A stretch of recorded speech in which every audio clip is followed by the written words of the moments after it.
Hi.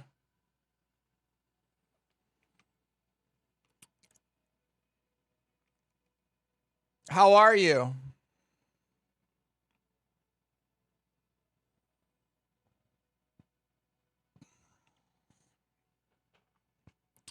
Good morning, Sevbot and Pretzel Rocks. King Valve, 67 months. It's Fender Geosticks, Xena Serith. Toys R Us kid. Oh. Morquire.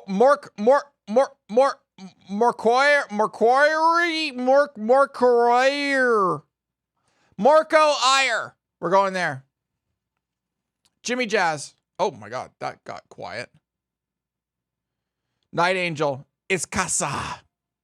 Nanotube Geosticks Waldorf.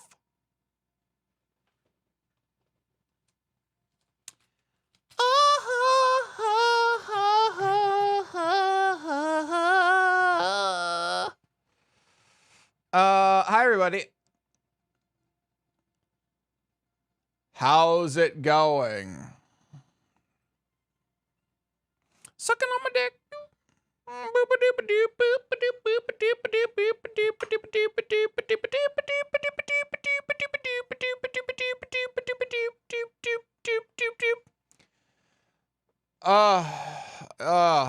Happy fucking Friday. Happy Friday. You deserve it. All right. Suck my balls.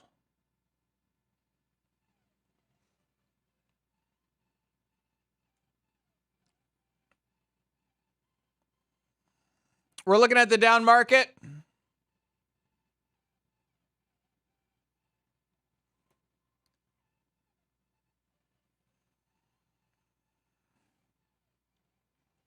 But we're still winning, baby. Woo!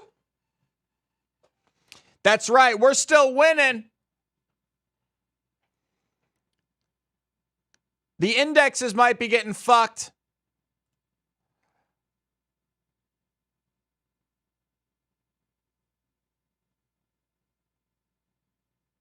But we're still winning because we've got that amazing, diverse portfolio. ARC G. Nothing but net. ARC K. Simular. ARC F. Holding steady. Here's the big drop. What happened here?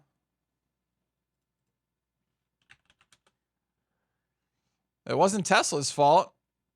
Whose fault is this? Whose fault is this?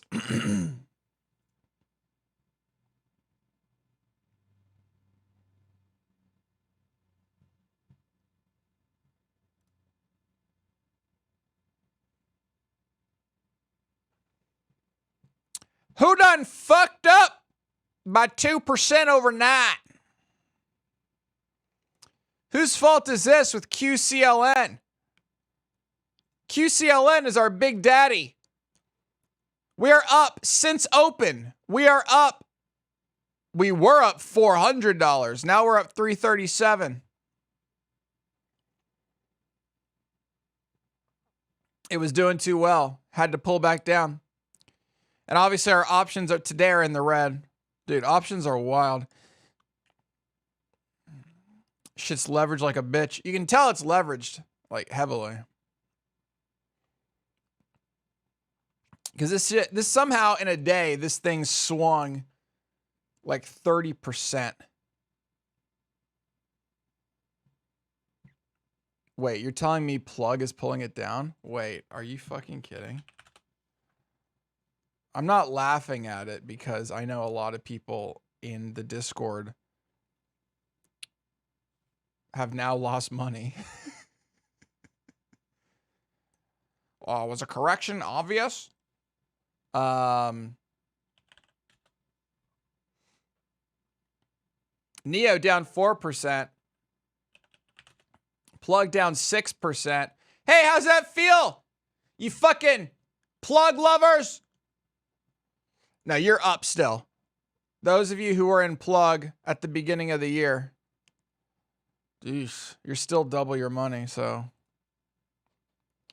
hopefully that trailing stop loss kicked in and you're good to go.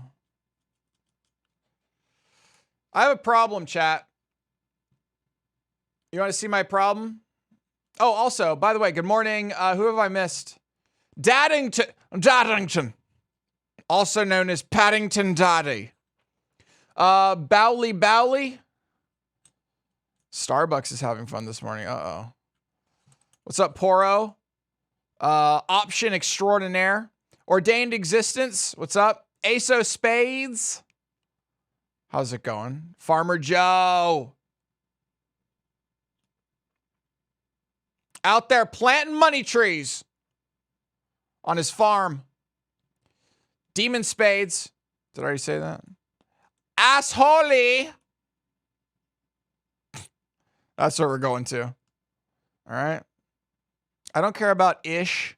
I don't care about any of that shit. All right. I don't care about ish only. I care about assholey. Devious bot. Hi. Devious bot, not a bot. I have a problem, chat. I got a thing yesterday. You can see it down there. Here's what you can't see. It turns out, I need to mute this music. It turns out when you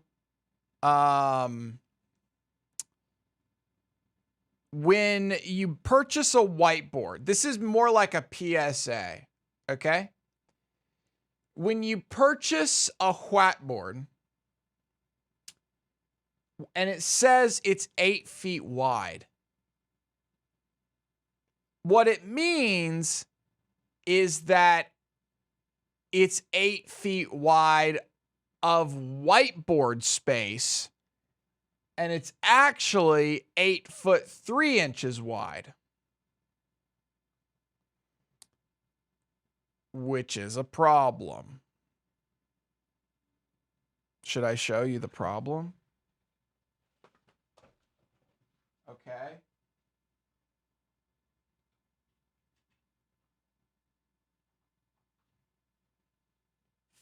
Fuck!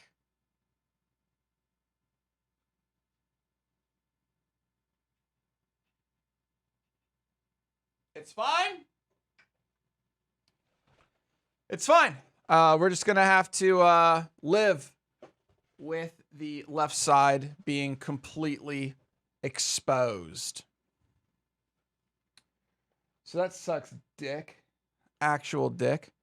Second thing that sucks dick, actual dick, is they sent me the mounting hardware for it. Oh, the box is behind me. You see this piece? Okay, this is what it's supposed to look like from the side, right? This goes against the wall and it hangs on this little part up here. This is what it's supposed to look like. Here's the other one. It's 2 of them and they're bonded.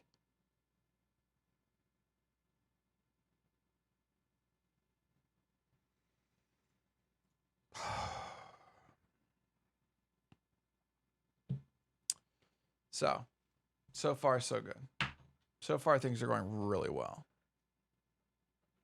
And there's only supposed to be 2 of them to begin with. So somebody, whoever was in the fucking sorting facility, wherever this shit was made, this was fucked up. They didn't notice it and they just threw it in the bag or in the thing. I don't think there's a way for me to, maybe if I take my knife and I cut it.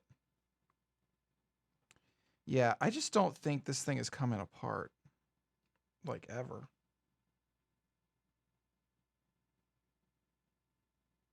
This is really dangerous. I have a knife an inch away from my dick. Yeah, I don't know what to do. So that's fun. I'll figure that out, I'm sure. And then I got to figure out a way to level it. Hang level it. Which I think I'll just use the laser level. I mean, that makes sense, right? Laser level is what it's made for. Chat. On a scale of 1 to 10, how you feeling this morning? How you feeling this morning?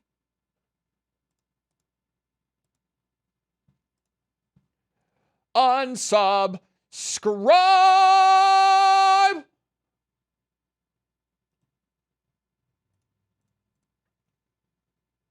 Motorcycle Mechanic Simulator Steam code. Who wants it?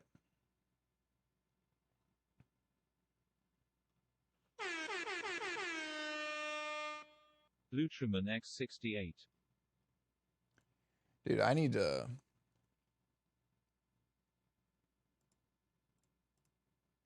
All right.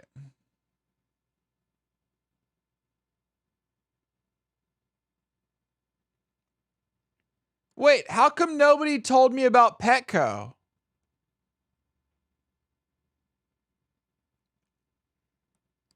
Three out of 10. Fuck, what's wrong? 9.6. That's what's up. Dude, Friday happy day. Blue Truman with 68 months. Ukini with 80 months. Coming in there with the bigger dick.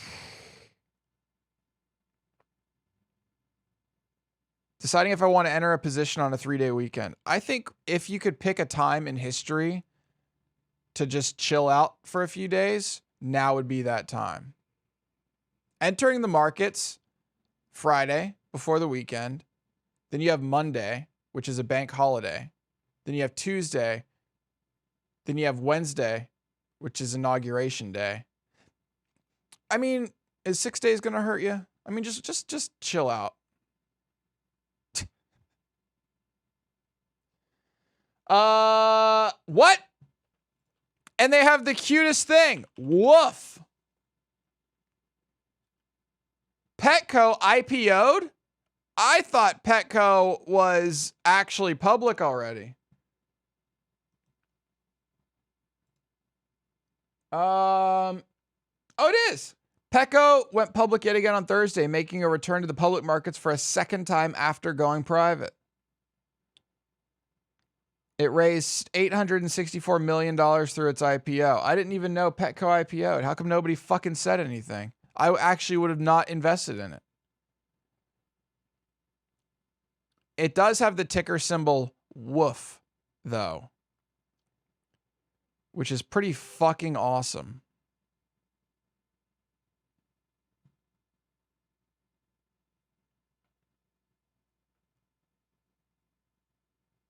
That's cool.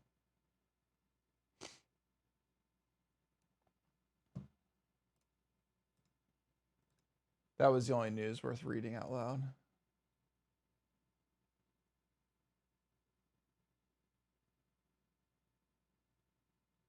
Okay.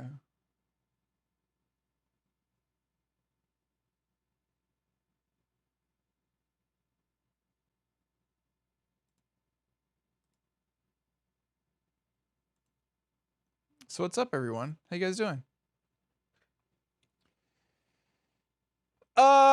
More stimulus checks coming.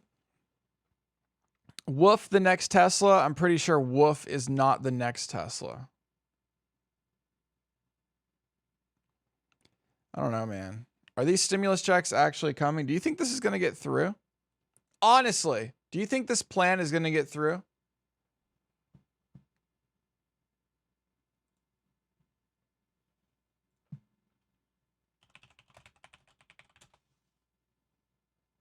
Do you think this shit's going to get through for real? Ah, fuck me.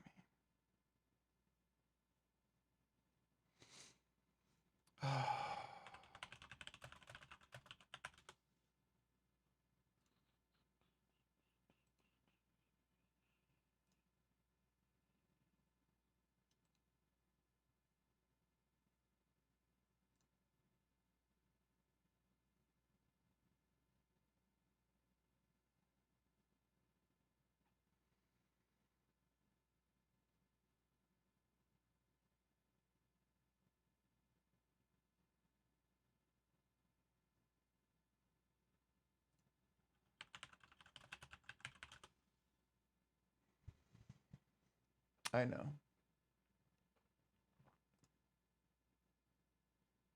Trying to find it.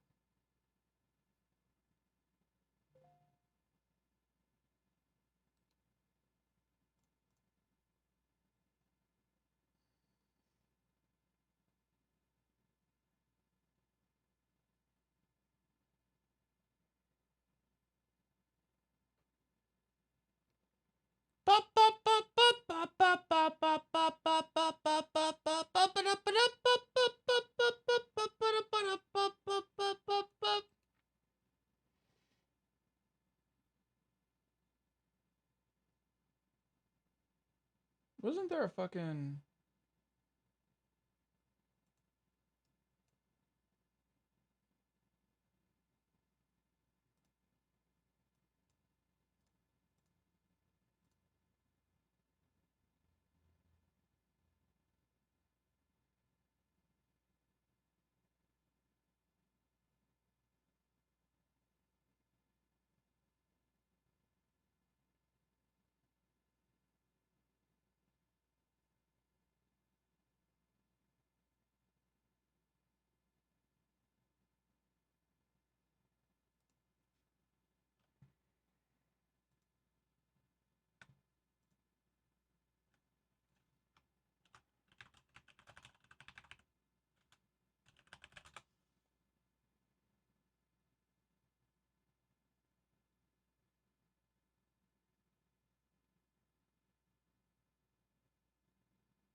What?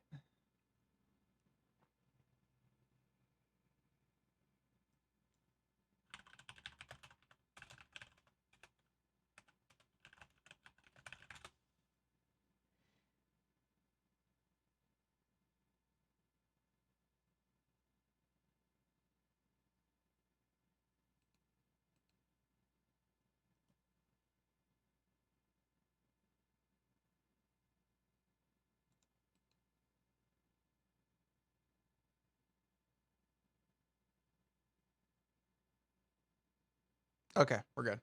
Sorry.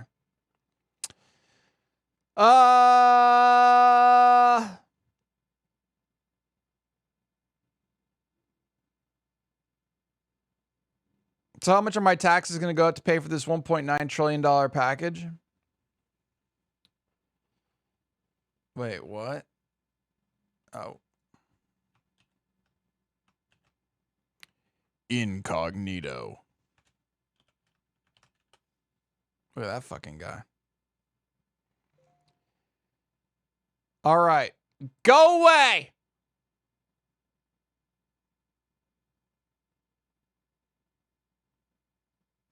Where? I just want to know where the document is. Are we going to actually go through the document?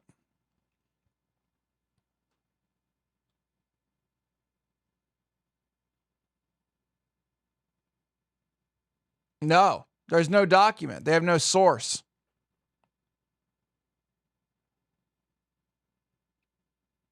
I mean, the government can only print so much money before it fucks everything up, right? So yeah, they kind of do.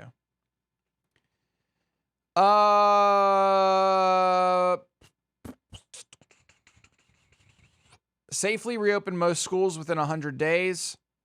350 billion for state and local governments and $1,400 checks. Do you think this is going to pass?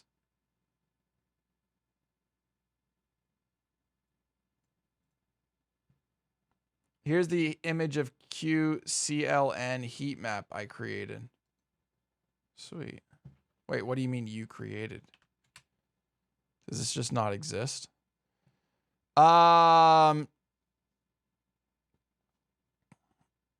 Yeah, what the fuck happened here? Holy shit. What the hell happened here?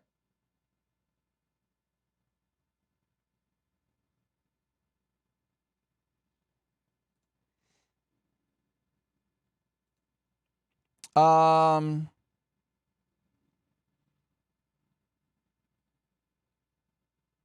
you created infidelity as a watch list. Oh, I see. Why would they have a document? Of course they have a document. We just can't see the document. The problem is, yeah, okay, all this, great, fantastic, wonderful. I don't understand why fucking people have to do the rest of it, though. Like, I agree that we need a $15 minimum wage. I think it should be higher than that.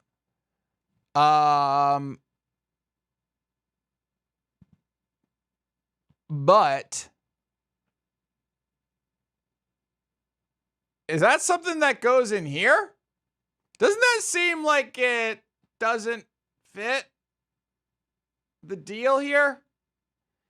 I mean, I guess it's like, hey, this is our only way we're going to get this through, so let's slam it in here. But it's kind of like, I don't know. I think that concept just annoys the shit out of me. They don't even mention it. So like this thing sucks. That article blows. That article blows dick. Okay. Bigger stimulus check. More aid for the unemployed, the hungry, and those facing eviction. Okay, these are not part of it. Those are key parts of the key parts of the... I think the key part is the fucking...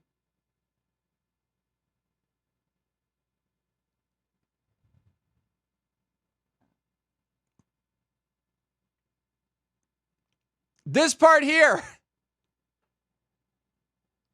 Like, everything else actually has something to do with COVID for the rescue plan. I agree with this, but does that have anything to do with COVID? I don't know. All right, here's what's in the plan. $1,400 a person. He did say that the $600 would be a down payment or something, right? So there you go.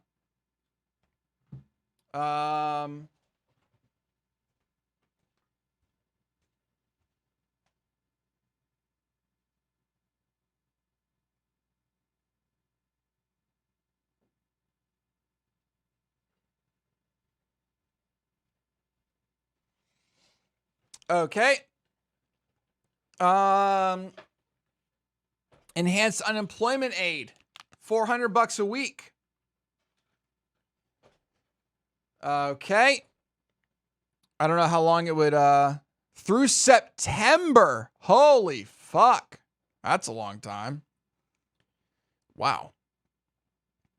Rental assistance and eviction moratorium. $25 billion in rental assistance for low and moderate income households who have lost jobs during the pandemic.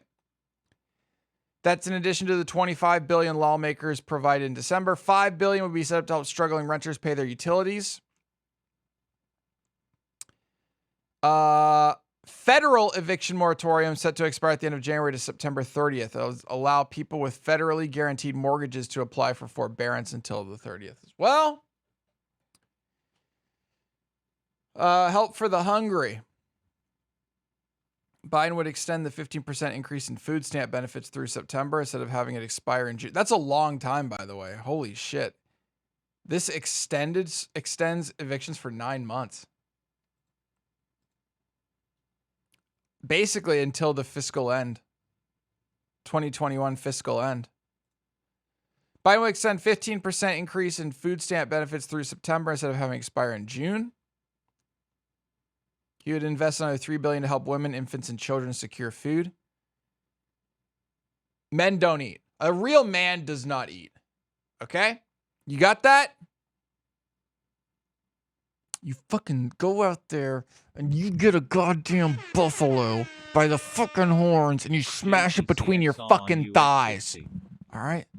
That's what men do.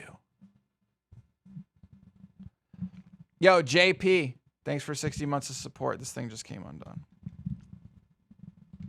Okay. Congress creates a $25 billion emergency fund and adds $15 billion to an existing grant program to help childcare providers, including family childcare homes, to pay for rent, utilities, payroll, and increased costs associated with the pandemic, like personal protective equipment. Biden wants to boost the child tax credit to $3,600 for children under the age of 6 and $3,000. Hey! Does anyone want to be adopted? I'm down for this tax credit. I'm not going to pay for shit. You feel?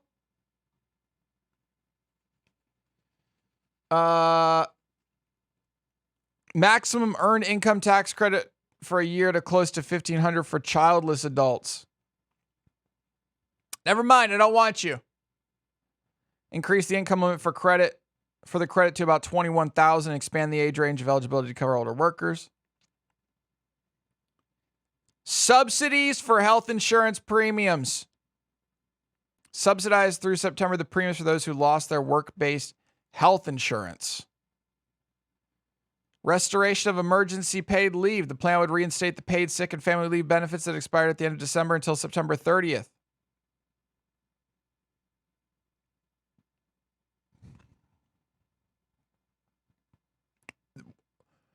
What? Under Biden's proposal, people who are sick or quarantining or caring for a child whose school is closed will receive 14 weeks of pay. That's got to be 14 days. What? This is a mistype. That's not real. What? Hey, yo, I'm quarantining. See you in 3 months, motherfuckers. What?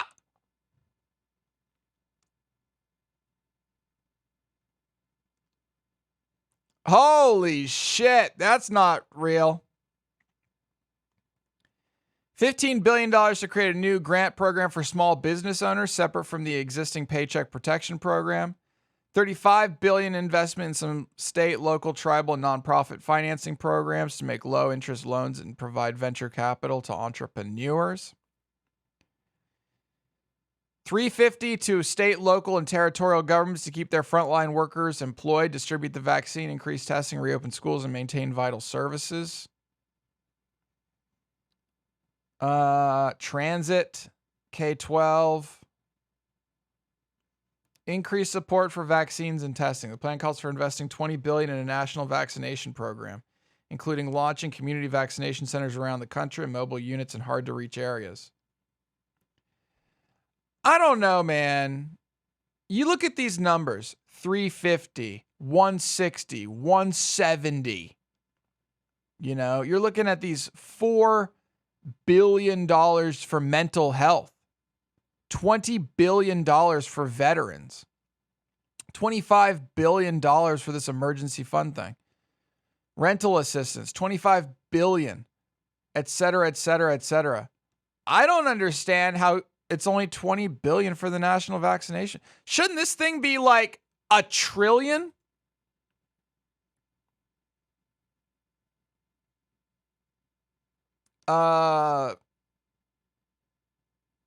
Increase the federal support to vaccinate Medicaid employees. Is the vaccination thing just it's just cheap as fuck? It's just run by idiots? Or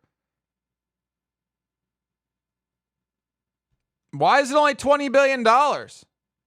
Like, shouldn't this be the number one priority for the universe right now? I don't know, man. $50 billion in testing, providing funds to purchase rapid tests, expand lab capacity, and help schools implement regular testing to support reopening. It would also fund the hiring of 100,000 public health workers, nearly tripling the community health workforce. It would address health disparities by expanding community health centers and health services on tribal lands and provide support to long-term care facilities experience outbreaks and to prisons for mitigation strategies. Now, all that, totally get it. Understood, solid. Also, raise the minimum wage to $15 an hour.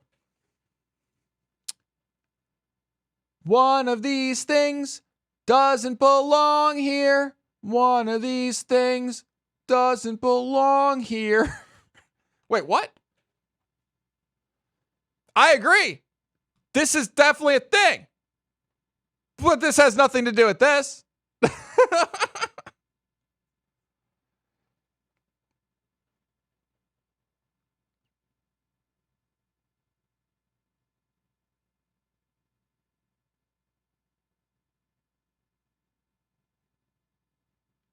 They already paid for the vaccines. The rest is just administering it, which is normally done. I don't think they've paid for the vaccines fully, right? Because wasn't it his plan to just be like, hey, man, let's fucking go and just do the Workforce Powers Act or whatever, Wartime Powers of Manufacturing Act or something?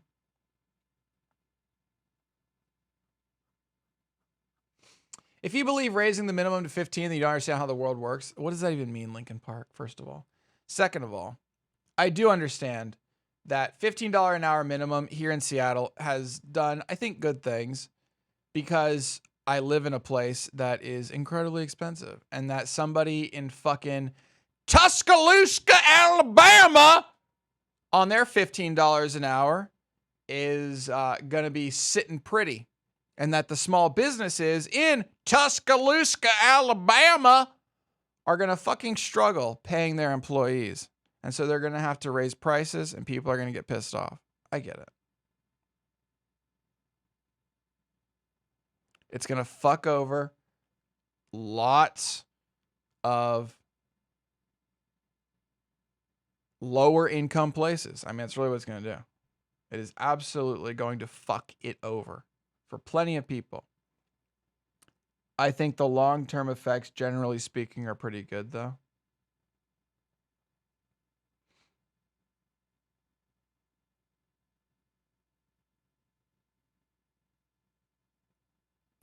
I don't know. It's a weird one. It's a weird one. Even doing it on the state level is a little bit challenging, right? Because like here in Washington State, for example, the cost of living difference between Seattle and fucking Walla Walla is astronomically different. So yes, I agree that increasing the minimum wage to $15 an hour fucks over lower cost of living communities. I agree with that.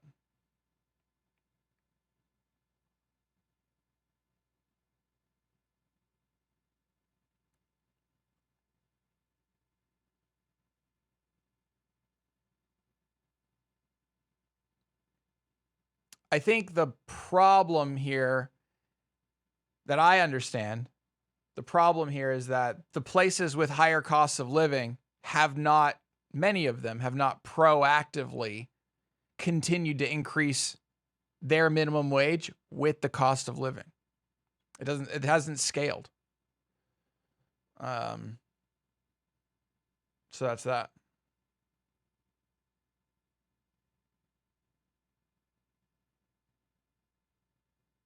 The same program used to purchase the respirators to pre-purchase vaccine doses. Yeah, but they're like not fast enough, right? The whole point of this thing, I thought, was to use like a War Powers Act or whatever to increase the manufacturing of the vaccine so that you don't have to worry about holding in reserve second doses, right? Isn't that Biden's whole thing? Stop holding second doses in reserve. Instead, go ahead and give them out, and we will make sure that enough are made to give second doses.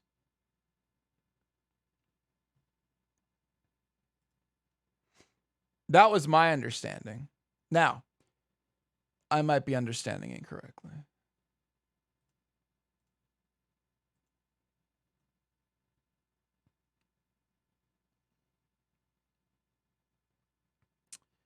A lot of small businesses will likely have to reduce staff to afford that new minimum wage, for sure. I mean, there are definitely, like, out in the middle of fucking nowhere, right? All right, let's stop picking on Tuscaloosa or whatever it is. What's another one? I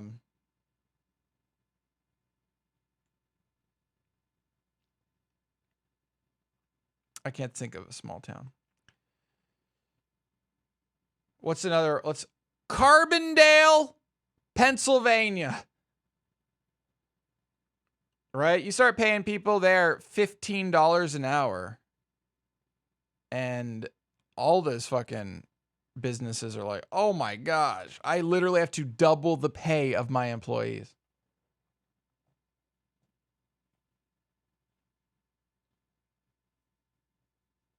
My spread is not doing well. Markets are down since I bought it.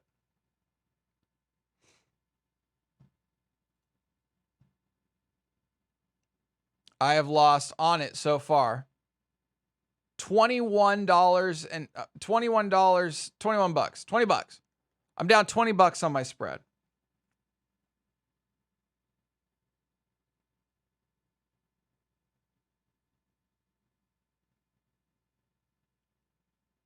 No, federal minimum wage is not $5.50. Holy shit. I mean, it's $7.15, I think it is, federal minimum wage. But that's still not. good. Holy shit. I'm down 22% on SPY. Is it just falling out of the water today? Holy shit! What the hell just happened? Get the fuck back up! I'm gonna lose $400 on this bitch.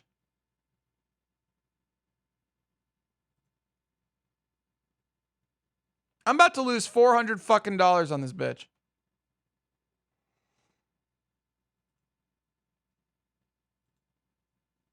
It's fine. We have many days to go.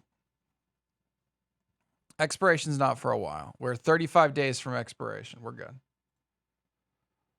We're good.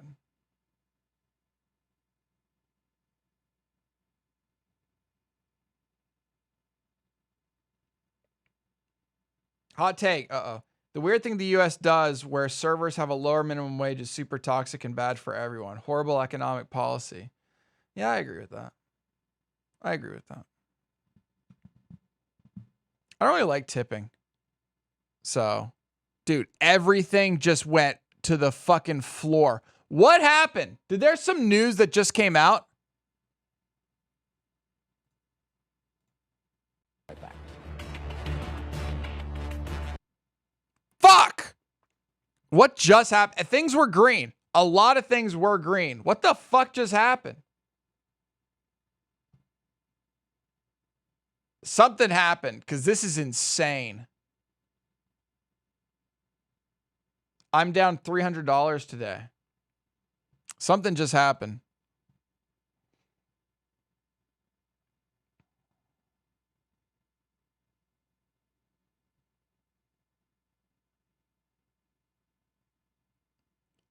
Our financial markets closed for Martin Luther King Day. Holy shit.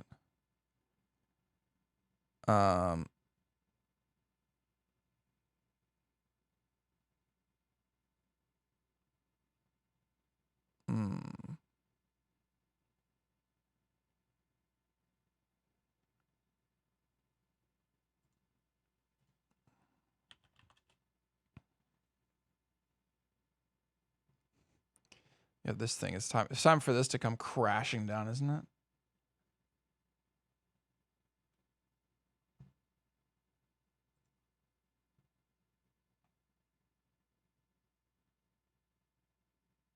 Second Corona crash starting? No. So I'm new to your Finance Fridays. Unfortunately, today is not going to be a very good Finance Friday. I don't think there's been any transactions. Let's see. Let me hold on one second. I'm pretty sure today's going to be shit. Oh, wait. You're not talking about that. What is the program you're using here to see stocks and whatnot? Head over to Discord and look in the FAQs. In the FAQs, it shows you, first of all, that for this, it's called Thinkorswim.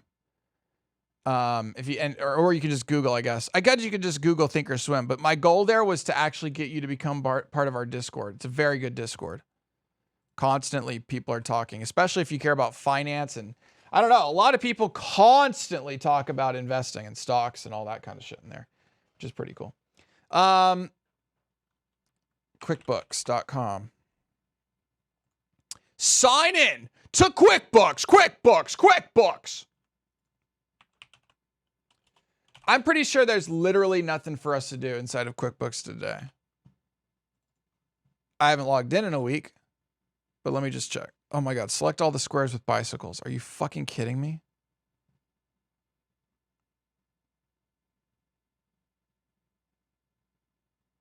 Ah!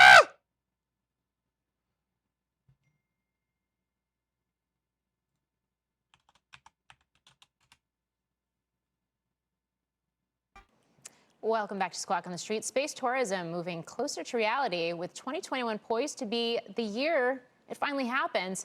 Oh, there is stuff to review. Galactic, but today the focus squarely on Jeff Bezos' Blue Origin. Well, never People mind. familiar telling CNBC the company is aiming to fly its first crewed flight to the edge of space Okay, we will by do it early today. April.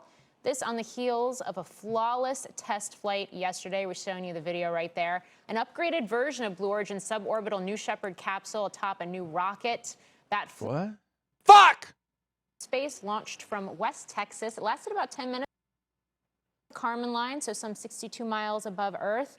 On board, a dummy named Mannequin Skywalker and more than 50,000 postcards from kids. It is the first of 2 such tests that are expected before people potentially climb inside that automated capsule for crewed tests. And guys, I would just say for more details on this, dude, like,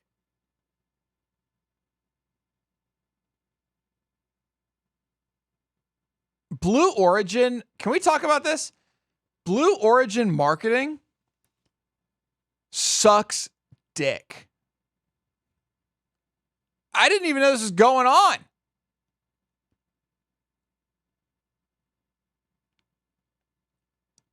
What? Like, that shit's cool as fuck. How many people are watching it? Nobody. Bezos with all that money can't get a fucking meme fan base going? Where you have people literally coming in their pants watching this thing go in the air? All right. news are also taking a breather today as well. But in general, keeping an eye Yo, on man, those natural names, gas. That's where to go, baby. Definitely Natural gonna be gas to is the up. Private sector, as the government has more pressing needs on planet Earth in terms of stimulus Let's spending. go. That's for sure. Coming up in the next hour, don't miss Squawk Alley's exclusive notice interview this, with chat, Kevin notice Mayer, this. His first broadcast interview since leaving Percent Disney change in and SPY joining and was a leaving TikTok, 1%. of course. Lots to discuss. 1% change in SPY. I'm down 20% on my options. Options, risky.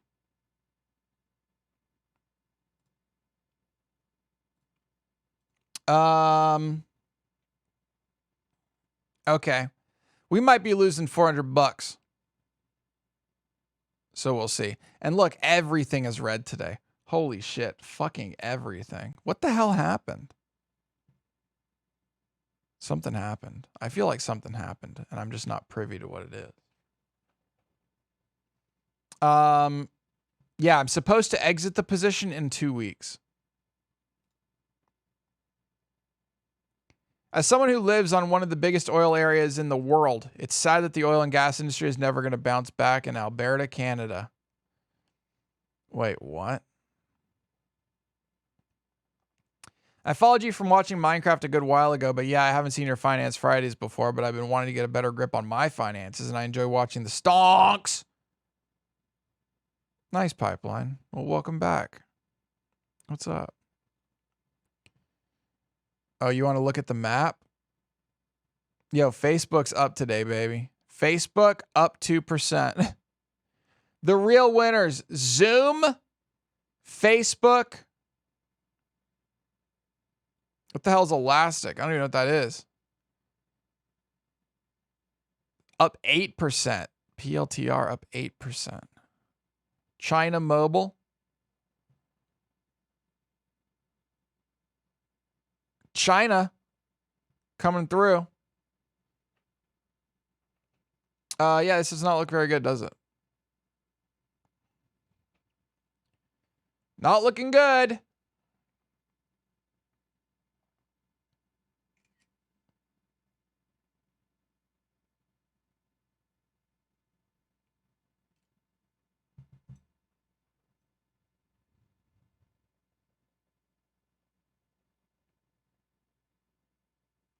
Bezos is still viewed as a villain while Elon wants to spread the tech and actually do things. Elon's a numbnuts, okay? It's the news about the 1.9 trillion economic package, but that was yesterday.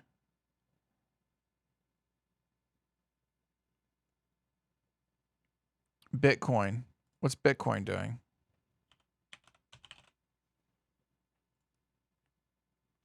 It's at 36 right now. Look at this tumultuous ride Bitcoin has been on. Woohoo! Whoa! Woohoo! Whoa!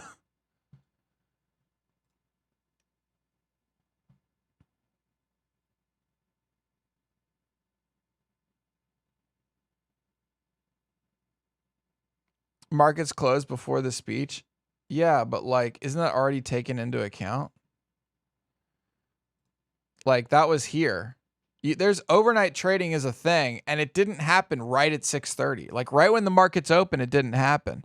It didn't happen till literally at 7 o'clock. So, like, did something happen at 7 that just made this go 2?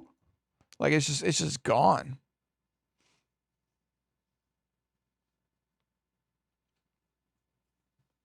SPY is definitely an aftermarkets boy.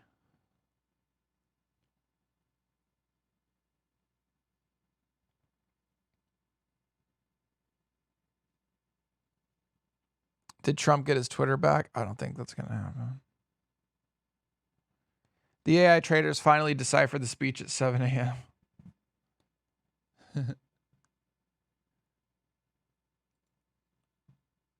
All right.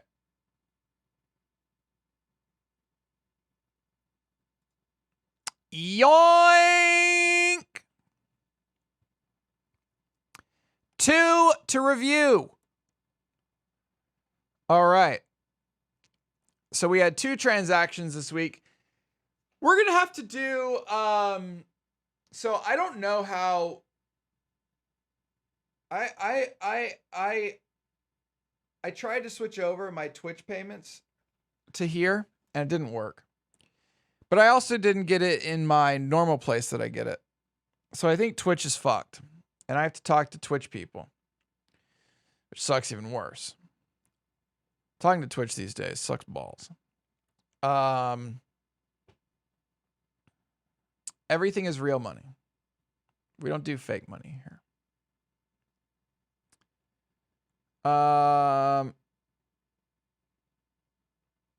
Okay, so we need to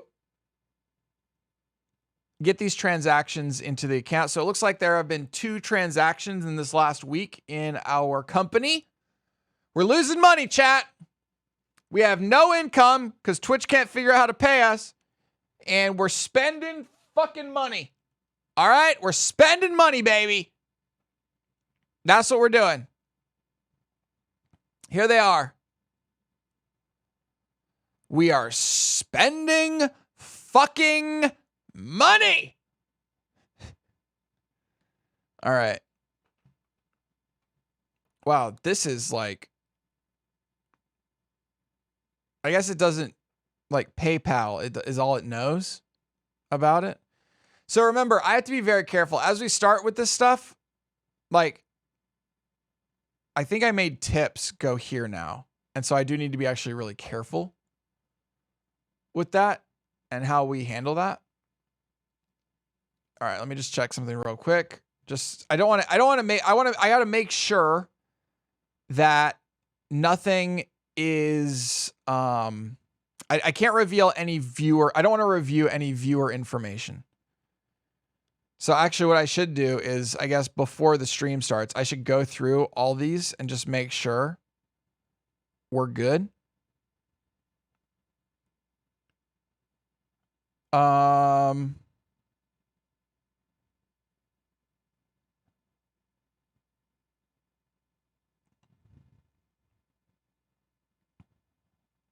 Okay. I think we're good. And it doesn't look like anything in here is bad for us. Okay, I think we're good. I just don't want to fuck anyone over, you know what I mean? All right, so these 2 we knew are coming, right? We know what this is. And we could actually probably automate this as well. Tips go into PayPal. And actually, I guess I should add the PayPal account as another bank account. Actually, I should. It's not even, I guess I should. I should. So inside of QuickBooks, any of these financial software treats a PayPal account as if it is a bank account.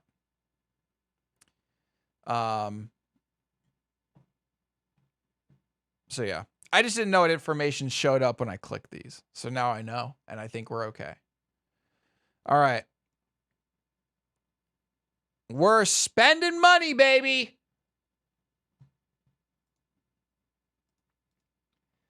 Southwest Airlines. I don't give a fuck, Southwest. Jonathan Clarkson. Stop emailing me.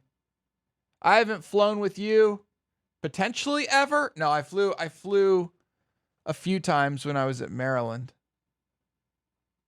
At least 15 years ago it's been. And they're still fucking emailing me. And I'm looking around and I'm looking around and I'm looking around. And there is no way to unsubscribe. Fuck. Okay. Unsubscribe me. Shut up. Press release. Full color wargaming terrain Kickstarter is live. Dude, I do not give a fuck about your fucking D&D shit. Join the Discord. Probably going to stick around here as I'm at work and not doing anything. Oh, no, I got you. Been watching a lot of PoE lately with the new league starting soon. Dude, that's in like today. Wait, does the new league start today? The new league starts today, doesn't it?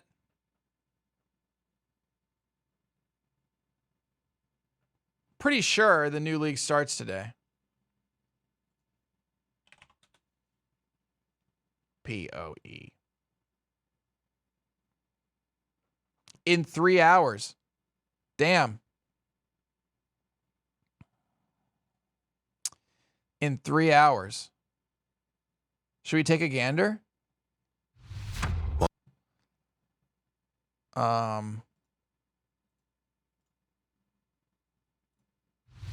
What drives you, exile? Is it justice?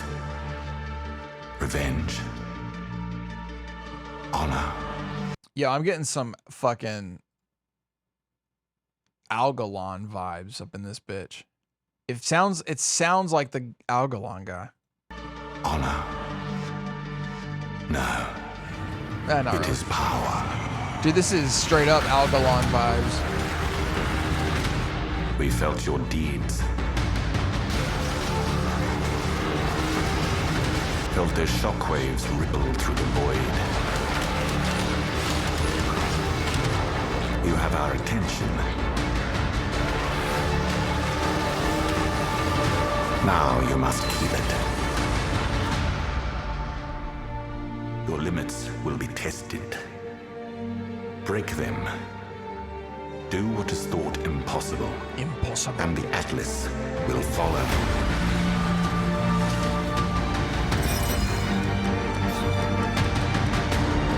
New passive tree, 11 new maps, new skills, reworked ascendancies,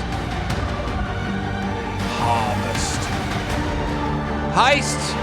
They were already in. What the hell? Ritual League.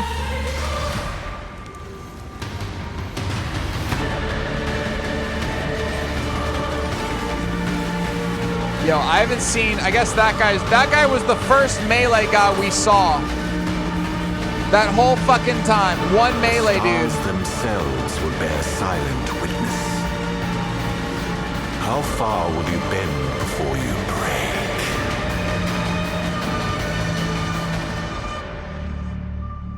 Echoes of the Atlas. All right. Heist is being put into the base mechanic. Oh, it's not just going to be a side thing. I guess it was successful enough. Wasn't Heist, like when it came out, the buggiest shit ever?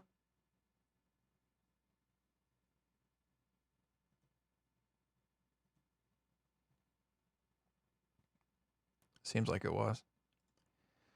All right, here we go. Here we fucking go. Description. Can you not edit the description? Or like, because it's not this. I'm clicking on this like this, and I can't edit the description. That's kind of weird. All right. Oh, this is cute. I guess that's the real difference between this and the accounting softwares that I'm used to, is they really like to hold your hand here. To help you keep better records, add who paid you. Whereas on Xero, it's like, you should know what the word payee means, bitch. Okay. Intuit. Add Intuit. There are new vendor. I don't think we need to add details to fucking Intuit. Company. Intuit. Yeah, we're just going to call it Intuit.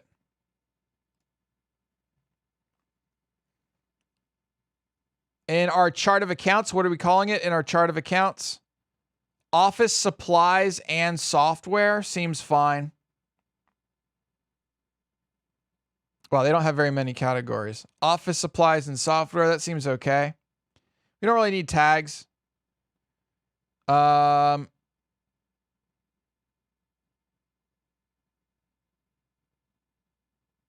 Yeah, we don't need that.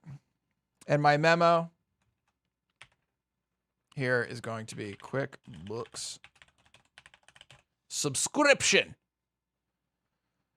And that's it. Now, if I had like a physical invoice or something like that, something back and forth communication wisely thing, then I could also add that as an attachment here, which is what I do for most things. In this case, like a receipt, for example. I could do it. But I'm not. It's just too much effort. And if I need the receipts from this, it's very easy for me to go get the receipts from this because it's literally this fucking software. So, no big deal. It's also not important.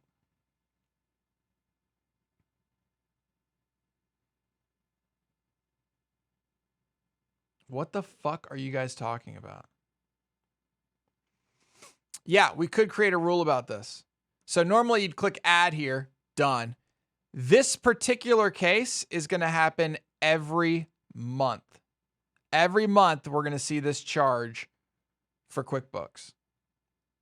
So we can go ahead and create a rule. When we create a rule, it'll automatically do what I just did for us.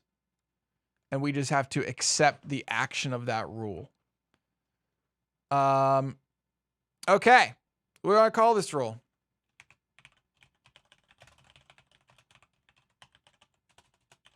We'll call this the QuickBooks monthly subscription. Money out. It's only going to be inside of the working checking account. Let me just check. I don't know what this thing shows because we haven't used it yet. So I just want to make sure. Okay. It does just say working checking account. Okay. Fuck.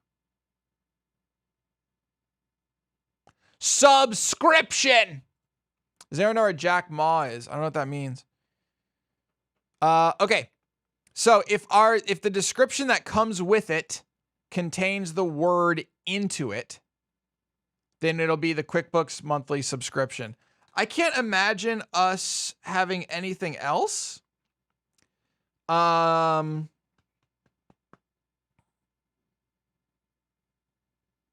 I can't imagine it really having anything else. Intuit Inc. Yeah, I don't know. I think that this is probably fine. So we're going to call it an expense here. The payee is going to be Intuit. That we're not going to add any tags. And we'll call it, whoops, I just deleted that. That's a thing. Assign more. Memo. QuickBooks. Subscription. If you do taxes with them, it's going to be an Intuit bill too. No, my account will do all my taxes. All right. Automatically confirm transaction this rule applies to. So I never do this personally because of instances like that. If you do your taxes, it blah, blah, blah, blah, blah. Right? So like, oh, you can't see this. I need to come up with a different face camera position sometimes. I never automatically want it to do anything. I want it to type all the stuff for me, but I still want to make sure that the transaction is what I want. So personally, I don't do the auto adding. Simply because if something changes or if there's an additional charge, maybe I use one of their other services 1 month or something like that. I don't want this rule to automatically do that and me just never see it. You know what I mean? So I don't do auto ads. I'm a little surprised that they allow for auto ads because I don't think it's good accounting practice to do that. But we'll go ahead and save that rule. And so now you can see that match is the rule. So this thing matches the rule. And so it's auto-filled all the information that I wanted it to fill. And so I can just click add. And that's done. All right. Excellent. So now you can see that my bank balance and my QuickBooks balance are closer, but we're still $1 or $10.12 off. The idea at the end of every Friday is we want this and this to be equal so that all of our stuff we've done in here is equal to the bank. Now that can get out of hand and out of control when certain things are done improperly. So our goal is to keep them the same. PayPal.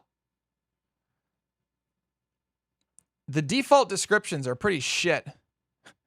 Not gonna lie. Now this is not a recurring charge. This was us purchasing matz.link.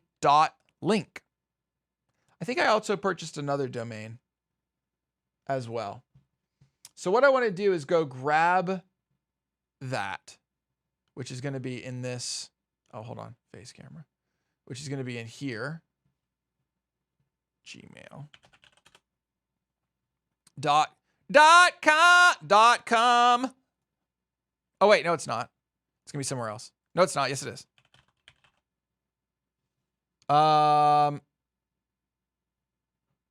Okay. Oh, I also got Matt Zagursky .link. That was it. Okay. Yep, that was it. Okay, so I'm going to print this.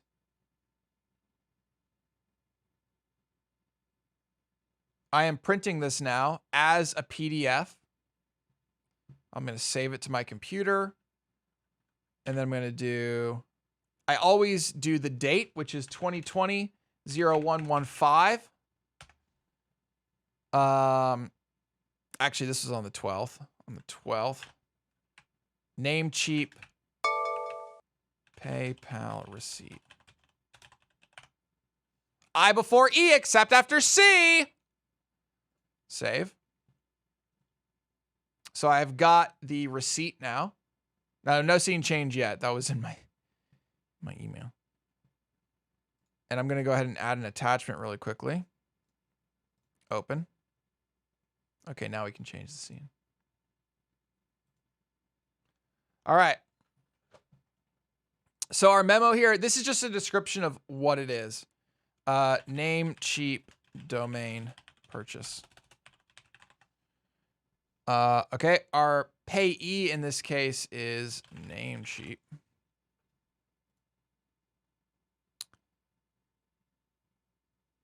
Save. Category. Certainly not owner's pay. Good Lord. I think this is still going to go into office supplies and software. It kind of fits into the software side of things. Oh yeah, it is the wrong year on the P. It's fine.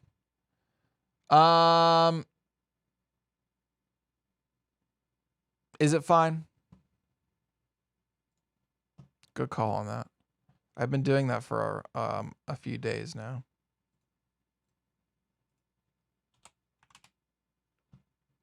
Add attachment. Okay. Okay. So the vendor here is Namecheap. That's our memo.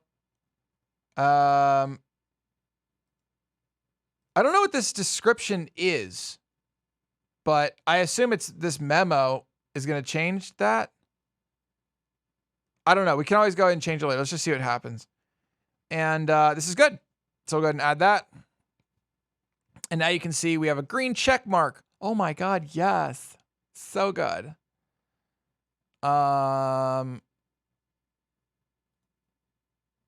What is this shit?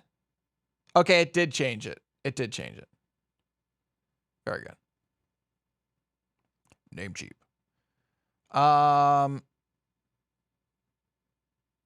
Excellent. Now this is actually going to look kind of weird because it's going to look a little bit strange because when we get to the bank register, when I have not added our PayPal account to the bank register, you're actually going to see two transactions, right? You're going to see a transaction that takes money and sends it to Namecheap, and then an incoming transaction from the bank. So really, the actual payee in this case is PayPal. It's not Namecheap. It's PayPal. And then I spend $10.12. I send that to PayPal as like a transfer almost. And then it goes to Namecheap there. So once we get PayPal stuck in here, we might need to redo a few things. But that's fine. That's cool. And I'm pretty sure QuickBooks supports transfers, doesn't it? Let's see. Can I click this?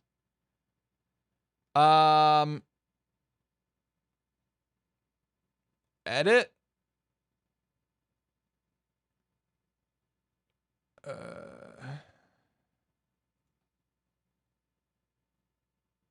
Holy shit.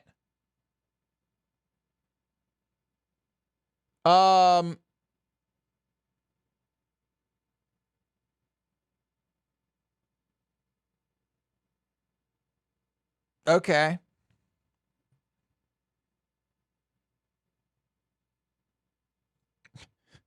Good Lord. Yeah. So I think if I delete this, well, let's try it. Well, I don't want to, I just did all this work. Do I want to delete it? I could delete this transaction and then, I'm pretty sure it said transfer at the top. Pretty sure that was a thing. Okay. So we're good. So we can now go to our dash and we can see that our current P&L is negative $24. Do you have any favorite personal finance apps? I'm trying to decide between Truebill, Copilot, and Simplify. I don't know what any of those are. There you go. So for about 10 years, I used something called Quicken.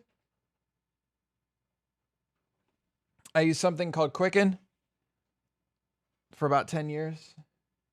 And since I have investments and stuff like that, now Quicken can do investments, but it's not as good. Personal Capital. But I have no idea what these other fucking things that you're talking about are. Are these all memer stuff? Is this like a memer thing? Truebill, cancel any subscription. What? Managing finances can be hard. Truebill makes it easy to optimize your spending, manage subscriptions, lower your bills, and stay on top of your financial life. What? It just tells you if something's recurring?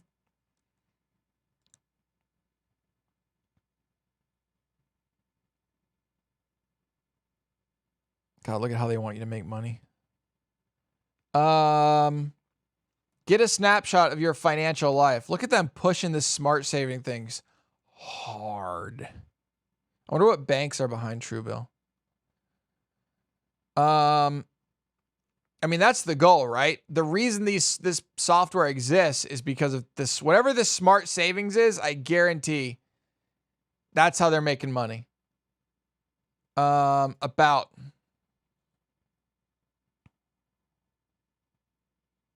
What's this whole lower my bills thing? Let us negotiate the best rate possible. Wait, what? You connect your bill. Easily connect your bill either by logging in or snapping a photo. Our expert negotiators immediately get to work finding hidden discounts and promos. Wait, what? What the fuck is this? Our fee is 40% of your savings. Who we negotiate? Oh, here we go. AT&T, T-Mobile, Verizon. I have no idea what the fuck this dog thing is. Spectrum. This is Time Warner, I think. Cox. Another AT&T. Boost, Fios. So they're basically like, hey, man, can you get my client a cheaper phone bill? That's weird. That's an interesting. That's interesting. Okay. Sure. Cool.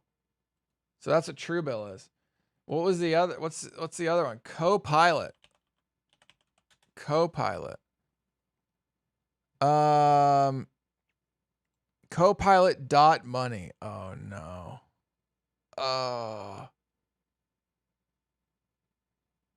The app that changes the way you see your money, one emoji at a time. Oh, for fuck's sake. 4.8, the future of personal finance.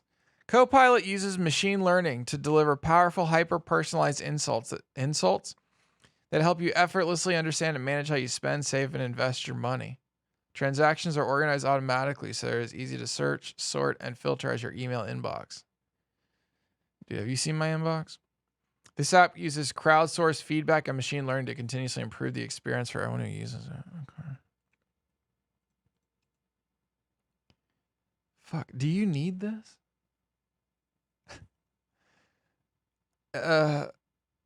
Keep track of your recurring expenses and keep peace of mind.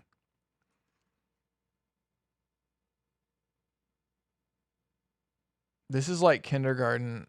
I mean, I guess you do need it these days, right?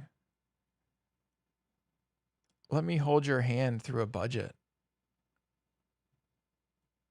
Wait, it costs money? It costs $9 a month? This shit costs money?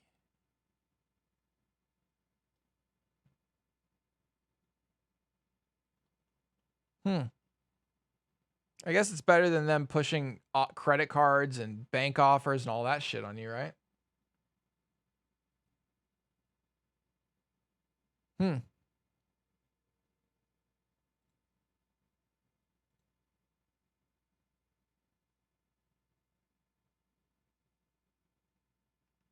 You spent $63 on fucking Thai food? What?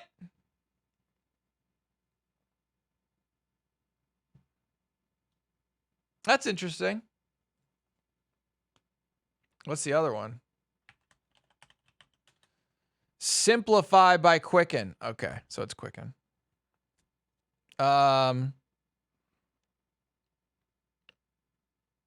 This is going to be a much more traditional thing. For sure. Yeah, this is going to be much more traditional because Quicken is obviously much more traditional. Quicken is very much like QuickBooks, but for personal finance. So yeah, it's going to be your net worth. The first thing you see is your net worth. That sucks. That sucks so much. That's such a weird thing to put right at the top. This obviously is going to have the most features and like, yeah, you can see this is much more like traditional.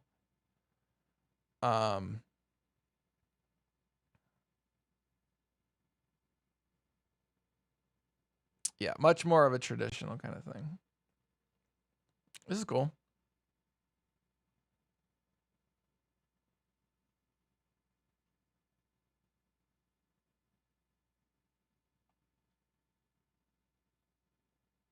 Yeah, so mine. I mean, look at this old dude's face. You got to trust that dude. All right. Do you trust him? I trust him. You know? Retirement planner. Wait, what? Net worth. Here's how your net worth changed over time. That's a weird thing to see, isn't it? How much your worth changes over time. It's a weird fucking thing to see. Investment checkup.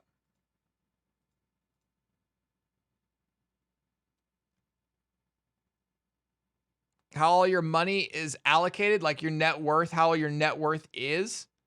So like this is too much for most people though. Like a lot of people who don't do lots of investments and stuff like that, your allocation is going to look like cash.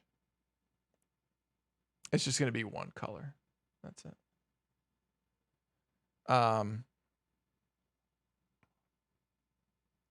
Yeah, so this doesn't go into quite as much nitty-gritty detail about like Starbucks, right? It's not and it doesn't go into as much detail of like you'll see all those transactions, but it doesn't focus on that.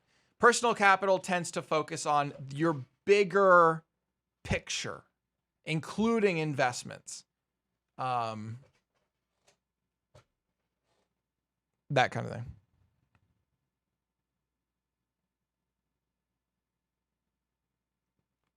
Boop.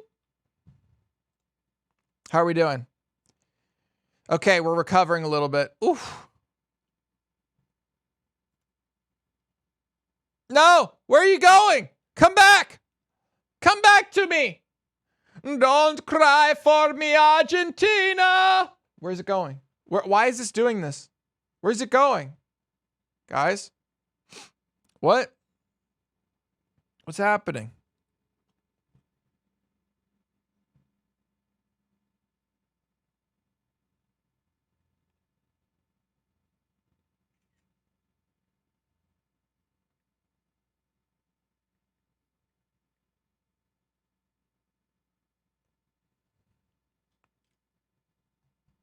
Oh my God.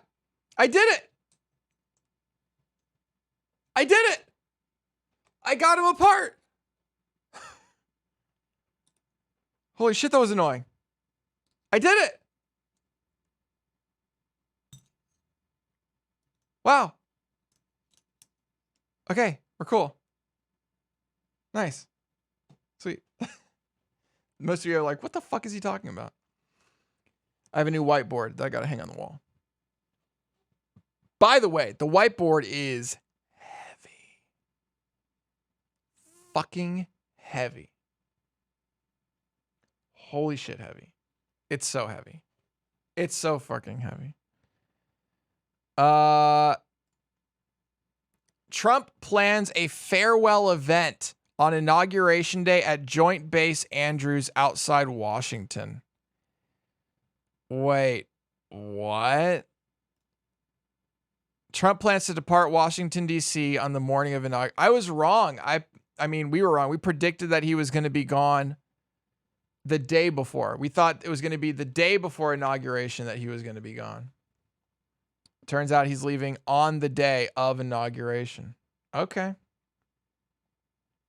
I thought it was going to be the day before. Honestly, I thought it was going to be the day before. Well, I guess not. I don't know why I thought that might be a thing he did. I thought it was going to be the day before because people are going to be like, yeah, we need, listen, motherfucker. Literally everybody in your administration got COVID. Like, we need to just like clean this bitch, you know? We need to clean this fucker. Have you guys seen this presidential moving thing before?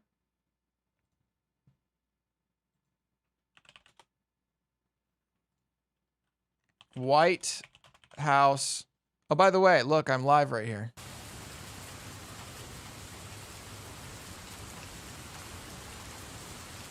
Moving day. There's like a documentary about this shit even. 3 years ago. Look at all these people that covered this shit 3 years ago. Holy shit. Think of this as Extreme Home Makeover White House edition. You've heard of the peaceful transfer of power. How about the peaceful transfer of property? It begins at about 10:30 this morning from one family to another, and not a minute to spare. You guys remember back in the day when news networks had just 3 random minutes where they had no idea what they were going to talk about? So they would just produce shit like this. It's been a fucking long 4 years. Holy shit. It's the world's most exclusive residence. This video offering a rare glimpse inside the first family's private living quarters. This morning, home to the Obamas. This afternoon, the Trumps. They literally move all your stuff out in one day. You are living there, and then suddenly it's not all out on the south lawn. I mean, they pack it up. A 132-room mansion, 95 staff. Just 5 hours to get it done before the new residents officially Isn't that crazy? They do it in 5 hours? Choreographed chaos with furniture whisked in and out, walls repainted, and artwork replaced. In 5 hours. New first family's wishes. In 5 hours. Well, I'm guessing this is about as stressful as moves get. I don't think anyone else in the world. This dude right here has a documentary about him. What? Moves within. Yo, when I move, I don't know how to find a good mover, maybe. All right? Because when I fucking move, it's 2 or 3 dudes who take like 3 fucking hours to wrap everything. They do a good job, but they wrap everything up. They don't actually pack anything. And then they stick it in their truck, and then they drive it somewhere, and then they unpack it, and they say, hey, where do you want this fucking couch? And I point, and they put it there. And then you hope nothing got too damaged. And that's it. Plus painting, plus carpets. Yeah, for real. All that shit.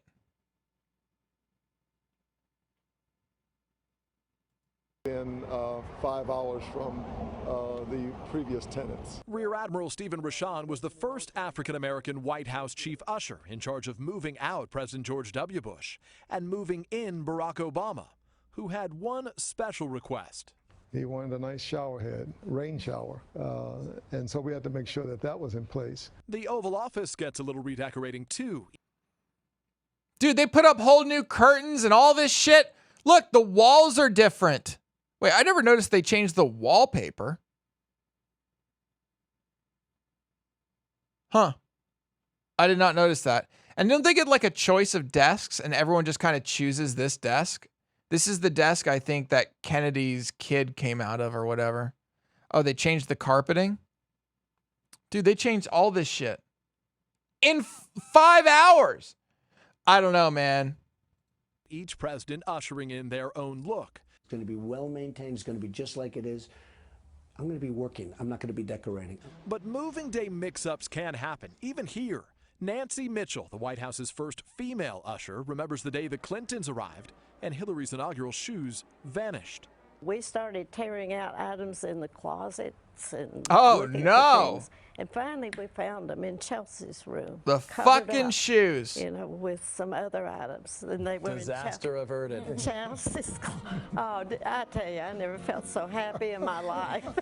But harder than the move, the goodbyes to families they faithfully served. When the Reagans left, and I said, Ms. Reagan, I'm going to give you a hug. And she said, well, why in the world did it take so long for you to do that? It's a real family among these people. I mean, they all keep in touch. Okay, calm down. calm down. While the world watches history at the U.S. DMCA. Just across town at the White House, a complicated choreography is going on. Why does this look like shit? Only 5 hours to move out the first family and move. I don't know. I just feel like 5 hours, it doesn't matter how many fucking people, because eventually you have too many people, right? You don't all fit. It just seems like The logistics of that seems really hard. That's all I guess I'm trying to say, is the logistics seems hard. You know what I mean? It just seems difficult. Like, you got to get painters in there. Paint has to dry before you can hang shit on the walls. I don't know. It just seems hard. Move in the new one. And it's no small task. The White House is a 3-story, 132-room mansion. While the ground floor is open to the public, the first family occupies the second and third floors with 16 bedrooms, 35 bathrooms, family rooms, and a private kitchen. It's about 20,000 square feet of living space. The fuck? Admiral Stephen Rochon oversaw the transition between President George W. Bush and President Obama. You have one truck on the south lawn facing south. I mean, I think it's, I guess it's not, is it still open to the public? I mean, the whole open to the public thing is kind of a meme. It's open to the public. Kind of. You have to apply for it. You have to go through the background checks. You have to, there's a lot of steps, but you can get a tour of the White House. I think you have to be like vouched for. There's a lot of steps, but I know because my parents have done it recently. Within the last like 5 years. Got to get a tour through your representative. Oh, you know what? You're right. They did have to send a letter to their senator. Yeah, you're right. They sent a letter to the senator, and then the senator or the senator's office was like, sure, man, whatever. We get 1 million of these a day. We'll just give it to you too, whatever. And then they say yes, and then you have to coordinate. It's a big fucking, like, it's a big fucking thing. CCIV halted. What? Oh, let's go, baby. Fucking lol. What happened here? I don't even know what CCIV is.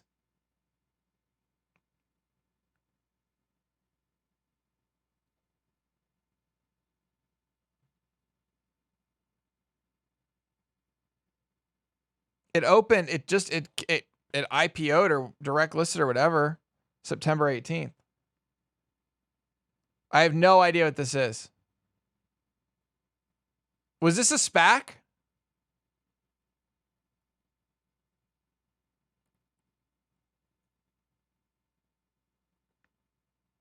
This looks like it was a SPAC.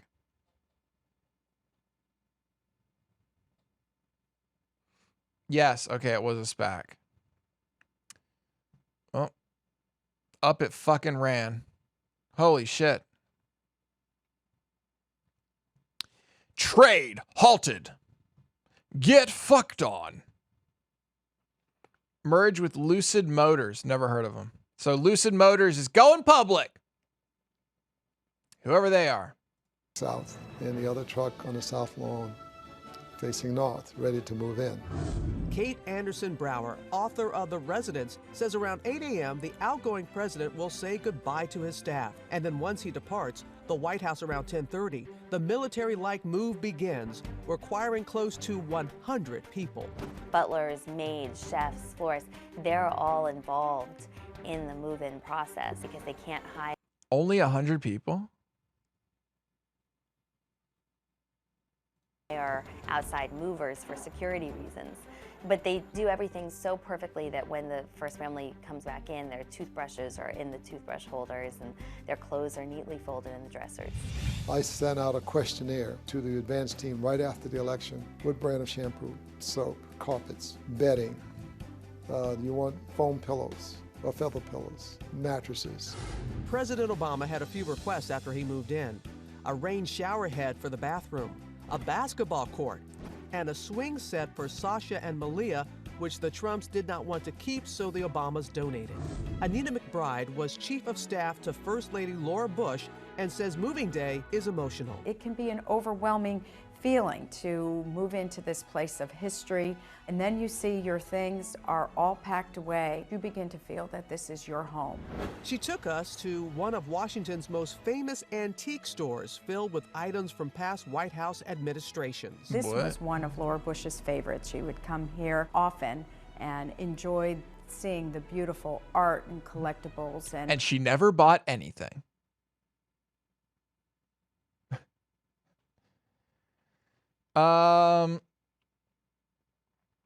Look at BNGO. I made $7,000 off a $600 investment. Wait, what the fuck? How come you didn't tell us about it? Oh my gosh. Oh. You know, I bet who's playing this right now? I bet.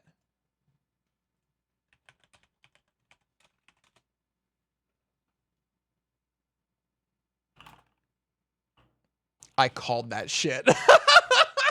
I knew it. I knew it. Yo, I knew that shit. All right.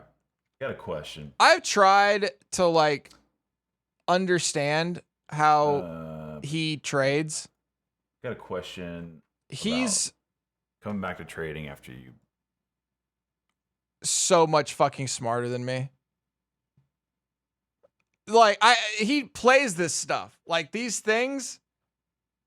He's so much fucking smarter than I am. In like every fucking way. There's no way. I don't know how he does it. And he's right a lot.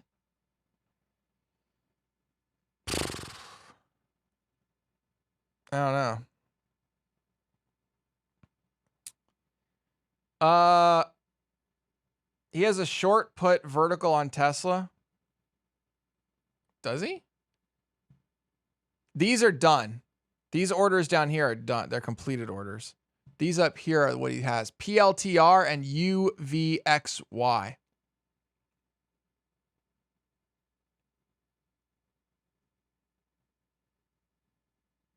Like, I don't know how to read this, obviously.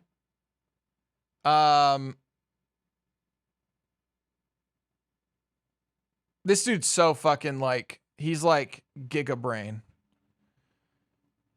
I don't even know how to. If you guys want like actual, like somebody who knows what they're doing in the stock market, go watch him. I don't understand anything related to any of this shit. Okay.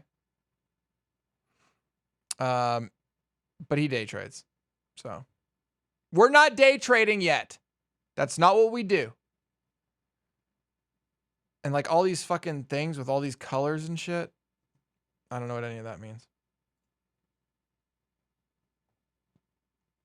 BNGO.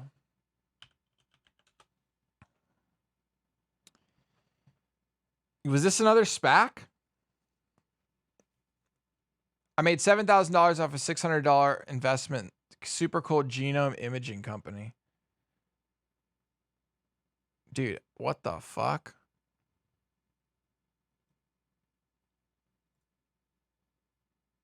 This thing is up over 1,000%.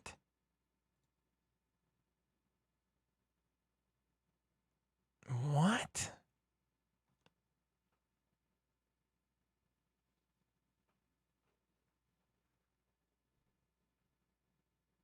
Jesus Christ. I don't know who Kathy Wood is. I heard that name the other day. Who the fuck is Kathy Wood? Chat. Keep going up, baby. Get me out of this shit position. Oh, the ARC person. Yeah, but like, I don't know who she is. Like, why is she so cool? What was she doing before ARC?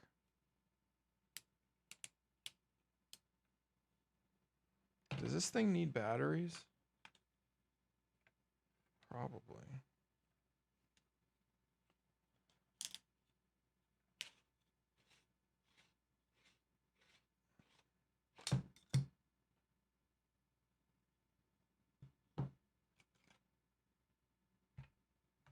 The fuck? Yeah, this shit is busted. Or is it supposed to be that way? Okay.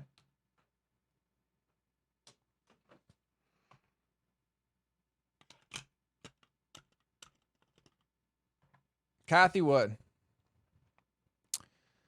Okay. All right. So we've done finance for Finance Fridays. We're still just absolute garbage, like in a fucking dumps. Look at this. QCLN. Oh my gosh. It's so fucked. Oh my god. Down 5% in a day. She's an apostle in the Tesla cult. Kathy Wood is? Is she banging Elon? What's going on there?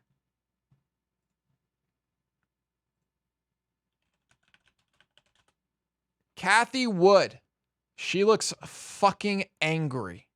Oh, no, she looks nice. There's got to be something about her. Kathy Wood is the founder, CEO, and CIO of ARK Investment Management, LLC.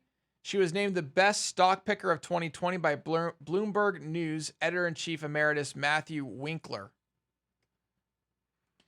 She graduated summa cum laude from USC with a bachelor's degree in finance and economics. One of Wood's professors was Arthur Laffer, who became Wood's lifelong mentor.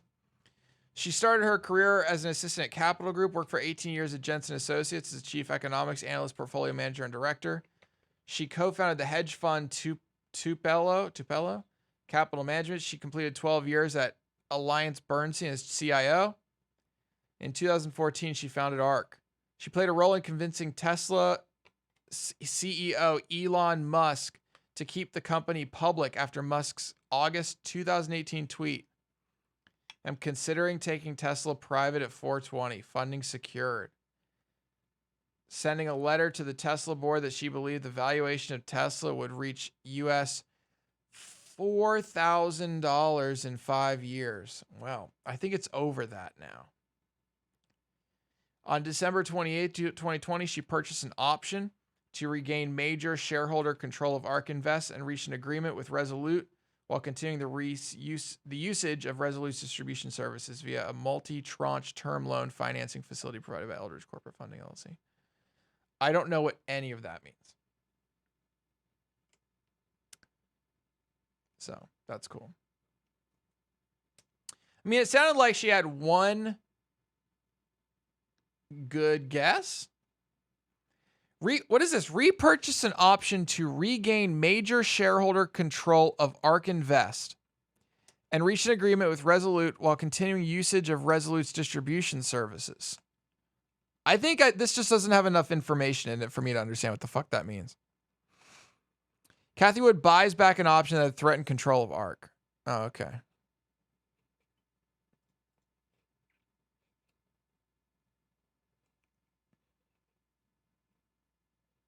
Assets under management is 30 billion last year, so it's way more now. ARK focuses on disruptive technologies and invests specifically in innovative companies that apply them. Uh-huh.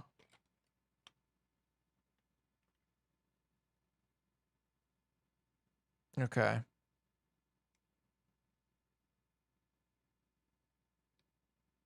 Mm-hmm. Oh, Resolute Investment Managers is the other shareholder. I see. Got it. Got it.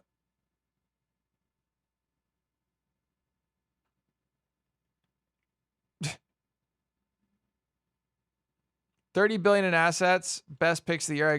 Bet she's got Mad Bank. What do you think she's worth?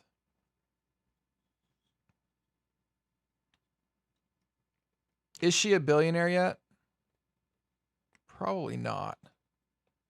Because she doesn't actually own ARK. Is she, what, how many millions of an heir is she? 200? That's not, Kathy. Damn. I was close. Probably 300 now. That was in August or October, I mean. Okay,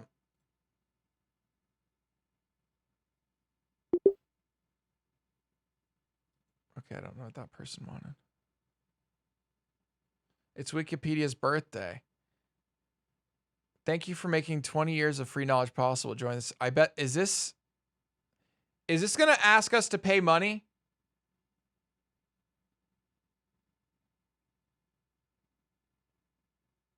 I don't know. She is certainly owning the market cycle. I don't know. I feel like we should learn more about her. Should we have her on the show?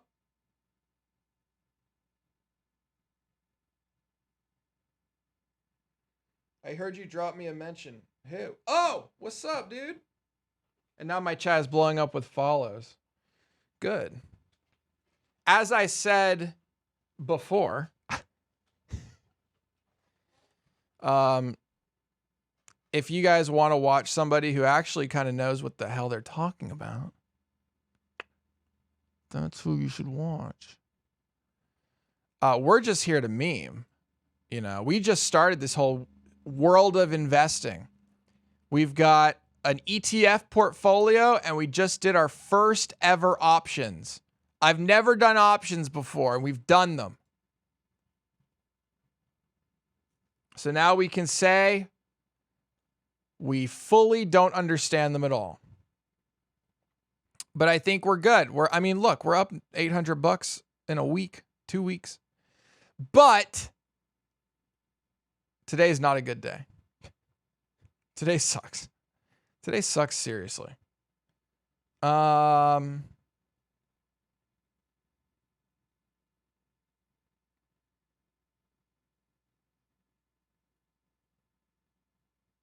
If every user donated, basically, it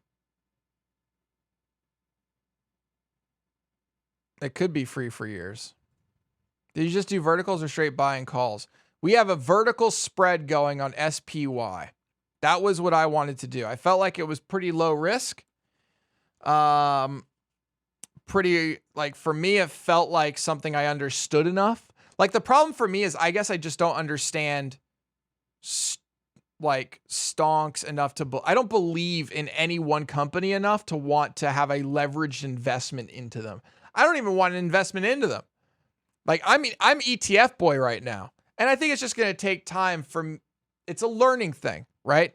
So right now I'm ETF boy. I feel super comfortable with ETFs. They feel good. It feels like I'm hedging my risk simply by having them. I don't have to do anything complicated. I think now we're getting into individual stocks and options and stuff like that. And so there's just a lot to learn and a lot to become comfortable with. Really, that's it. I hate to run. Gonna take a peek at PoE stream and see what he is planning. Who's planning? Be sure to pop back in more frequently. I swear to God. You better be watching Quinn today. Okay?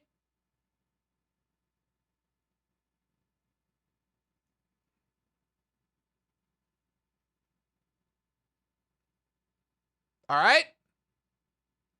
You go out there and you support Novo talent. The guy who invented ETFs said if everyone uses them, they'll fail. What?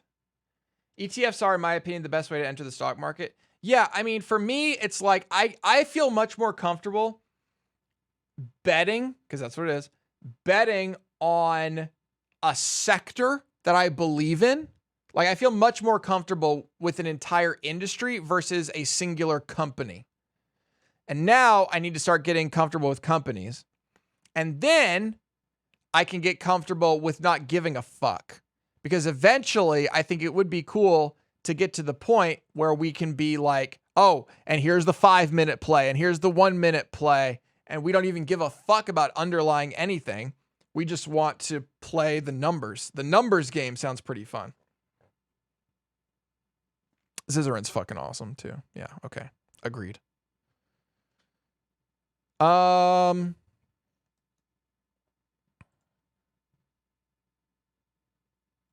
Okay.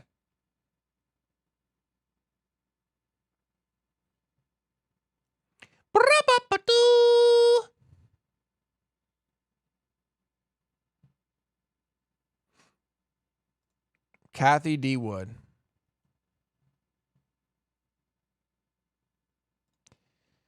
Okay. What was I talking about before? This sucks, by the way.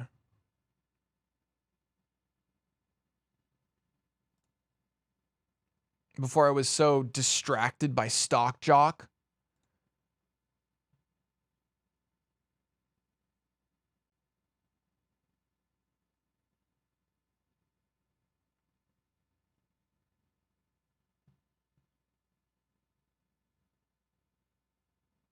How much is oh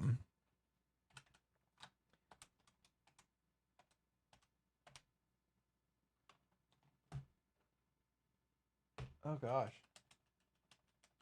In theory, we're going to have enough money this year to day trade if I keep this $300 going.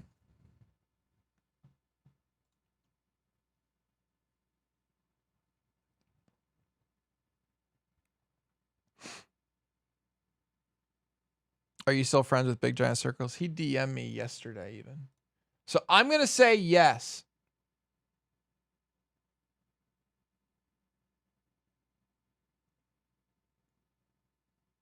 Total accumulated channel points in my channel last year was 82.7 million.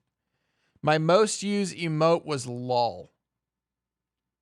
Followed by Kappa. Followed by Mil W. What? The top redeemer of channel points was the Rich Ricky with 107,000 channel points used. What the fuck?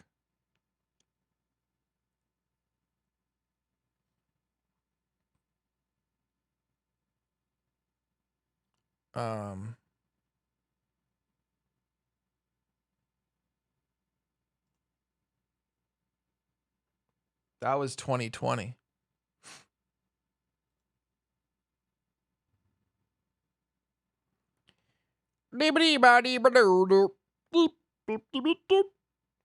Okay. I need to remember to do that. Sorry, I'm cleaning up tabs now. All right. I don't know if there's anything else we can do here today on the markets. I don't even think, like, for us, I think we need to go back to learning before we can really do much else. I do think it would be cool to hold another option. I think it would be cool to do another spread just so we have two of them going at once. The thing about spreads is they take forever. Look, I have to wait like another 2 weeks before I decide what to do with this bitch. That's annoying.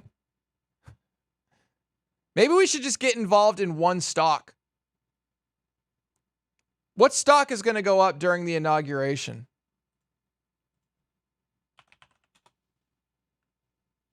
And maybe we could stick a call on it and just call it a day.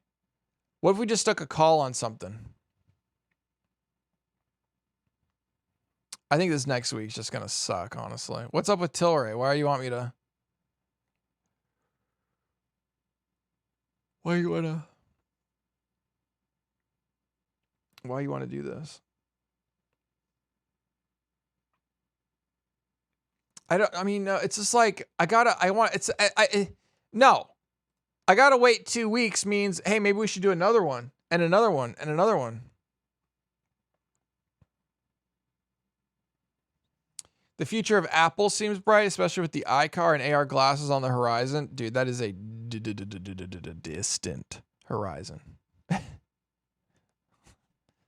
Like,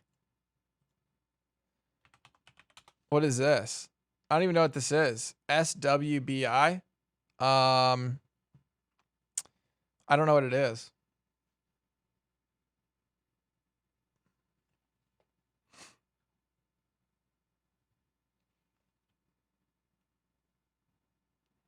What is SWBI? Southwest?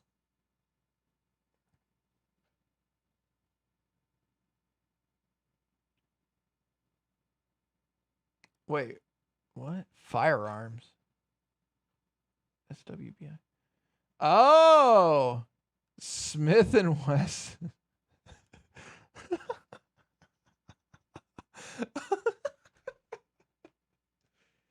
Oh no.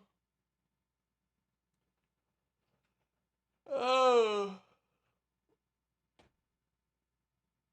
I don't know, man. I think everyone should have bought their gun by now. But that was a funny meme, and I'm glad that you said it. It was a good meme. That was a good meme. A moose, don't go moo. What the fuck is that name? That was good.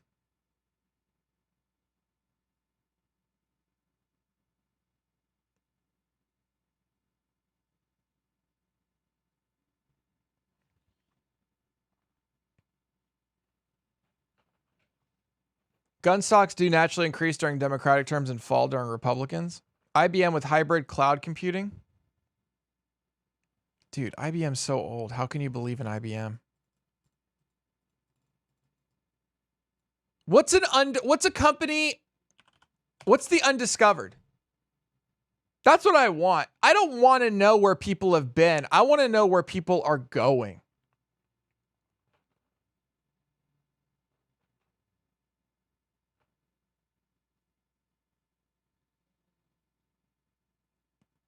$6 dividend. I couldn't give two fucks about a dividend. Yo, dividends to me seem super lame.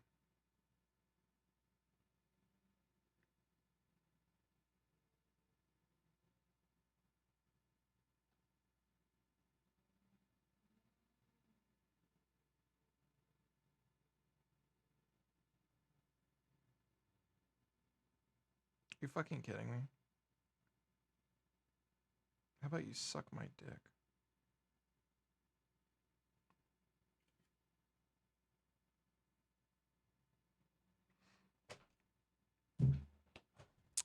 Bitcoin. No, I do not believe in Bitcoin.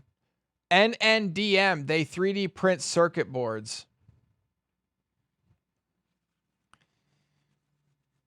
I don't believe in 3D printing. I mean, I have a 3D printer and I know how fucking slow it is. I mean, I guess 3D printing circuit boards is cool, but it's not really good for manufacturing, is it? It's good for prototyping, but how big can a prototyping company get? Apparently big. Look at this company. Look at that up curve. What the fuck? Yo, who the fuck are these people?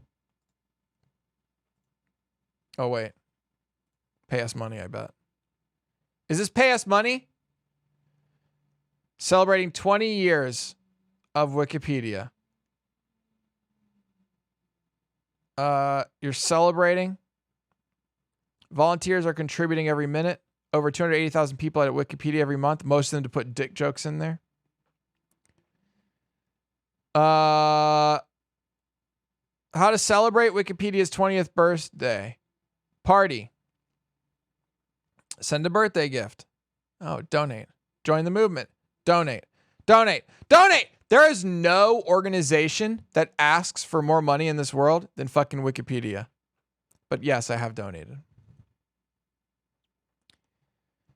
Okay, what was I going to look up?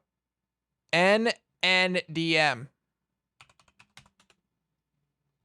Nano Dimension Limited. In Israel. Uh-oh. An Israeli company.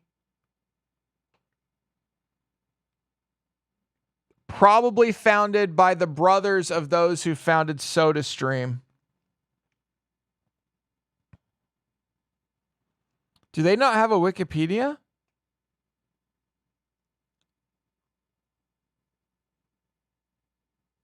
Dude, who's Motley Fool? Why Nano stock soared Wednesday? Why Nano plummeted today? Dude, who is this Motley Fool thing? The Motley Fool. Fool.com. What the hell is this? What the hell is this?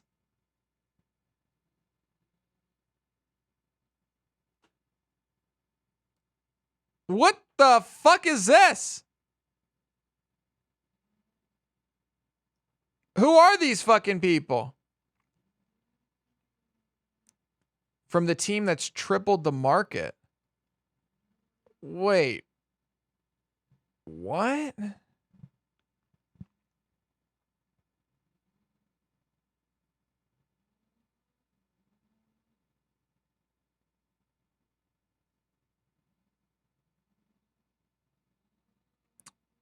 The Motley Fool is relatively popular. They flip penny stocks. Wait, what? Stock Advisor. Stock Advisors are launched in 2022. So if you followed what they were saying, you would be up 569% right now from 2022. You would have 5x your money in 20 years. So it's an annualized rate of 25%.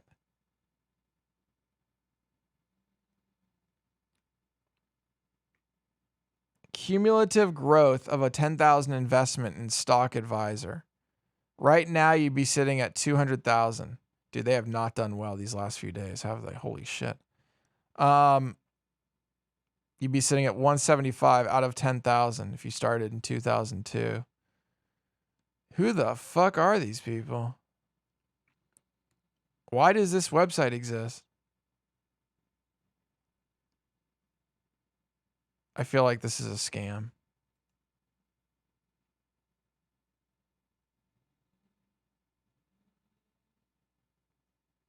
$99?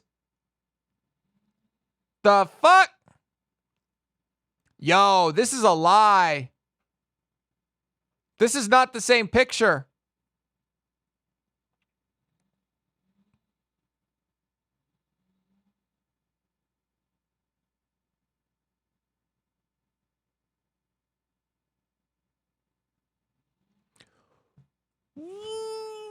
What?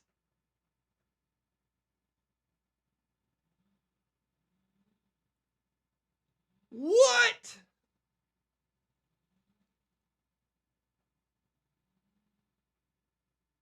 What? Holy shit. Wait, somebody just made 54% off a SPY option? How, Frost Glacier? Was it a call? Dude, there's 700,000 people paying $100 a year. Oh my gosh. This thing is bringing in $70 million a year. Holy cunt. Oh my God. No, it goes up to what? These people are bringing in $100 million a year. Or does this mean 700,000 people have ever signed up for it? Holy shit. That's wild. God damn. Why do they have an entire section that says Warren Buffett? What? Oh my gosh, look at their affiliates now. Here's all their affiliates. Holy shit. These guys are smart. They're not fools. They're smart. What is rule breakers? High growth businesses we think are poised to be tomorrow's market leaders.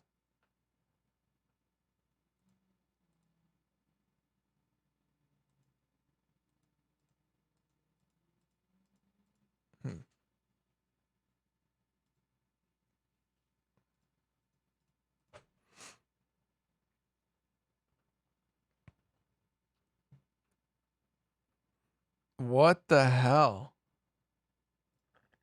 3 fantastic growth stocks that could help set up your life. By Keith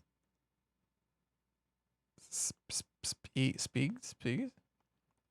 Dude, why is there a Robert Frost poem here? I love this poem. Two roads diverged into a wood.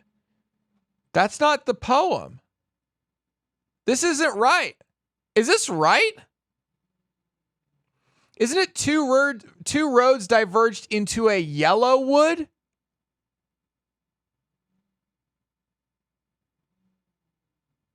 Two roads diverged into a yellow wood. Am I an idiot?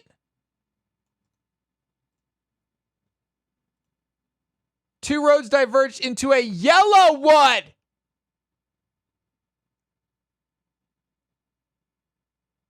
Oh, wait. I was talking about the whole poem. He just copied out the bottom part. Oh. Yeah, I'm a nerd, and I love this poem. I fucking love this poem. It's a good poem. I hate poetry, but that's a good poem. I fucking hate poetry, but that's a good poem.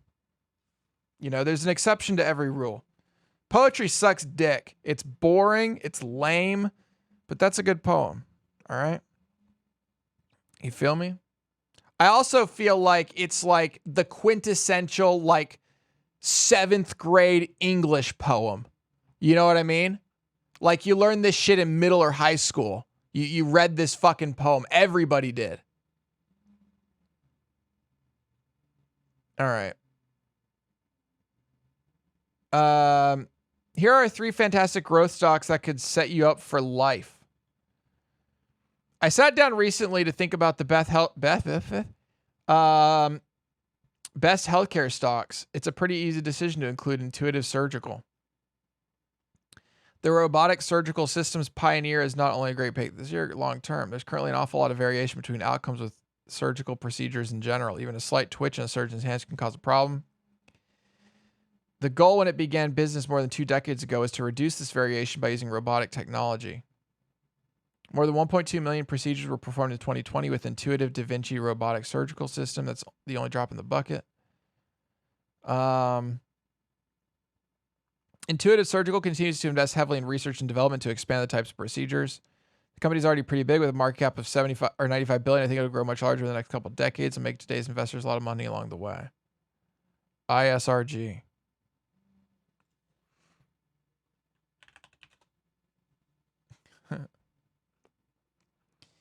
Damn, that's an expensive stock. Holy fuck.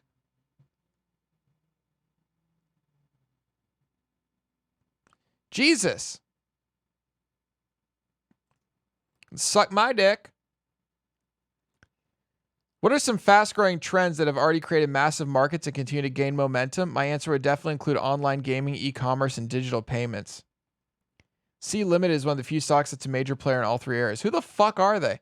A rock star in Southeast Asia. Its Sea Monkey unit is a top digital payments provider in the region. The Shop division is the biggest e-commerce platform in Southeast Asia and Taiwan. But they're known globally thanks to Garena, which develops and publishes some of those popular mobile games on the market, including Free Fire and Call of Duty Mobile. What the fuck?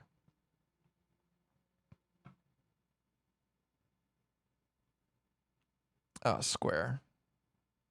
I don't know. Company's Cash App has soared. Cash App started supporting peer-to-peer payments. Square has increased its functionality significantly to include new functionality such as trading stocks and Bitcoin. I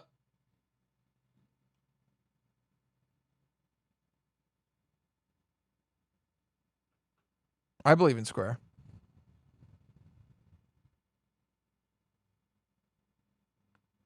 Chipotle is $1,400 a stock? What? I didn't even know Chipotle was public. How about here's what I do. I buy 100 shares of Chipotle, and then every time they give me diarrhea, they lose a share.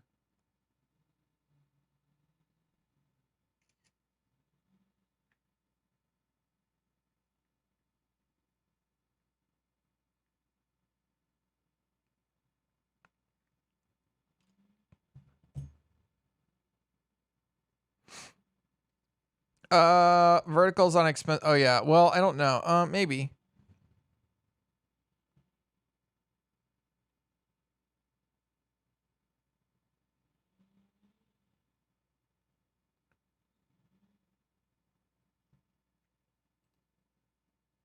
Fool.com is kind of a weird place to get stock advice from, isn't it?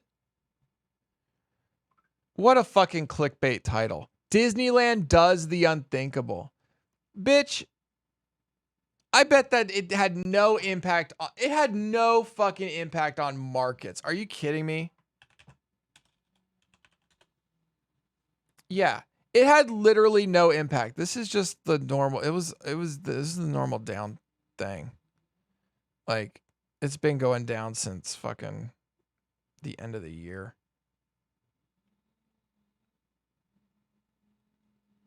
That's a clickbait title. Disney does the unthinkable. Is that the layoffs? No, they canceled their annual pass for this year.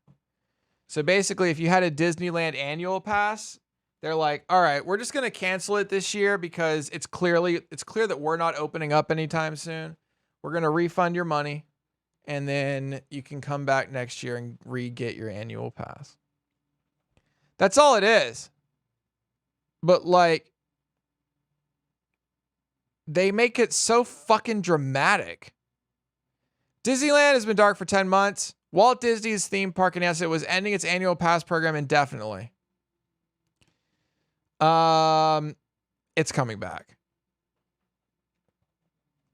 It just makes it a lot easier. It's just easier for Disney to be like, just fuck it for now. Fuck it.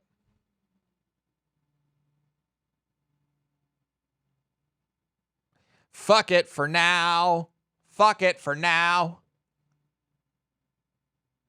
But if you have a current Disney pass, annual pass, you can still use it to get discounts and shit like that online and at Downtown Disney, which is open in California, and all that kind of shit. So, yeah.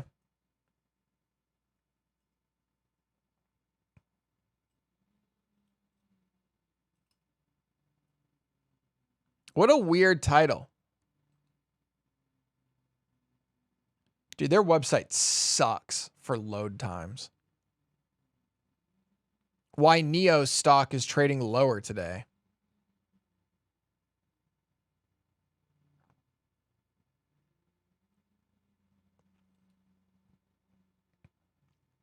I feel like you could get their stock picks simply based on whatever stocks they talk about in here. 2 biotech stocks poised to soar in 2021. Today, I'll be discussing a pair of biotech stocks that are toward the riskier end of the spectrum, so buckle up. Neither of these companies have a product yet, and their revenue is dependent on drug development agreements with larger collaborators. Uh-oh. Uh-oh. Surface Oncology. Angling to make drugs that target the tumor microenvironment in tough-to-treat cancers. What? Suddenly, I don't know what the fuck we're talking about. Aside from its taking on a notoriously tough niche as its mandate, I'm bullish on Surface in 2021 because it has a handful of early milestones that will allow the market to start recognizing the company's value. In the first half of this year, Surface will present clinical data from 2 of its 3 phase 1 clinical programs. One of the programs is for late-stage renal cell carcinoma, whereas the other is for solid tumors and pancreatic or gastric cancer. These data updates will be quite significant for its stock, as it will be the first time that investors will have a chance to get a feel for how the company's lead programs are moving forward. In the second half of the year, it'll file an investigational new drug application with the Food and Drug Administration, thereby paving the way to start clinical trials with human subjects. What? This may not directly catalyze the stock's growth, but it will widen Surface's pipeline and make sure there are future opportunities for investors as the project matures. Overall, it's important to remember that Surface is still a very young biotech company and very risky investment. I suggest analyzing how the clinical safety data it reports holds up to that of competing products before deciding whether to invest. Bitch, that's your job! If its therapies look like they're safe, early investors will see their shares balloon in value, but it'll probably still be plenty of future upside for those who come after. Wait, what? Dude, I love this shit. I love this shit. Going deep into some shit. Surf. That's, first of all, surfing is cool. Dude, did he write this back here? I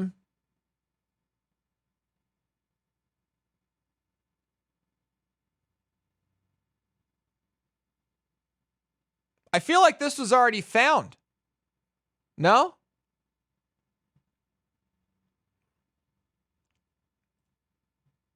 Maybe we go risky business and do a call on it.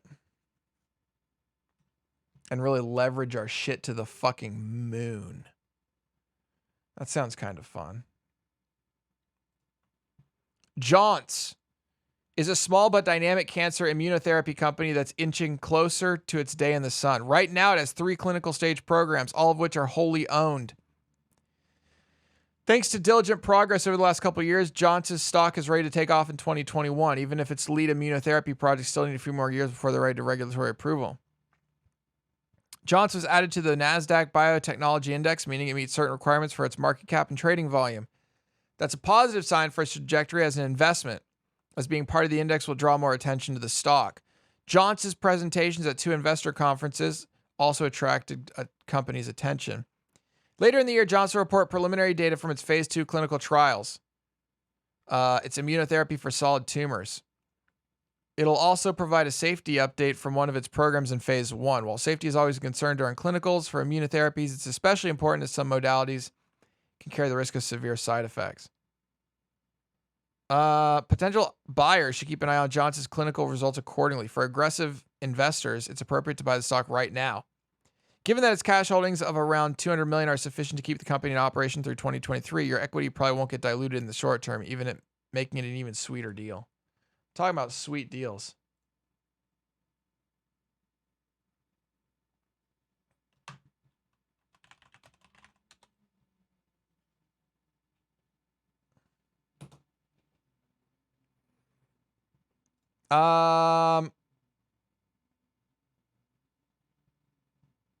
JNCE.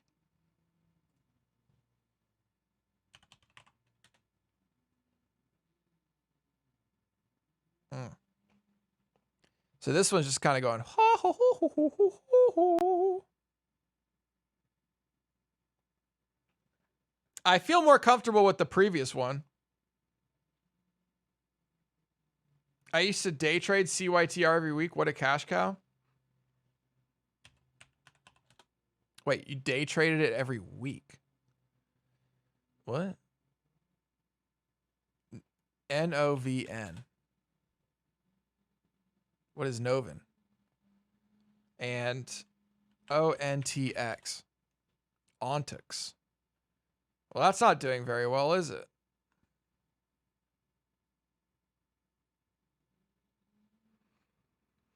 Wait for the street hype to... Nobody reads this. Wait, are you telling me that this article caused a price bump? From just this one random fucking website?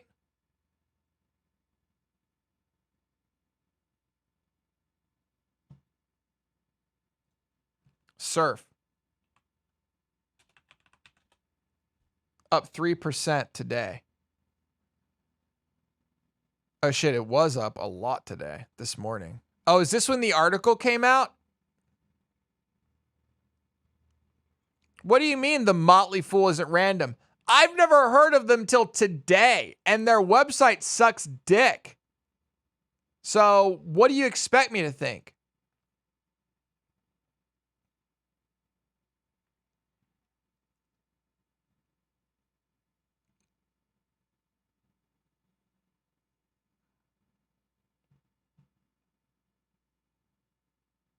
Like, this website looks like it hasn't been updated in years. And then, like, its homepage, look at it. Why does it take so fucking long to load? Get a better ISP.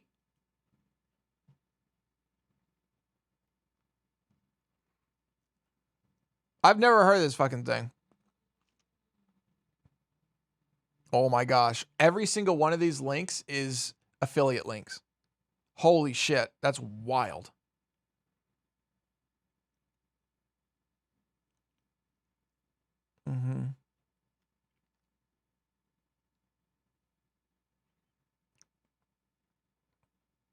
It sucks balls and is shitty, but is huge. Really? So you think that this spike hit at 7 a.m. 7 a.m.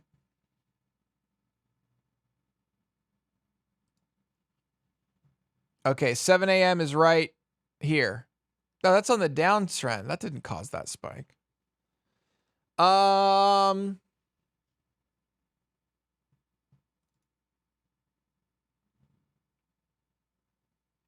I feel like I have to know something about these. Do you not feel like you have to know something about this shit to invest in it?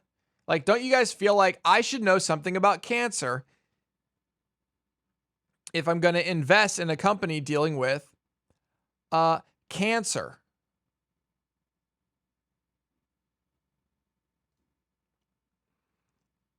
If it's found members of Congress were accomplices to attack on U.S. Capitol, they should be prosecuted. Okay, thanks for saying the obvious.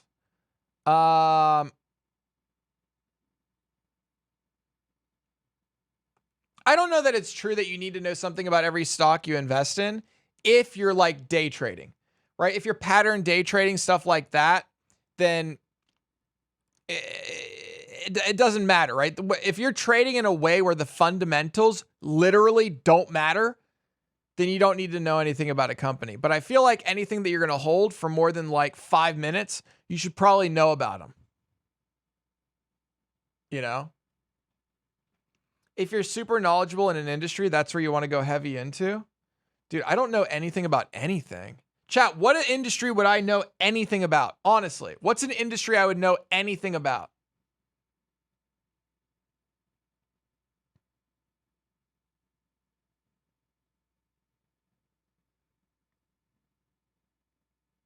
Sucking penis is not an industry, by the way. Just throwing that out there.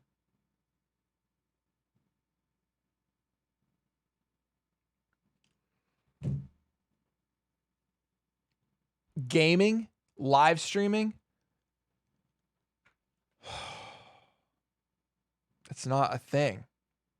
I mean, I guess gaming you could, but I'm not going to invest and I don't believe in any of these video game companies. Are you kidding me? Dude, name a good game that's come out recently. Cyberpunk.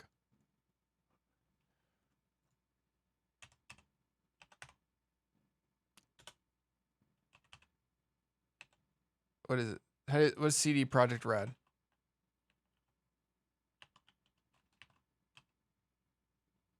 What is CD Projekt Red's thing? I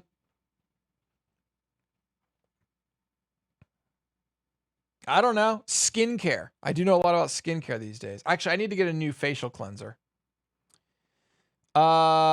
Content creation and managing of content creators. Your knowledge of online creator industry must be massive. Yeah, okay. I'm definitely a big expert when it comes to that. But what the fuck are you investing for that?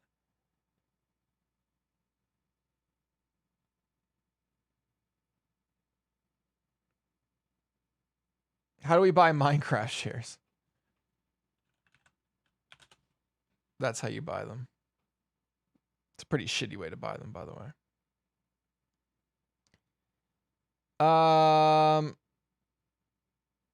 Yeah, well, the thing is, the companies that I work with, I don't believe, like, I believe in them as a company, but I don't believe their stock prices are going to triple. You know what I mean? I should have been balls deep in Corsair.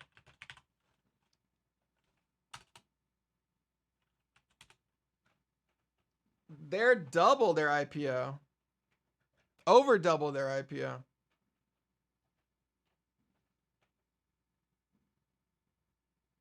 That's the problem, is I know too much. They're like, in the gaming industry, I know too much about gaming. I know so much that I'm not bullish on literally any gaming company.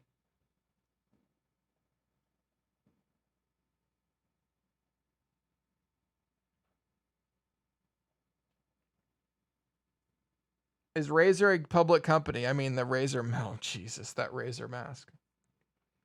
Yo, dude, my eyes are like peeling. It's such a weird sentence. People love AMD. Wait, what? Oh my gosh! My life just changed. How do you click this instantly? What's the button for? Type in question mark. Oh, it's not what I wanted. You know, astrophysics go into space companies. Oh my God.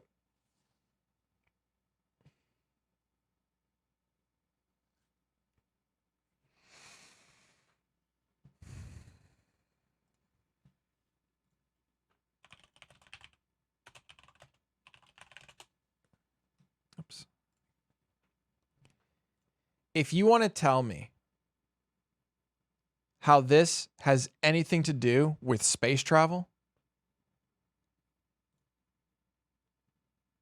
you're out of your fucking mind.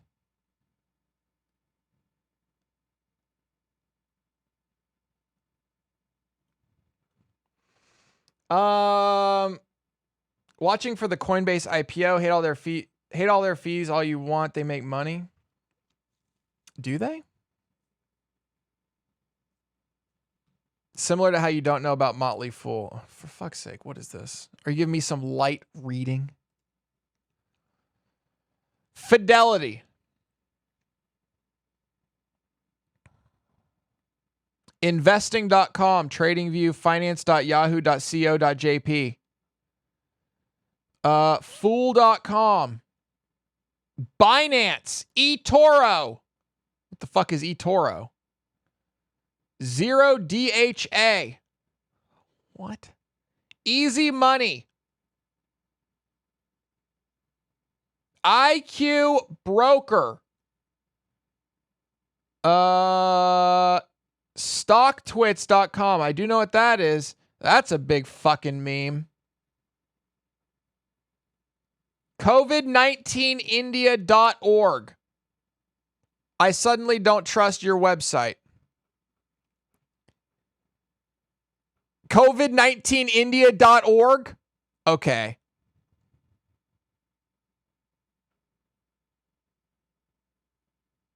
Asteroid mining? Dude, I'm not trying to invest in 20, not even 20. I'm not trying to invest in 2220, all right?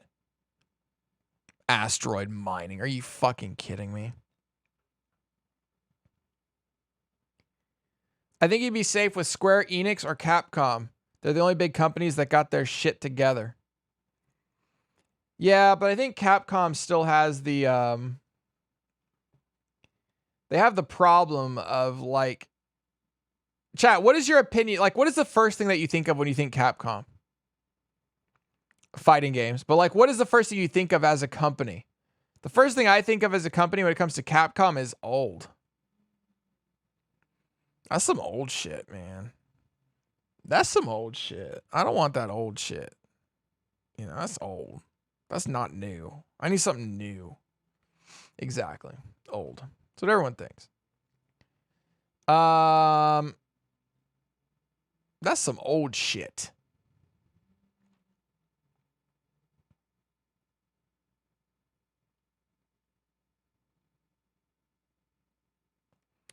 Word. Uh-oh. And I want central banks to step in hard on regulation, but Coinbase is a cream in a pot of sketchy milk.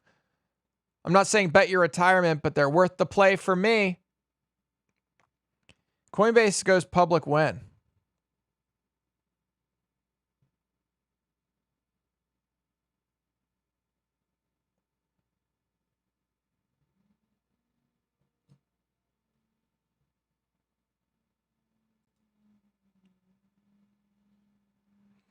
Look up fintech ETFs.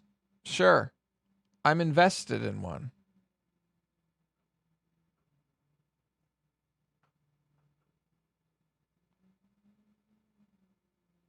Yo, chat, things are looking up today, actually. I mean, everything started pretty fucking shit this morning. But now I'm only down 169. I was down like 300 earlier. Coinbase will be like Airbnb? What do you mean it'll be like Airbnb? Control 6. Now, how do I get to this exact point right here, to this arc F thing?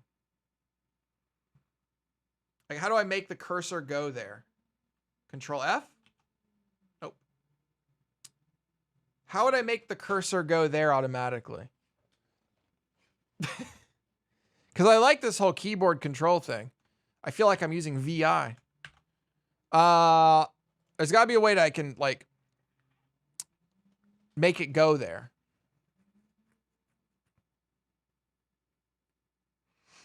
What if I set up a macro that just made the mouse go here and click? I could do that.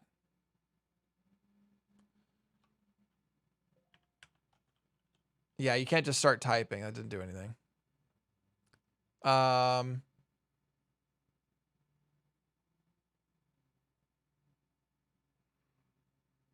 Holy shit. What? Is that true?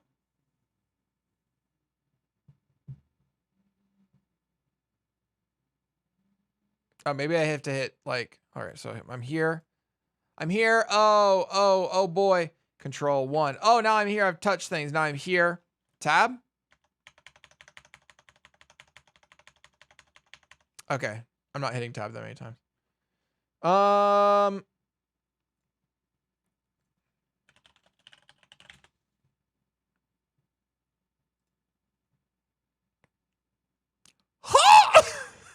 That's a lot of money.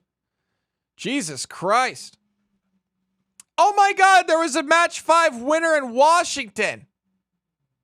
And a match 5 plus Megaplier winner in Florida. What the hell does that mean? What's a... Oh my God, I love this. I love this. I love this guy. I love this guy. Virginia man just one number away from the jackpot.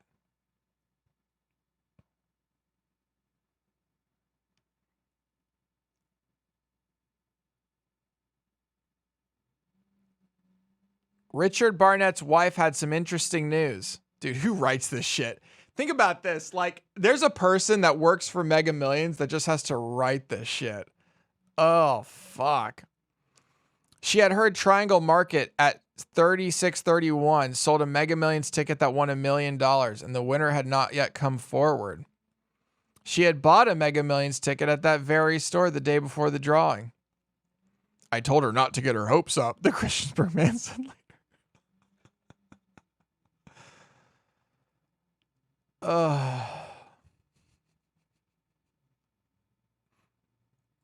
Jesus Christ. I just love the fucking picture. That's so good. That's so good. I love it.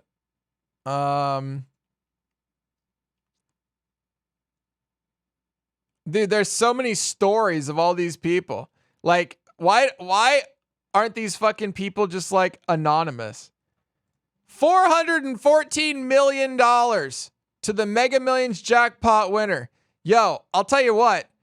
These bitches are smart. Their face is completely covered. That's right. If you win a jackpot, you don't tell a goddamn soul. You dis-a-fucking-peer into your mansion, and that's it.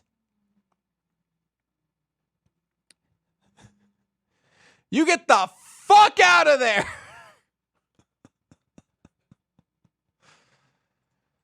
Oh, man. Mississippi's first. What? This is the first time anybody from Mississippi has ever won anything?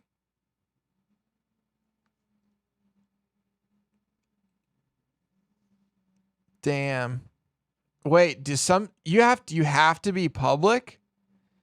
Yeah, that sucks. Dude, look, nobody wins from Washington. Like, literally, nobody wins. Oh, this is now we're pre-COVID. Yo, why is this dude's check fucking jacked?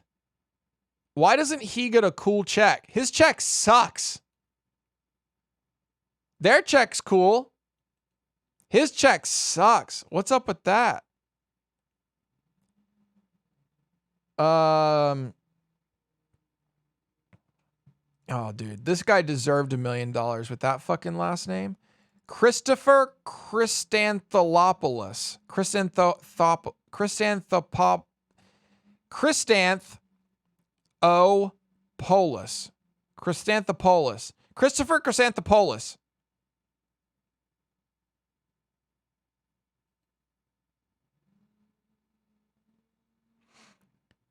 Jesus Christ.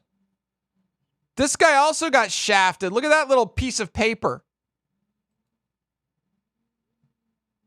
Yeah, you're not going to catch me in one of these pictures. This guy didn't even get a check. He's like, fuck the check. Yo, Michigan. Everybody in the fucking Midwest loves playing the lottery. Holy tits. What? Dude, Michigan is killing it. What?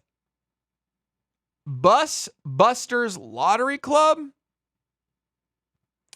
A 21-member lottery club in Michigan won $1 million. That sucks.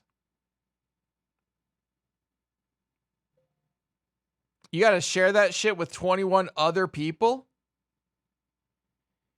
Each club member gets $47,600 before tax withholdings. Holy shit. Each club member is going to get like $20K.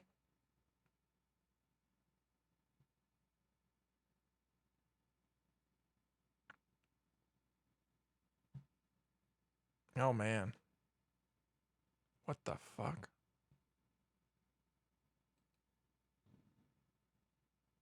The Magnificent Nine? An office pool.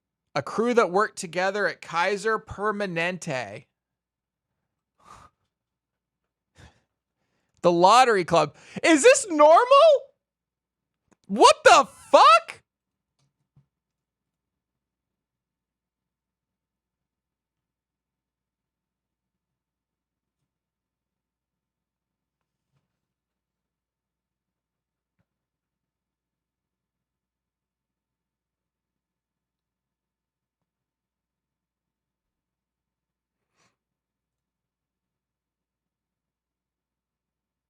I don't, a lottery ticket's $2 each, right?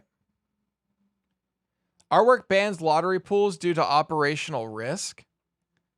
I don't even know what that means. Do notice how there is literally nobody here from Washington. Like, actually nobody. Nobody. Holy shit, it's Kit Boga. What?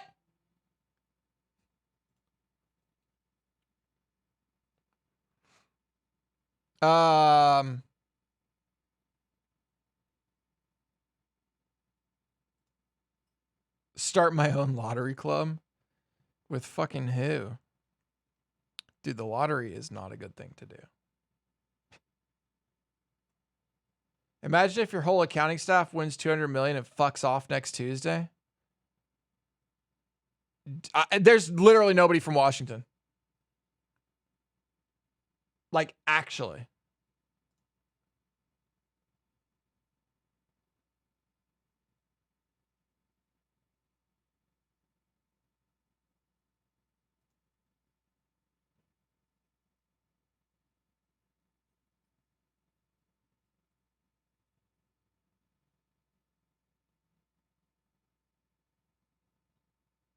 Oh my gosh, Seattle, Washington.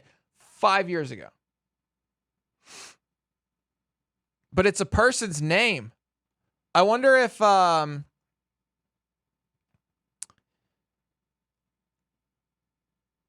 wait, on March 24th, the jackpot had remained unclaimed since the drawing on Tuesday, March 8th. He presented the ticket at the Washington's lottery headquarters in Olympia together with his family. The winner purchased one $5 Mega Millions ticket. They're not $5. I thought it was $2. He chose the one-time cash payment option before taxes of 102.8. After the reality of winning settled in, the winner's first purchase was an Alienware PC from Dell. Hell yeah! Yeah, baby! Let's go! Woo! Gotta get on that fucking gaming train now, man. Yo, fuck my job. I'm gonna go play games. MB pulling X3 SEV7. Oh, man. That's pretty good.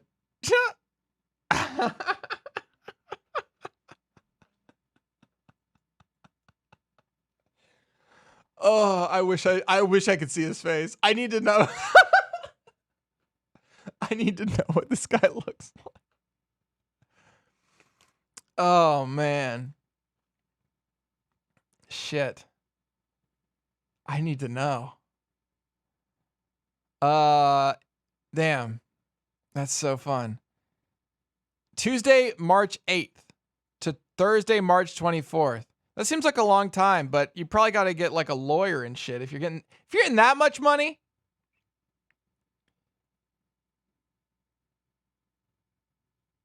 He won a 157 and got 102.8. I mean, you can do 157. That's just an annuitized value, right? So you can do the 157. It's just that 157 is paid out over 20 years. I'm pretty sure it's 20 years. Right? 157 divided by 20. So you can get 7.85 million a year. But if you think about it, you can take that 102.8 million and within 20 years, you can, in theory, unless you hire idiots, in 20 years, you should be able to make a 50% return in 20 years. It's 30 years, even more. So as long as you're not an idiot, you always take the cash option.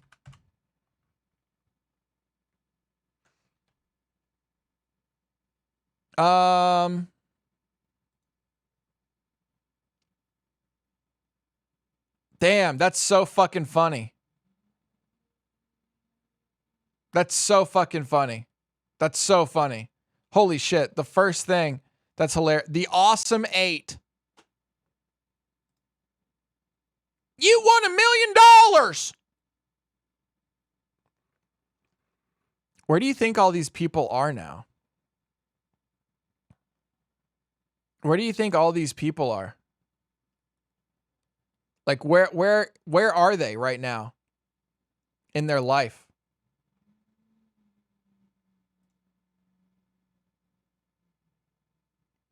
Therapy. I don't know what to do with all this money.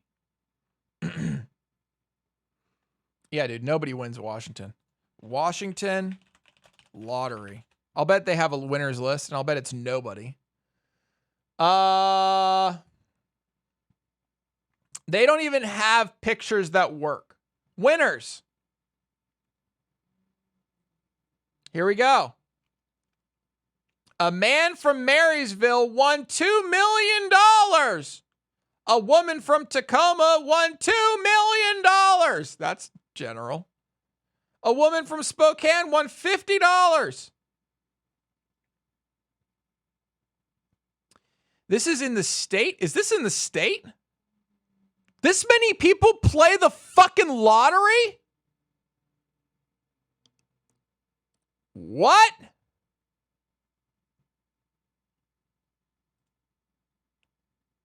Are you kidding?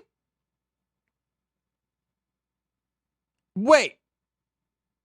In the last year, are you kidding?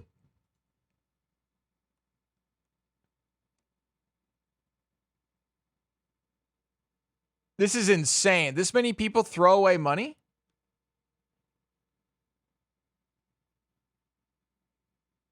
Oh my gosh.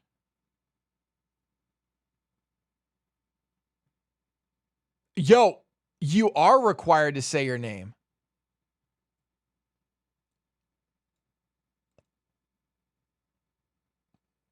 What? Oh my God. Dude, yesterday, Douglas D won $210,000 from Winco Foods.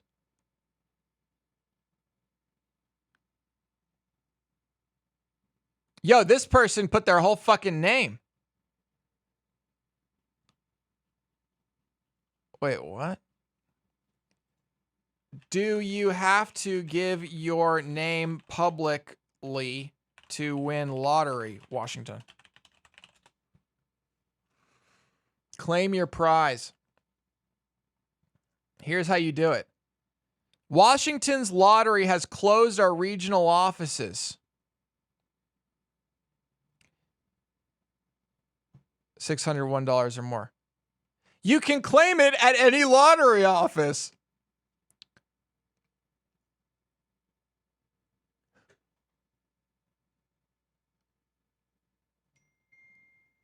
What? Oh, the lottery's headquarters in Olympia is now open to the public. We are strictly observing social distancing. Okay, so you got to get your ass all the way to Olympia.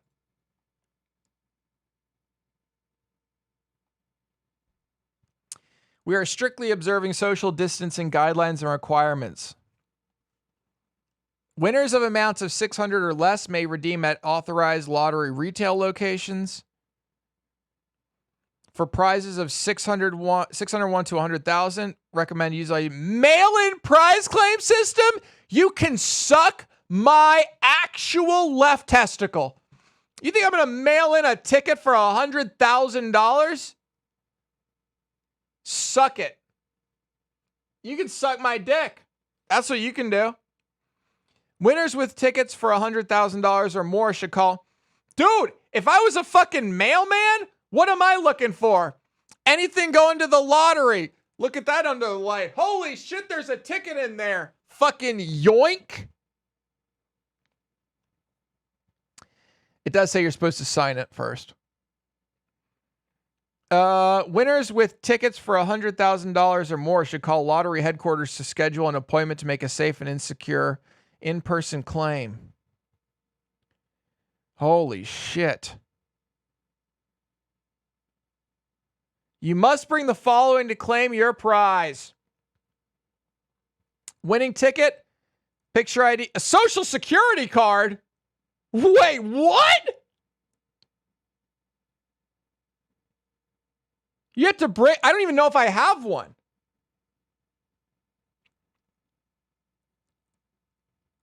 What?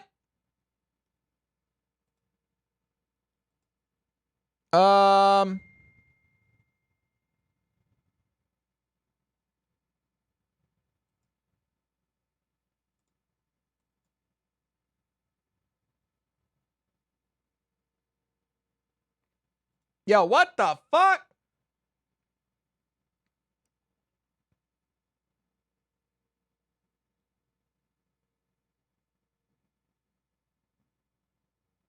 There's no state income tax. I would assume there's no state income tax. Here it is. Lottery are considered income. The lottery is required to report any single prize to the IRS. If the prize is over $5,000, the lottery is required to withhold 24% for U.S. residents and forward taxes to the IRS at times paid. Yeah, so there's no state taxes. I guess. That's fucking weird.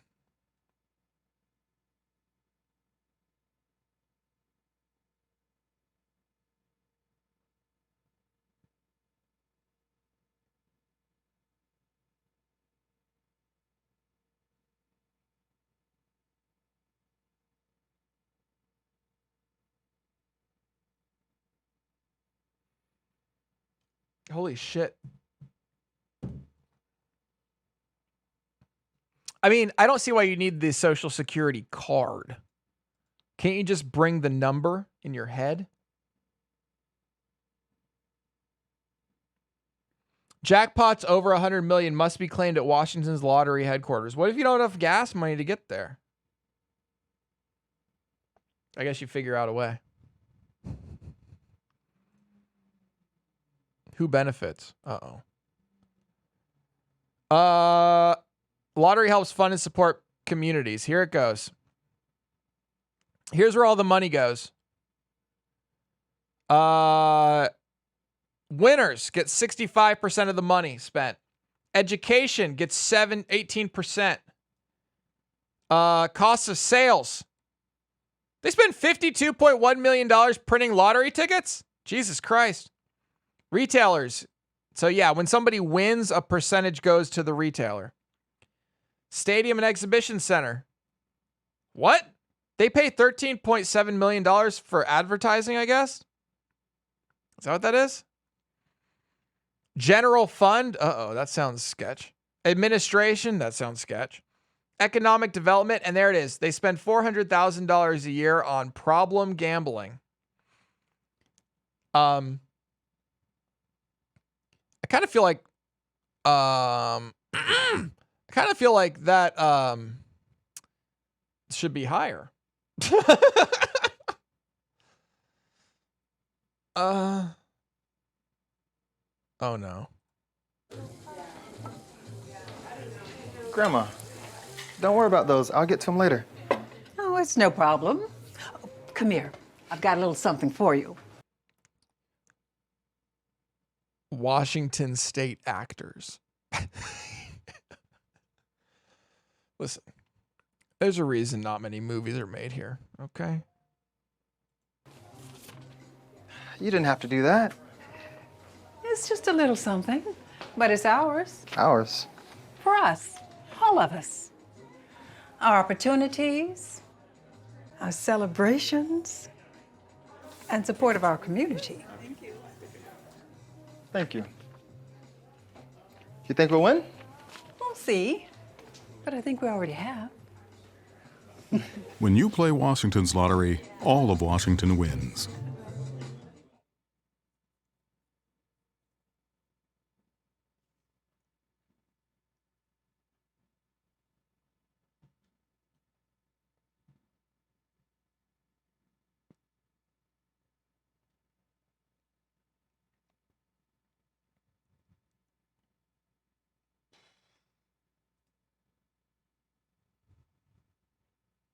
Wow. Okay.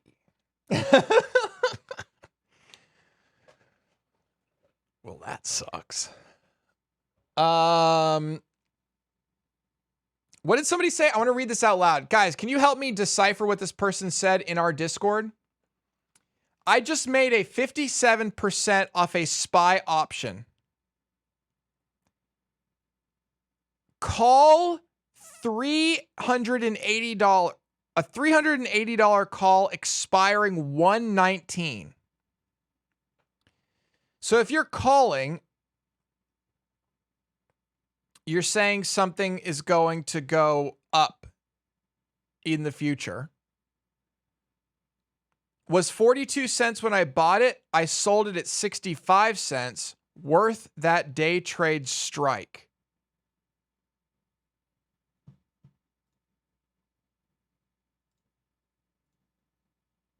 $19th.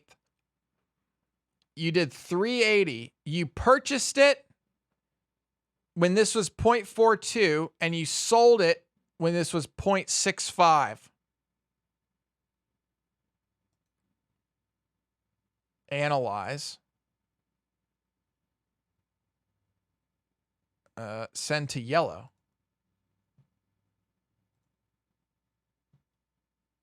So you sold, oh my God.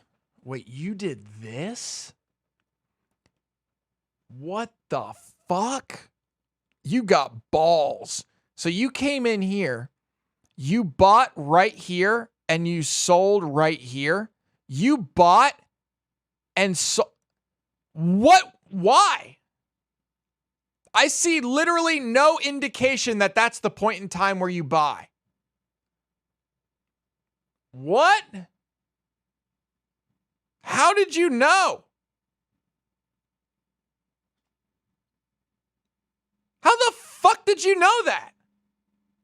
Frost Glacier 14 in the Discord.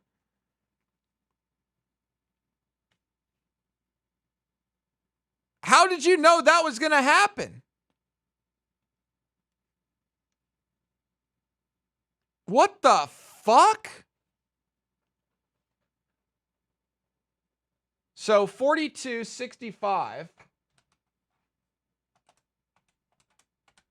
You made 23 bucks minus commissions.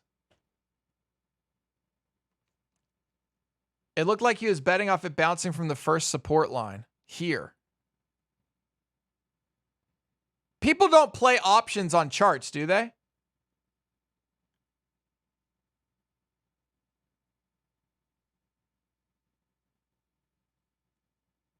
Oh, in the Discord. Why are you talking in Discord? Figured it wasn't going any lower. Were you just staring at this chart? Nobody plays options on charts. Do they? Because think about if you do. Look at all the fucking charts there are.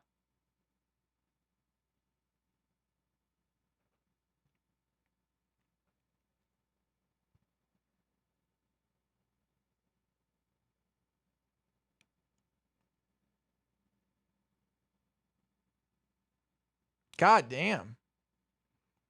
No, the Greeks. Oh my God. Wait, you're a fucking professional. You were doing it based on this? What? Yo, you're in a different world. You made 24 bucks in like 15 minutes. How the fuck did you do that? Did you just buy one option? Did you go 50 options? Holy shit. So 380. Something about this right here indicated that you should buy or sell. I don't see the Greeks changing. Ever. Oh, I guess they're changing up here quite a bit. You play options off the stock chart and choose it based on delta and volume. Fuck.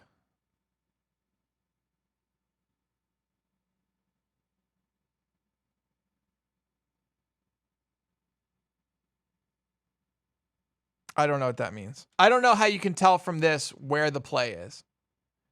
I literally don't see where you can tell from what we're looking at right now where the play is.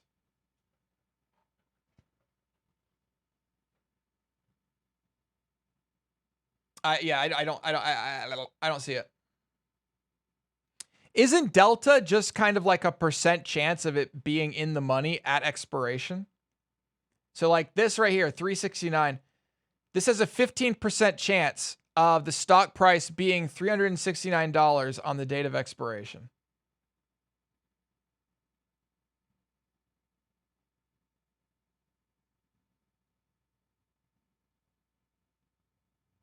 Or is that what theta is? No, theta is time decay. That's nothing to do with this. Yeah, that has nothing to do with this.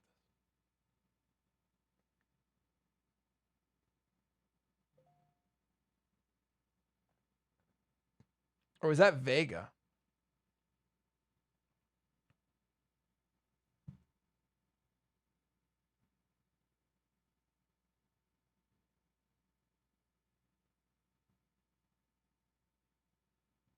Okay.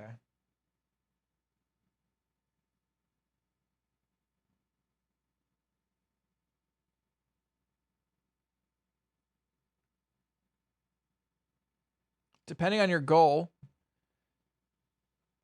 you can choose the best option for you based on your Greeks. Continue. Now what? Now you say the sentence that you say after that is the actual important one. You can choose the best option based on Greeks. How?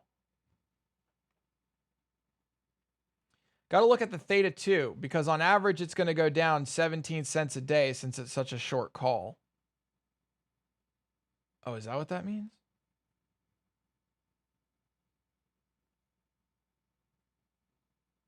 Yeah, theta decay. Like to look for a day trade.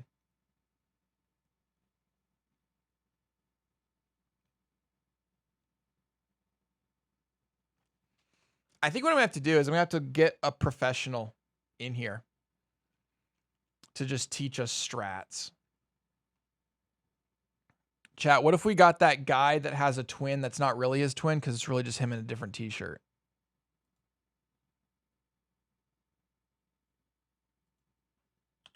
On the show.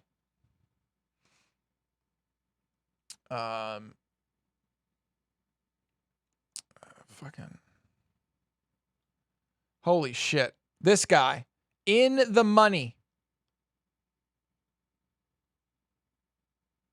Dude, you guys make me watch the wildest shit. Look at my fucking feed now.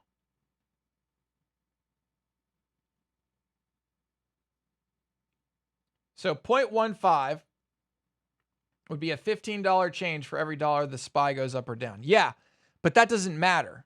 How do you trade based on that?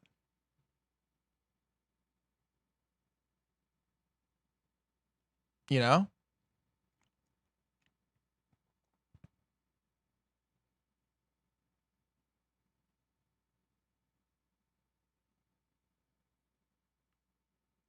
Can you look at this and do an entire trade just looking at this? You just know?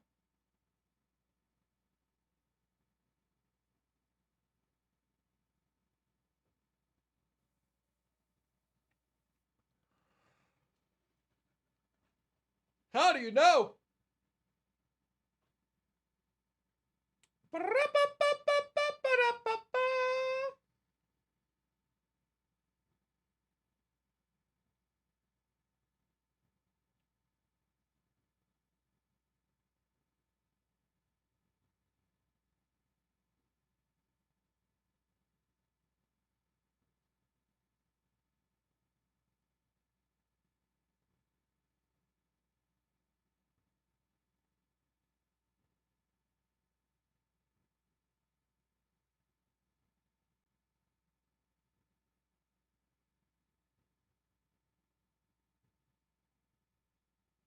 Damn, this is hard. This is like, this takes effort, you know?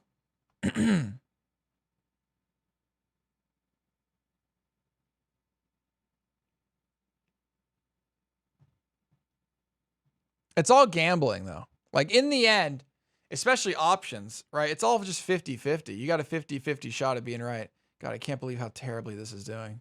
Holy shit, it's doing so bad. Oh my gosh. I lost so much money on this today. How much did we lose just on that? We've lost 113 buckaroos. But since opening, we're up 275 on it. So I guess it's not all that bad. Our net P&L is 8.29%. And our option right now is coming back, baby.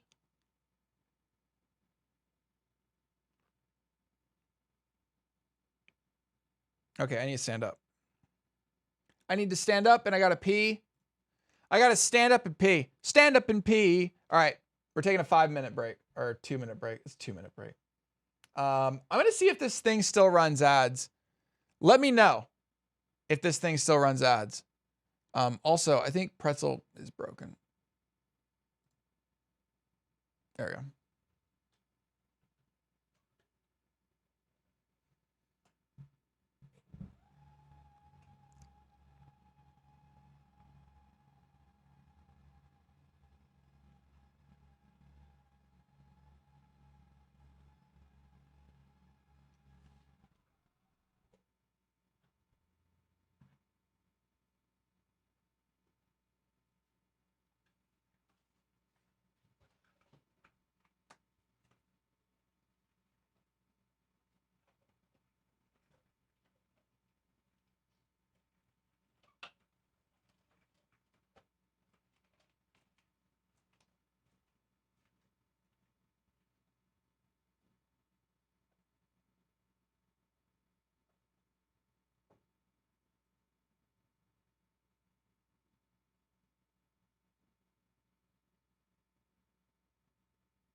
Paul Richard X2.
Okay.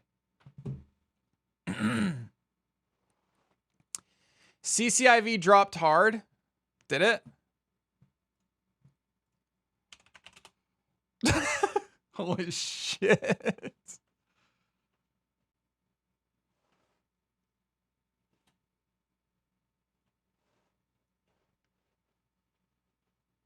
Hopefully our boy got out of it in time.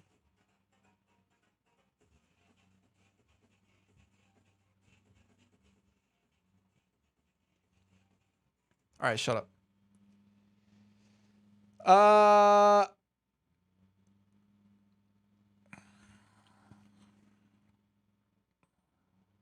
Oh my gosh. That halted, didn't it? This had to have halted. This has to have been halted. Is this a double halt situation?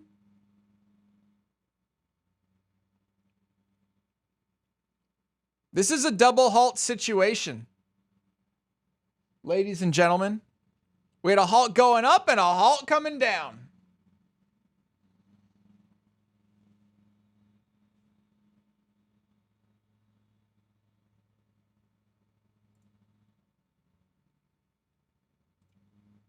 Halted going up, halted coming down.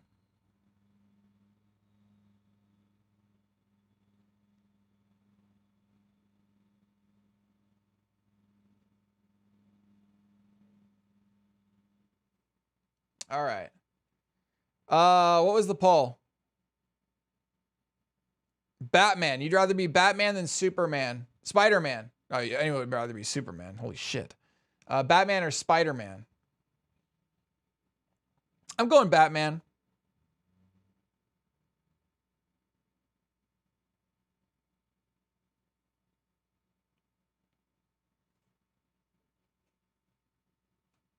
Okay. Man, we have so much to learn. Jeez. We really need to learn. We need to learn. Have you guys thought about my my idea for the bot? Seems pretty good, right?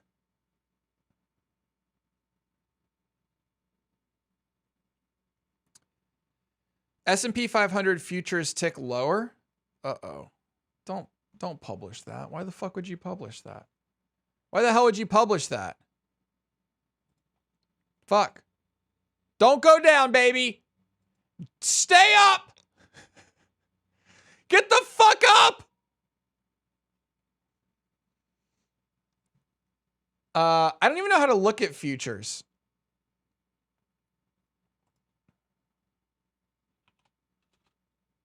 Futures. Soybean oil futures. What?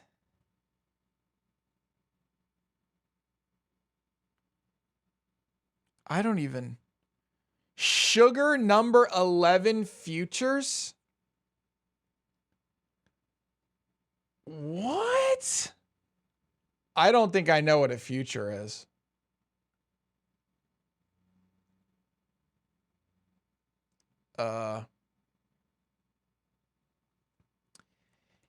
E-mini S&P 500 index futures. What's the difference between that one and micro E-mini? Oh, it's 10% of it.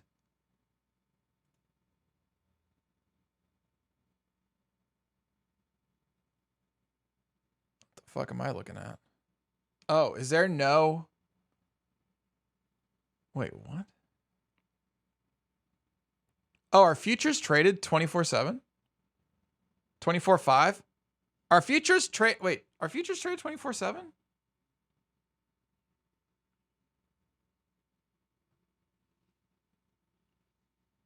What's a future?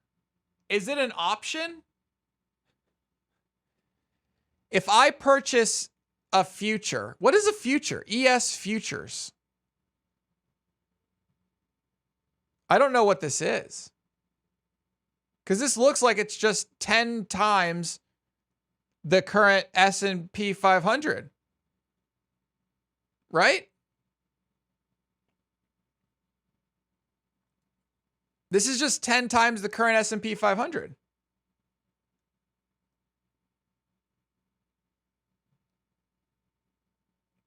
No? All right, we need to...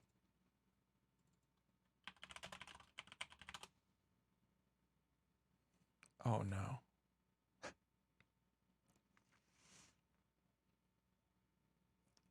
The plain bagel. Oh, boy. Who looks like the biggest memer? Holy shit, doesn't this guy play chess? No, he doesn't look quite like him.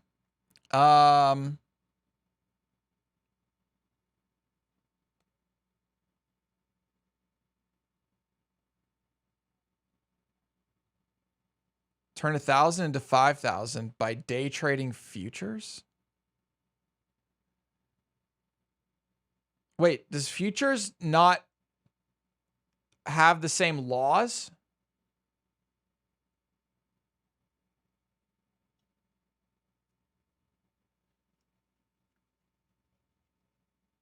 Without like $20,000 in your account, you're limited to some pretty lame futures. What? Just buy some crude oil. Wait, what? Most traders only stay in them for a couple minutes. What?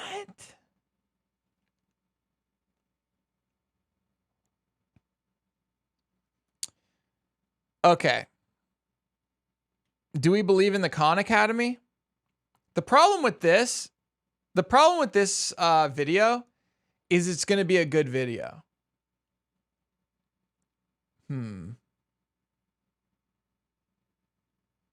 Like, who's a guy who's just full of himself? That one.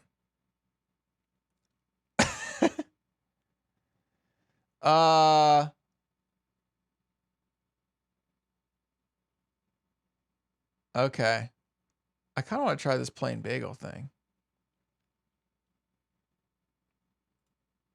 This video is sponsored by Skillshare. Go to skl.sh/theplainbagel3 to get a free 2-month premium trial. Free? On investment news channels, there are often ribbons with scrolling text or tables to the side showing future prices. Futures. You might see that gold futures are trading at $1,500 or that oil futures are trading at $55. These prices don't equal what the commodity is currently trading at, so what are they? Some I don't know. magic numbers showing what these commodities will trade for at a later date? Yes. Well, yeah. Kind of. Oh, wait, what? You see, these numbers are related to the aptly named future derivative, an investment security that involves buying and selling of an asset, I hate this typically guy. a standardized commodity, in the future. These investments were originally intended for producers looking to manage business costs, but have since evolved into a fundamental component of the investment industry. They have many uses, and while they are complex in nature, they can fundamentally alter the traits of your portfolio if used properly. So today, let's go over futures, the related forward contract, and why people use them on today's Plain Bagel. Imagine you are a baker who makes bagels. You sell these bagels for $6. I don't like them.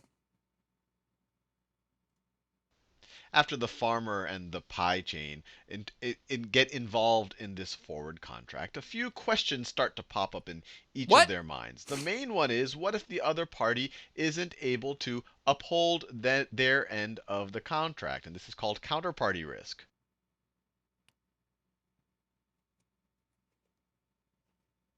Okay, well, that one sucked. Okay. Hey, it's Clay at claytrader.com. I am going to be your guide here through futures trading. Oh my God. At a very beginner level and a very basic I feel like his beard line goes very low. Level. So I want to quickly just tell you who this is for because I don't want to waste your time. If you are looking for the mathematical theory of things, if you're looking for all the different nooks and crannies of how the futures markets work from the mathematical standpoint, you're probably going to be disappointed. If you're looking for just, listen, I want to trade futures. I want to know how do I make money from futures. Sure, I want to know some broad aspects of how the futures market works, what actually it is. From a broad sense, yeah, I want to know that. But I'm more here for the practical, real world type applications, not a bunch of theory, not a bunch of just mathematical equations that I'd learn in some sort of, textbook. I want to. You're winning me with some of your sentences and you're losing me with others.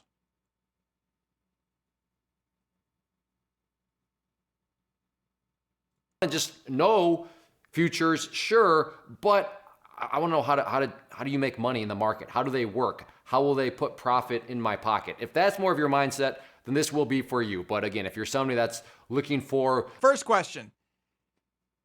Is futures risky? So, on the scale of risk, where do futures lie? On the scale of risk.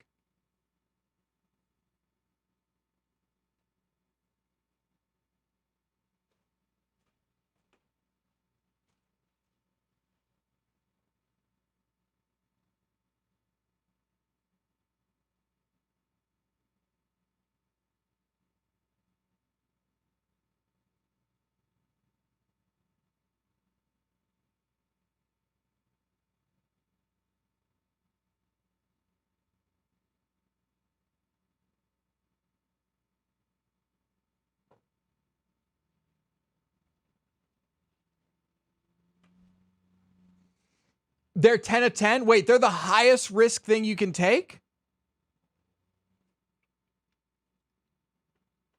What? The mathematical theory of it all, then you're probably going to be disappointed. So keep that in mind. And maybe you're on the fence. Do I even want to learn futures? One of the biggest benefits futures do allow for people is that it is a way around the pattern day trading rule. So perhaps you're kind of stumbling around with that. You're a little bit frustrated with it. Futures trading does not have to, it doesn't fall under those regulations. So that's one thing that I would just kind of throw out there that may get you interested into the markets and want to learn more about them. So with that being said, let's go to my desktop and let's get this course and class. So futures, first of all, I don't think I have futures enabled on my account. Do I?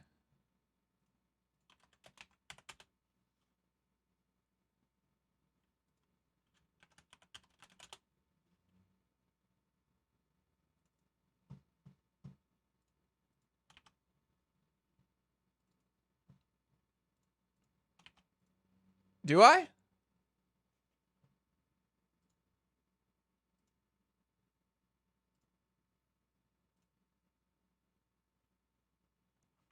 Okay. Okay, thanks. Right when you log in, it tells you, hey, here's how much money you've lost. Fucking bitch. My profile, general. Currently, futures have been disabled.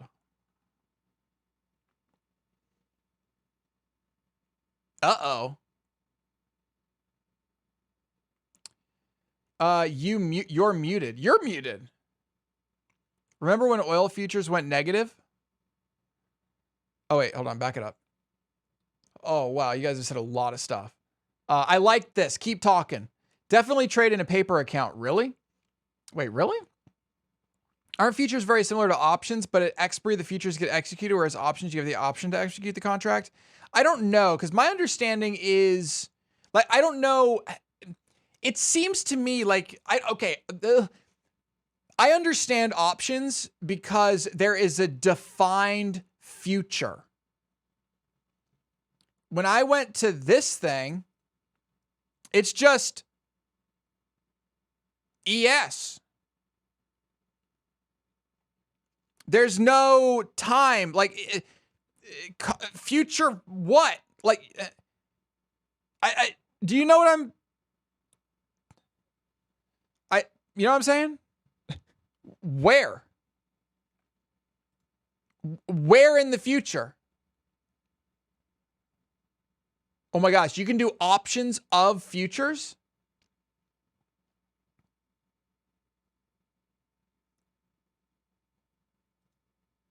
What?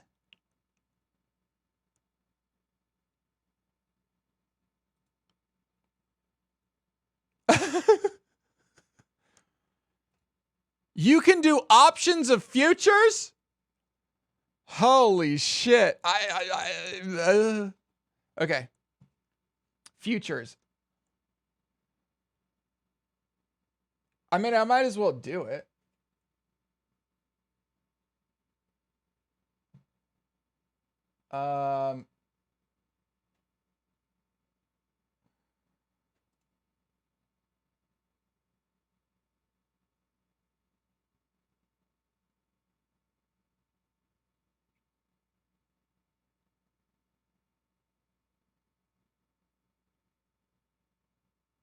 Okay. Oh, you just have to request. Oh, okay. I just requested it. Okay. Good. So that's that.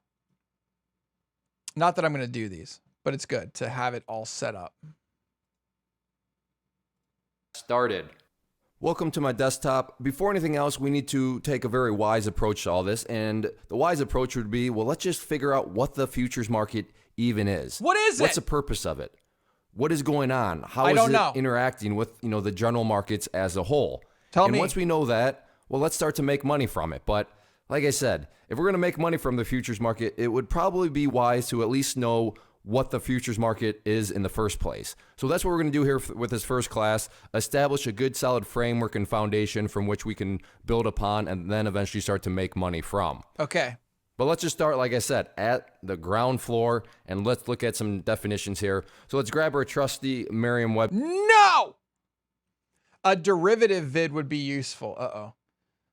Think about this. You're buying 10,000 gallons of oil 3 months from now.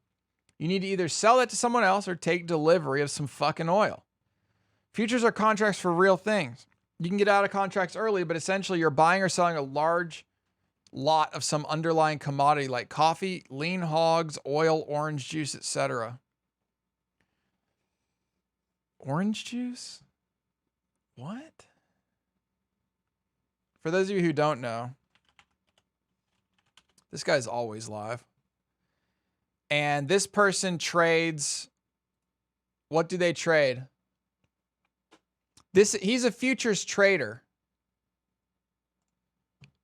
Trading the futures markets live. I'm the only viewer ever. But it looks like purchasing and selling VIX and ES. VIX and ES. And clearly has made some money today, I guess. Oh my gosh, made a ton of money today. What the fuck? Holy shit. Today's made 5,000 bucks. All right.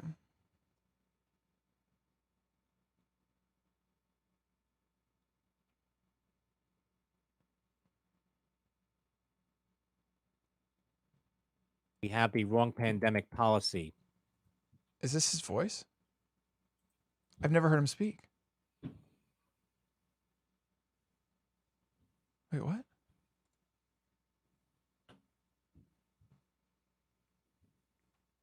I don't know. But here's somebody who's trading futures. So it's a thing. Webster Dictionary and look at each of these words. So the first being future. What does future actually mean? Well, it's something that will exist or happen at a later time. No. The two key components there being something. So, okay, something is what? Happening at a later time. And we'll get to more of that as we go. And then the next part is just a market. And a market is a meeting together of people for the purpose of trade. What we're concerned about and what we're going to look at is a meeting together of people. So future market, just something, and this something's happening at a later time, and this is all being based within a market, and a market, a meeting together of people. So, I mean, I guess this is one approach. Holy shit. Meeting together of people. The logical question then becomes, okay, well, who are these people? Who are these people that are meeting together? You know, what are they doing? But who, right? Very, very logical question.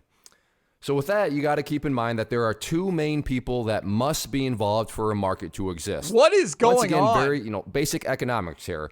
You can't have a market if there's not two people involved, right? One person does not make up a market. I think a 25% or 25 cent change in ES equates to $50 value. What? So if you're long when it's going down fast, you lose money like Drake at a strip club. Wait, what? So who are these people that must be involved? Who are these people that make up the market? Well, you're going to have a buyer and you're going to have a seller, or just in general, buyers and sellers. And that brings up the next question. Okay, well, what is the purpose of their meeting? And that is to negotiate a deal or a trade, right? That's what a marketplace does. If you're going to the grocery store and you want to buy an apple, you are negotiating a deal. You're saying, okay, I will trade this piece of money for that. And you have to try to negotiate. If you think it's priced too high, if you think the seller is trying to rip you off, well, then guess what? As a buyer, there's no deal, right? No deal, nothing's happening. So again, we're keeping it very basic right now, just economics 101. You're keeping it basic. That's what a marketplace Holy is fuck, made up my of. dog Two knows people, this. and these two people are buyers and sellers. Let's look at the next part here. Something, and then this is happening at a later time. Now, at this point, the deal has been made. So that leads us to, all right, well, what is the something of the deal?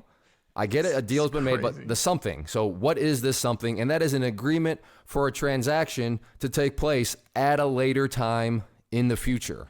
There we go. Are you seeing how everything's kind of coming together here? So a deal has been made, and then the details of the deal, the something of this deal is just an agreement for some kind of transaction. So what kind of transaction? Or in other words, what are the details of this agreement? So a little bit of context here. Let's just say that when this particular agreement is made, that the current date is August 15th. So again, to reiterate, who is this happening? Who is making, or who's this happening between? Who's making up the marketplace? Well, we have, again, the buyer. And in our situation, This seems like I could just take my Forex bot. Doesn't this seem like you could just take a Forex bot and throw it in here? Chat, is futures mostly dominated by bots like Forex is? Because when I go trade ES, there's only 5 options, and all of the volume happens in this first option. So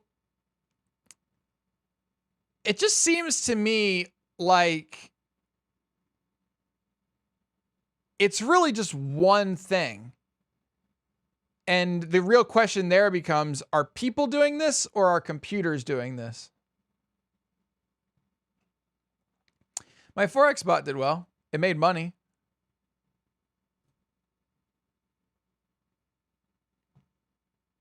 And then it broke, and then I never restarted it again. And I don't even know where the code is at this point. Situation in our little story here that we're going through. Let's say the buyer in this story, 15%? They manufacture, they produce, they sell one of my all-time favorites, Sour Patch Kids, all right? So if you're not aware, Sour Patch Kids aren't exactly healthy. That's why eat them in moderation. But the buyer, one of their main ingredients in Sour Patch Kids that they need to buy is sugar, right? So they're saying, you know what? I would like to buy 100 pounds of sugar for $1.50 per pound. Sugar. And then the other part of this market, who would they be talking to? Well, hopefully you have your common sense to say, well, if they're looking to buy sugar, they're probably talking to somebody that sells sugar. Very good job. Exactly. So they're talking to a seller that is going to offer up, they produce sugar, right? They have the big sugar cane fields and they are a producer of sugar. So the seller looks at their proposal, the buyer, and saying, all right, well, the buyer's offering us $1.50 per pound and they want to buy 100 pounds of sugar. Well, you know what? Yeah, I will produce that 100 pounds of sugar for you. And then the final part of this agreement, the last little bit of detail, which is very important for the futures market, is that they're saying this transaction will take place on October 15th. Okay. Not to insult your intelligence, but again, as far as our story is concerned, the current date is August 15th. So this deal, this transaction will not actually take place until 2 months later, right? 2 months into the future. So that's what's going on here. They are making an agreement for this transaction to take place in the future. And that's why this would be called a futures contract. All a futures contract is an agreement to buy or sell a commodity on a given date for a... Wait, so in this case, the commodity is just the S&P? What?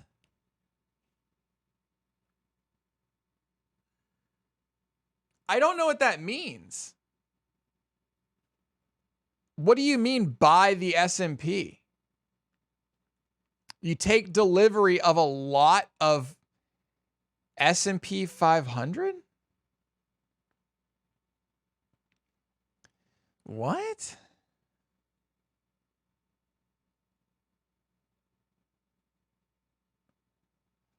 There is no S&P stock.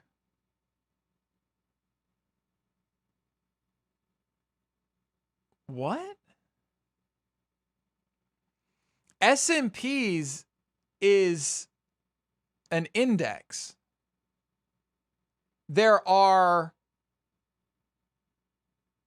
things like SPY that track the index,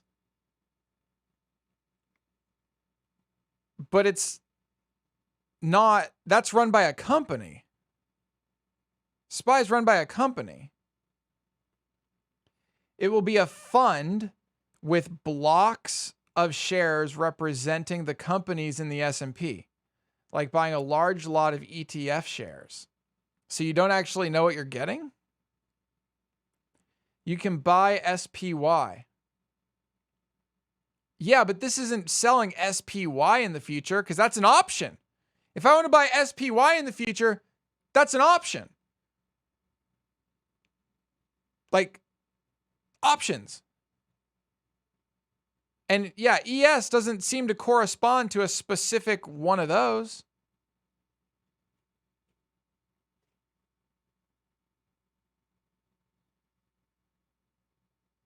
All right, let's just keep going. I think the sugar is a better example. Given price. So the agreement, again, in our situation right there, and to buy. So what's going on here? Well, they want to buy the 100 pounds of sugar or sell. So in this situation, the seller is going to sell 100 pounds of sugar for some commodity. What is the commodity in this case? Well, the commodity is actually the sugar itself. What is a commodity in general, though? Well, that's just a raw material or agricultural product, and that can be bought and sold. So it's a physical product. It's something that you can pick up with your hands. Can't pick up you the can S&P smell. 500 with throw your at fucking somebody, hands. I guess, if you want. So what are some other examples out there of commodities? Well, there's coffee beans, and these are all things that can be traded in the futures market. There's oil, there's gold, corn, cotton, wheat, and there are many others, but here's just kind of a few of the more common ones. But again, that's what a commodity is. Just if a you're raw trading oil, material. don't you care about the And then quality getting that back you're into going to the be definition, getting? this agreement, this futures contract is all what? It's going to happen I on a guess it given doesn't really date. matter. So in this Or situation, coffee. October 15th. Like, is this the kind of coffee that the cats shit out, or is this like shitty coffee? Shouldn't they have different prices depending on the kind of coffee? Oh, God. And then for a given price, which we've established is $1.50 per pound. But why in the future? Why agree to buy or sell something in the future when you can just simply buy it and sell it right now? To understand, we got to go back to kind of the foundations of business. No. Even if you've never taken a business class, that's okay. We know this. That's a good thing. But let's just try to keep our costs as controlled and just keep it as that's, I mean, that for the sugar company, that's not a very good deal, because had they not, now the seller's thinking, yes, we were right. They're all high-five watching this, are going to be, wanting to get, this is all just, practical. the basics of how it works. But let's move into getting a little bit more practical here. And this will be kind of the launch point for you and I to be able to start to make money from the futures market itself. Unless, of course, you are a maker of some sort of product, then yeah, maybe you would want to have more of, this approach. But I would assume that probably 99% of people watching this are going to be, wanting to get a little bit more practical with all this. But it's good to know what actually is going on, like I said, behind the scenes here. So the strategy of hedging are the pillars of the futures market. Like I said, that's the foundation. Those are the pillars that we want to build upon. And this is also what is known as a physical settlement. However, for us, I mean, like I said, the vast majority of people here and the vast majority of people in the market itself, I mean, they're not producers, they're not manufacturers, all right? So majority of the people, I want to say that because I make the distinction, I already made the comment about, I'm assuming most of you watching, which is true also. I'm going to please punch also him through the understand fucking screen. As far as the futures market as a whole, the vast majority of people participating in it, they're like you and I, right? They're not producing. Shut the fuck up. Oh my God. Jesus. So, this is what would be known as the speculators. Speculators can choose from. So if you're saying, you know what? Yeah, I want to get in the futures market. I want to get involved. Let's go. There are two types of markets you can choose from. Two types of futures. markets. So the first type Commodity? is commodity futures, which we've already talked about. These are the raw materials. They can be metals. They can be agriculture. They can be energy. I mean, they can be livestock. Like I said, anything that you could pick up, grab, smell, like I said, throw at somebody. You might have a hard time throwing a cattle at somebody, but you get the point here, right? You don't need to say those things. Items that you can get on with see, you can pick up with your hand.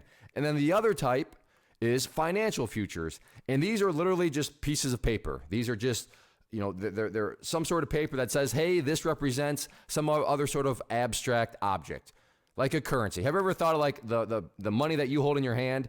Why does that mean anything? Well, because there's this abstract idea. There's this belief that, well, there's value in there. But is there actually value? But the point here being is that these are the two broad types of, futures markets that exist, and the types of futures that would be out there. Holy shit. You have commodity futures at all. I mean, supply and demand could be the exact same thing, but prices could be changing. Spot prices could be. Contract itself is what allows speculators, again, traders, us, investors, to make or, of course, lose money from the contract. And who are these traders? Well, the traders are anybody you can imagine. Holy fuck! Let's once more quickly get out our dictionary. So what is it is, and then who these players are. And I learned nothing.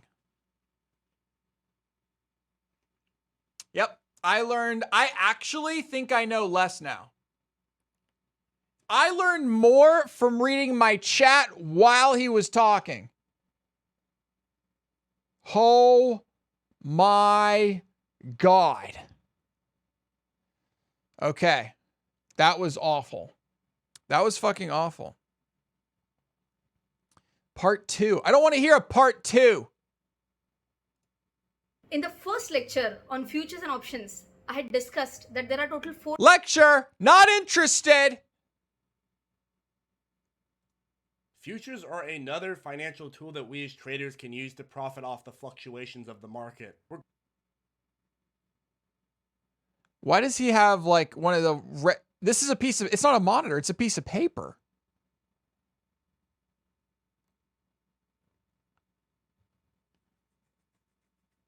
What? Regardless of what it is that you're focusing on trading, it's essential to understand what futures are in order to become a well-rounded trader. You just buy a bunch of PLTR stock? Why? Is to provide you with a complete working knowledge of the futures market, how it is that people make money off futures contracts. This transaction is actually pretty common throughout our economy, but we are obviously going to be determined price. This transaction is actually pretty common throughout our economy, but we are obviously going to be fluctuations within the market. This financial instrument known as the futures contract was created. And this is an agreement and acknowledgement while with Let's go ahead and dive into futures. You are obligated to buy or sell at a specific date, while with options, it's, you guessed it, option, nominal value of the contract. If you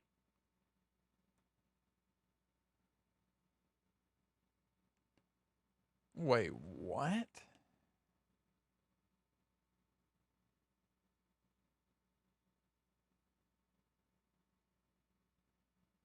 Hold on. If I were to go in here and click on buy, this is currently at 3776. How much does that end up tying up?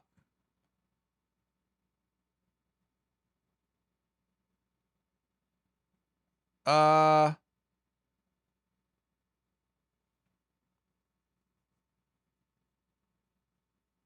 don't want to accidentally do this. I think if I click this button, it doesn't actually do it, right? I can't do it. My account's not even enabled for it. So I can't do it. It's fine. Ooh! $12,000? What? Holy shit.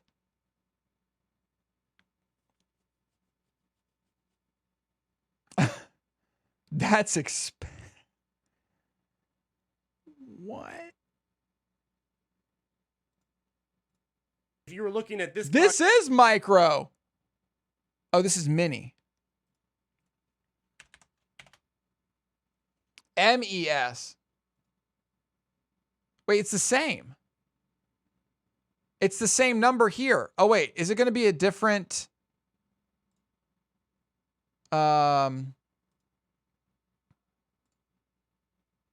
1,200. Holy shit. Okay, so this is where we'd have to play ball. We'd have to play ball down in the little leagues. I just don't know how you make money off it. Like, I guess I just don't.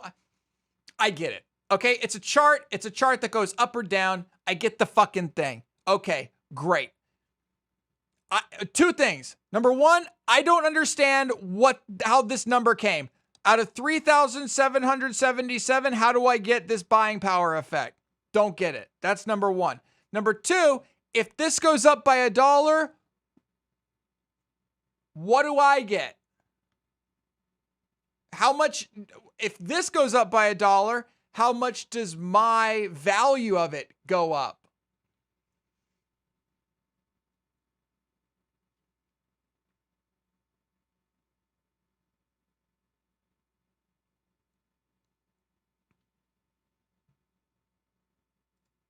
Question mark.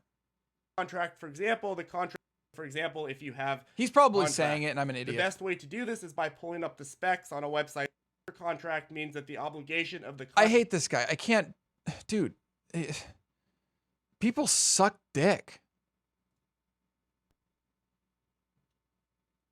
A little bit of artistic license in terms of the way the example works.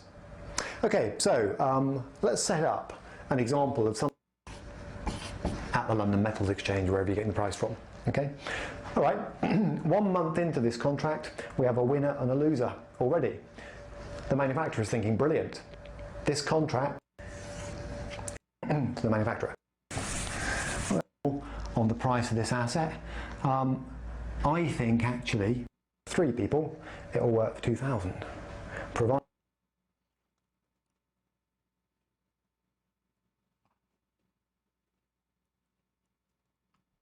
Oh my God. A futures contract is an agreement to buy or sell a specific amount of a commodity or financial instrument at a specific price on a specific date in the future. To help you understand why businesses and individuals trade futures, let's examine how futures contracts can be used, the key components that make up a contract, and how much it costs to trade a futures contract. That part! One use of a futures contract is to allow a business or individual to navigate risk and uncertainty.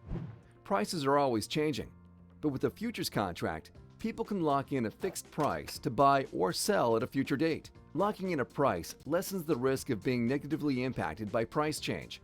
Let's look at how this might work for businesses, using the coffee industry as an example.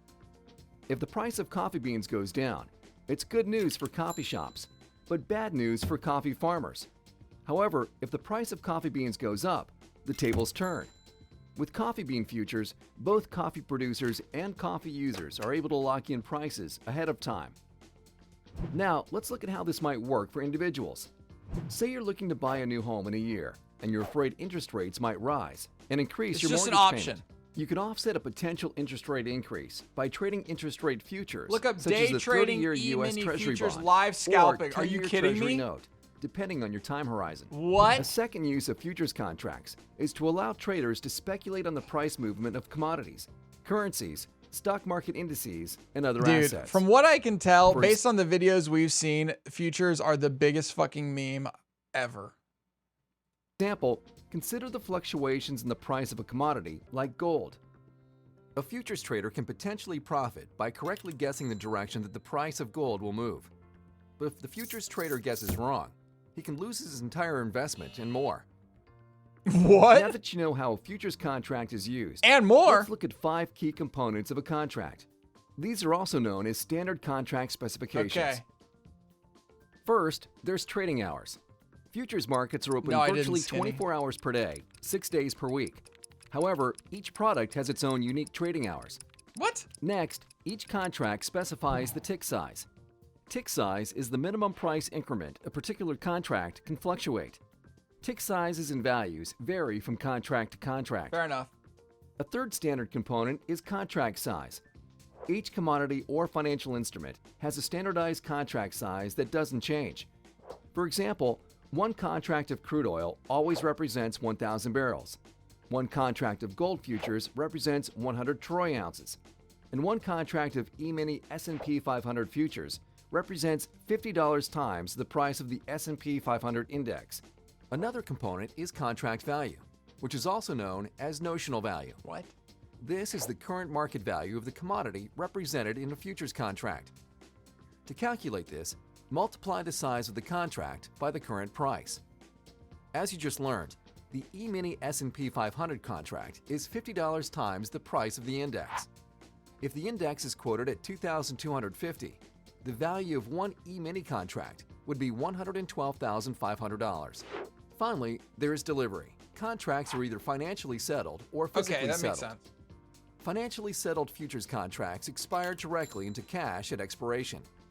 This includes products like the E-mini S&P 500 index future. Physically settled you just futures get money. contracts You don't even expire get directly stock. into That the makes so physical much more commodity. sense. This That makes so much more sense. What, you just get cash. includes products like crude oil. For example, anyone long a contract in crude oil at expiration will receive 1,000 barrels of crude oil. However, don't be worried about 1,000 barrels showing up at your front door. TD Ameritrade Futures and Forex LLC does not allow clients to take physical delivery. You are required to close the position before the delivery date, and if you don't, it'll be closed for you. You can find more information about contract specifications on the TD Ameritrade website. Now, to understand how much it costs to trade a futures contract, let's look at an example. Suppose a crude oil futures contract is trading at $50. Got it. At this price, 1,000 barrels of crude oil would cost $50,000. But a trader doesn't actually have to come up with this amount. With a futures contract, a trader could control the $50,000 worth of crude oil with just a small deposit. This deposit is called the initial margin requirement, and it refers to the minimum amount of funds a trader needs to enter into a futures contract. The initial margin requirement is set by the exchange and subject to change, but in our example, we'll say that to purchase one crude oil futures contract, the trader had to put up $3,000 for margin to control nearly $50,000 in oil. As you can see, futures can allow you to leverage a relatively small amount of capital to control a larger underlying asset. Because of this leverage, small changes in the price of the underlying asset have a much larger impact on the futures contract. Keep in mind that although leverage allows for strong potential returns, it can also result in significant losses. And if losses are substantial, you will have to add more money to cover losses. What? Now you know how futures contracts can be used. All right, let's read this. Futures. That's a great example of why you should do it. Wait, what? Oh, there's a great example of why you shouldn't do it in The Big Short. You, the common retailer, is trying to race in NASCAR with your road legal car. What? You're telling me that I will always lose.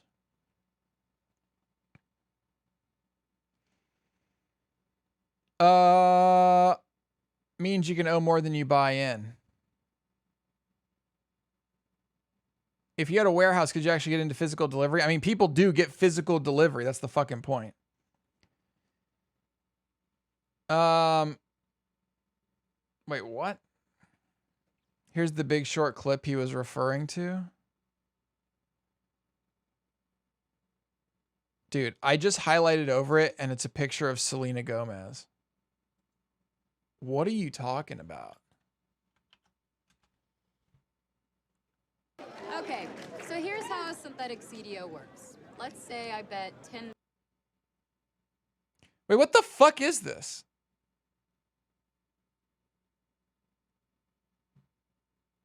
Is Selena Gomez in a movie called The Big Short? I've never seen The Big Short. I don't know what it's about. Okay, so here's how a synthetic CDO works. Let's say I bet 10 million on a blackjack hand. 10 million because this hand is meant to represent a single mortgage bond. Okay, Selena has a pretty good hand here, showing 18, dealer showing 7. That's a really good hand for Selena. Good odds. In fact, her chances of winning this hand are 87%. So, my odds are good. I'm on a winning streak. Everybody in this place wants to get in on the action. How could I lose, right? Now, this is a classic error. In basketball, it's called the hot hand fallacy. A player makes a bunch of shots in a row. People are sure they're going to make the next one. People think whatever's happening now is going to continue to happen into the future. During the real estate boom, markets were going up, and people thought they would never go down. So people who are watching and think that I won't lose will make a side bet. Now this is the first synthetic CDO. I love Selena Gomez. I bet you 50 million she wins, and I'll give you a 3-to-1 odds. 50 million? Okay, I'll take that bet. Now, somebody else is going to want to make a bet on the outcome of their Bet you bet. 50 million she wins. That will lead to synthetic CDO number 2. Hey, I bet you 200 million that lady in the glasses wins that bet. She probably will win. So I want a great payoff. About 20 to 1. Deal. And this will go on and on with more and more synthetic CDOs. What's a And we CDO? can transform an original $10 million investment into billions of dollars. You okay? No. I actually feel pretty sick. He's in that movie?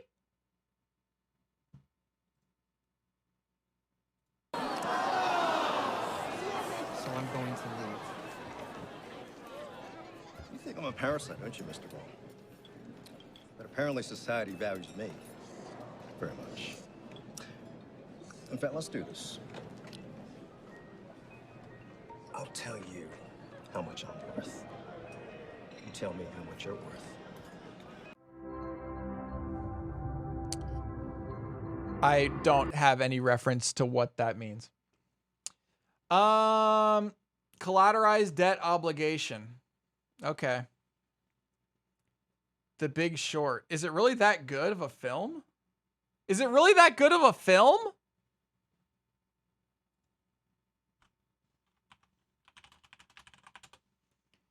The Big Short. Brad Pitt's in it. Biographical comedy drama directed by Adam McKay. Based on the book, The Big Short, Inside the Doomsday Machine, showing how the financial crisis was triggered by the U.S. housing bubble. The film is noted for the unconventional techniques it employs to explain financial instruments. Among others, it features cameo appearances by actress Margot Robbie, chef Anthony Bourdain, singer-songwriter Selena Gomez, and economist Richard Thaler, who break the fourth wall to explain concepts such as subprime mortgages collateralized debt obligations. Oh, and as a meta reference. Several of the film's characters directly address the audience, but frequently Gosling, who serves as the narrator. Big Short was limited release, followed by wide release. Critical success. Wow. Brad Pitt playing out of character too. That's cool, I guess. So is it real? Not real. Is The Big Short a relatively good representation of what happened, or is it like a story kind of based around a financial collapse? You know what I mean? Historical accuracy. Here we go. David McCandless visual blog Information is Beautiful deduced that while taking creative license into account, the film was 91.4% accurate when compared to real life events, calling it a shockingly truthful film with very little dramatization or fakery. I mean, it looked pretty dramatized. Did they actually did the guy, whoever Steve Carell is playing, his hair, was it actually like that? Maybe. Movie critics with backgrounds in finance also commented on the film. Many agreed with the public that The Big Short was entertaining and engaging, but also terrifying. Glenn Kenny reported that the film accurately got the message across, even though the lives of the characters were not interconnected, their stories were. While the general plot of the film is the same as the book, many character names have changed. For example, Steve Eisman has become Mark Baum, and Greg Lipman had become Jared Vanette. Some biographical information has also been slightly modified. Eisman has said that he respects Carell's portrayal. That was not 100% true to his real character. Speaking to the Globe, it says, eliminate my sense of humor and make me angry all the time. And that's Carell's portrayal. It's accurate enough, but it's not really me. Hey, man, I'm actually a funny guy, okay? I'm actually funny. Stop it. Why don't you stop? Because I'm actually really funny.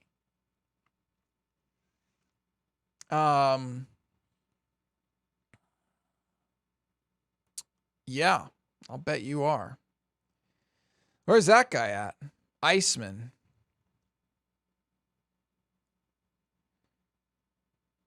Wait, wasn't Iceman... Wait, wasn't Iceman... Steve Carell played Iceman, I thought.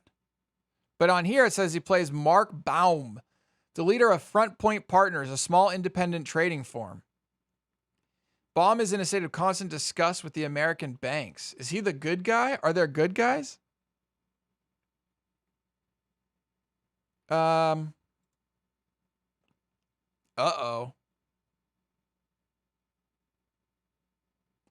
Front Point Partners was.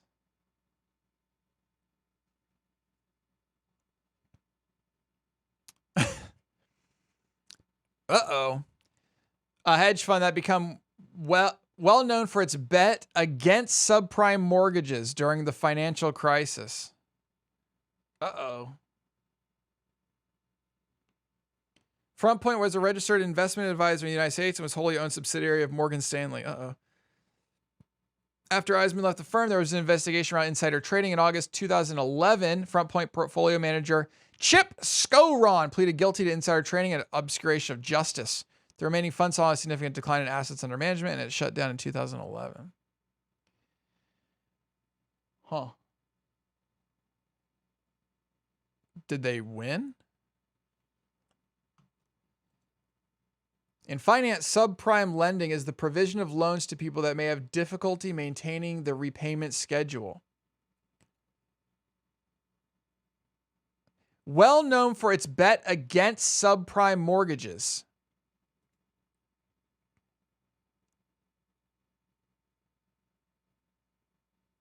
Didn't that mean they won?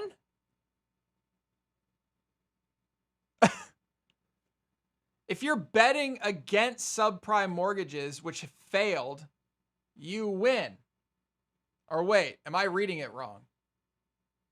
Am I reading it wrong? Maybe I'm reading it wrong.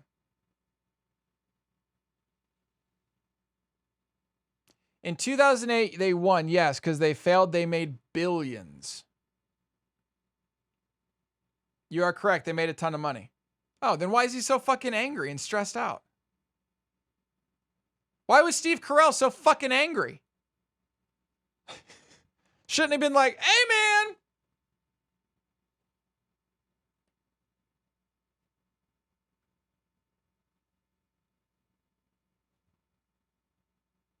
Oh, he's just worried. Oh, okay. Made a ton of money. He made $1 billion buying swapped against mortgage CDOs. Okay. Because while they won, so many others lost and he had morals. Then why the fuck did he start the hedge fund? All right. I guess I got to watch the movie. Is that what I'm watching tonight? I can't watch it tonight. Is that what I'm watching? I can't watch it tomorrow. Is that what I'm watching Sunday? I can't watch it Sunday. Is that what I'm watching in like a year? My next vacation, I'll watch it. Okay? How's that? I'll watch it my next vacation.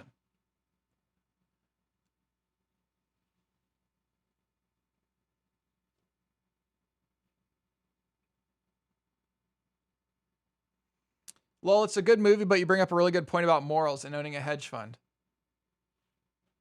Like, you started the hedge fund. You chose to bet against subprime mortgages. What do you mean you feel bad, man? Huh? I don't get that part. I don't get.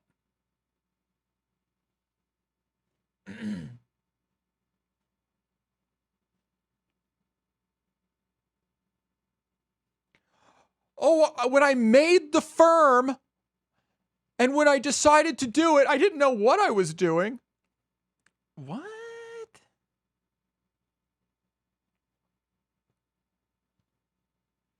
Delay Monday's stream by 3 hours and watch it? Are you fucking kidding me? Also, he was starting to learn how corrupt the financial institutions were because they were knowingly filing the CDOs. Margin Call is a better film? What is Margin Call? Margin Call is a 2011 American financial thriller. What?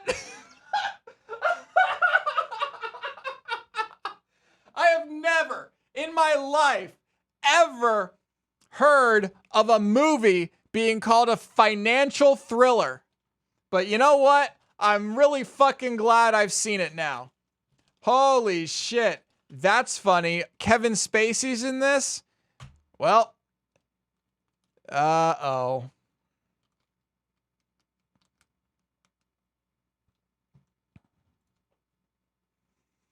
Financial thriller is a subgenre of thriller fiction in which the financial system and economy play a major role. What the fuck? Damn. You know what actually I need to start? I watched one, maybe 2 episodes of. What's that TV show with the guy who used to be in the FBI or the CIA or whatever? And then he shows up there and he's trying to solve all this shit, but he's like acting like the bad guy, but he's not the bad guy.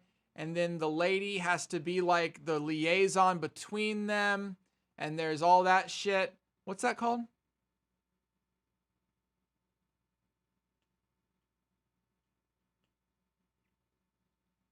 It was a TV show. I watched 2 episodes of it. Got addicted. Love that show. Haven't watched any since. I think it's mostly because Trent isn't very into that show. He's not really into that kind of stuff. But I am. Blacklist. That's it. Blacklist. Blacklist. Doodly boop. Okay.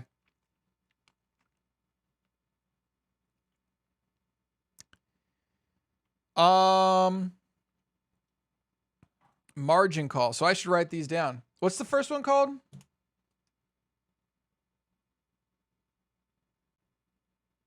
Big Short.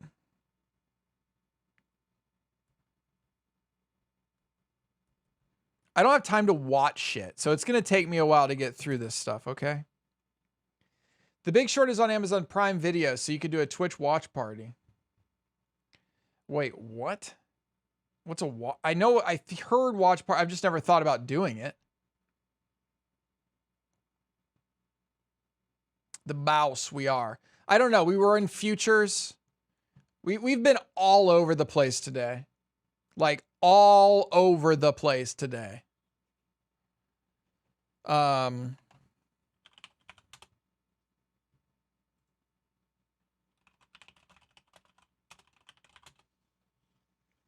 Margin call.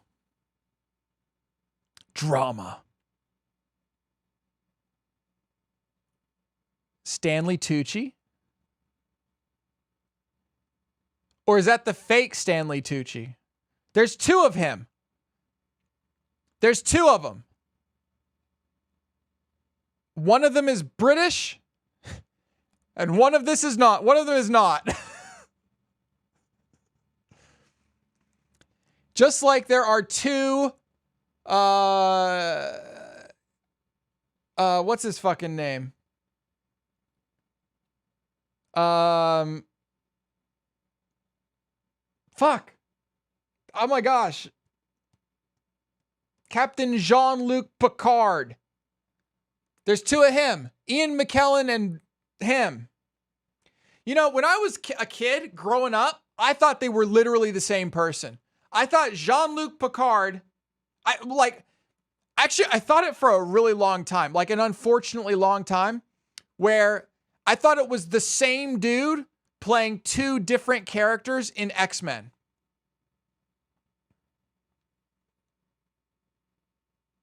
I thought it was the same guy. Patrick Stewart, thank you. Patrick Stewart, Ian McKellen. I thought it was the same person. To me, they're like the same. They're like brothers at least. Right? Magneto and Professor X, yeah.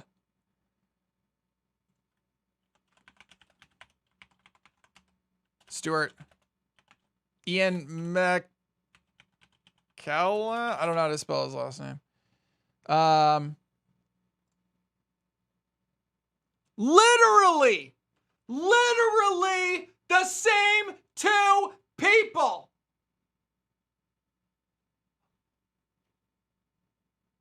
They're the same.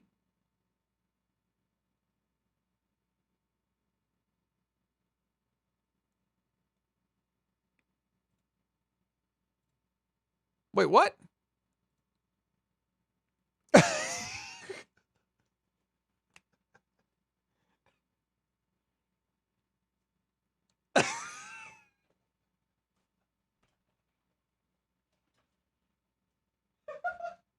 What?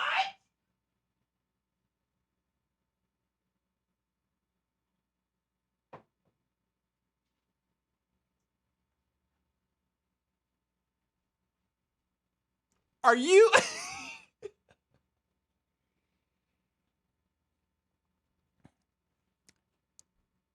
Well, no, I did not know.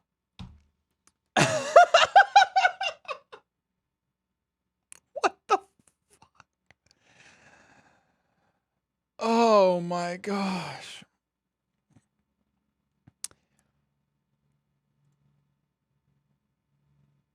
Well, that's funny. I had no fucking idea. I had no idea. I did not know.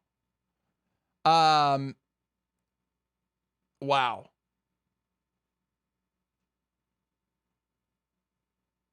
Okay. What are we getting at here? Oh yeah, Stanley Tucci. That's not how you spell Tucci. Versus, is it Mark Strong? Exactly. Stanley Tucci, Mark Strong. Mark Strong, Stanley Tucci. Same fucking dude. So when I saw this, I had to think for a second, which one is it?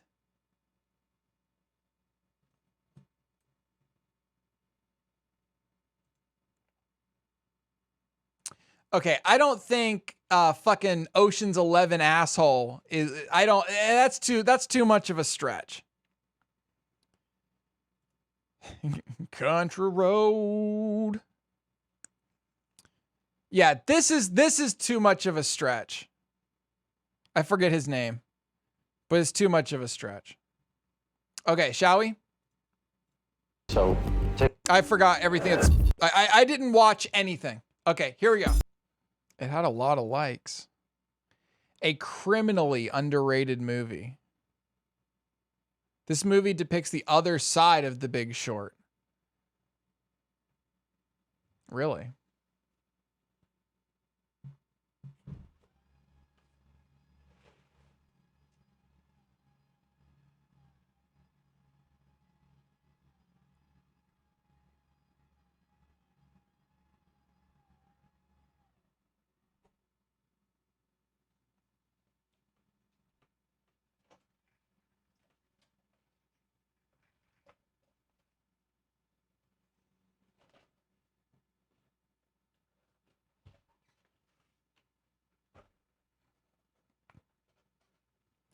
Something big is going down.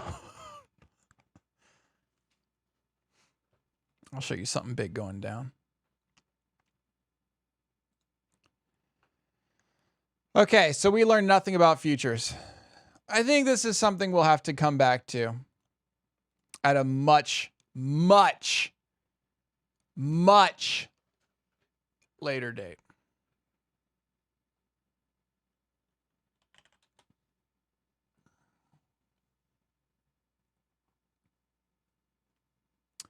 Is anything up right now? Hey, ArcG.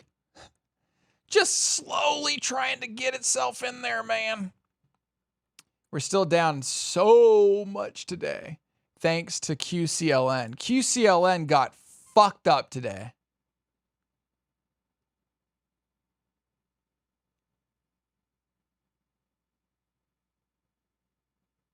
Like, fucked up. Great Minecraft podcast this week. Oh, yeah, I got to upload yesterday's. Whoops. Everything in QCLN is just down. It's just down.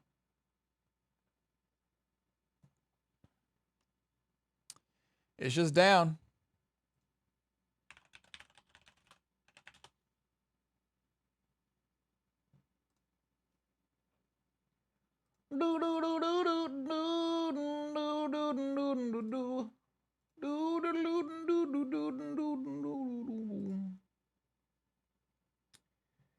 Everything is down.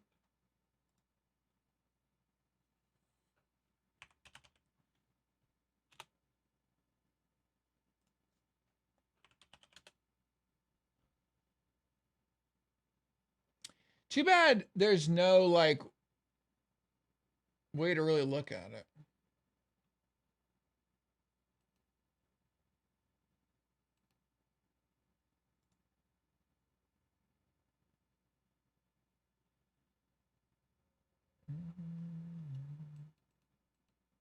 I wish there was a way to do maps for it. You know what I mean? Like maps for all of its holdings. Is there a website that does maps for ETF holdings? Because that would be cool.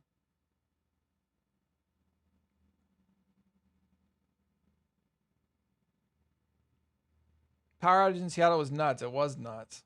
I think people are still without power right now.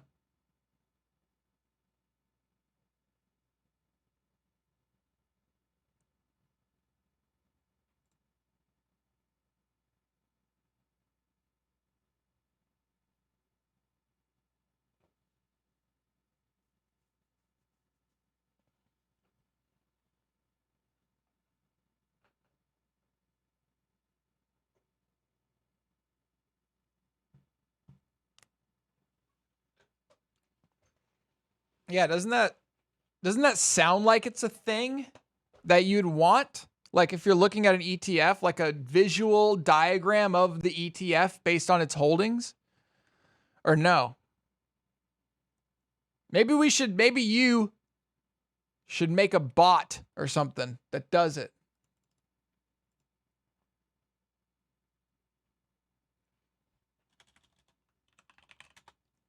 ETF holding graphics. Oh no, these are ETFs holding graphics cards. Fuck.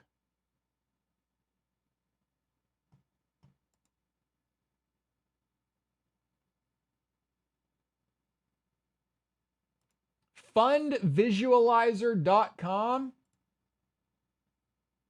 The fuck is this? Oh shit, that's not what I wanted at all. Yeah, I don't know how to do it. I don't know how to do it. This thought just came to my mind. Is the reason you start your stream at the time you do because US markets open at that time, or is that a coincidence? I would say it's a good coincidence. It's a nice coincidence.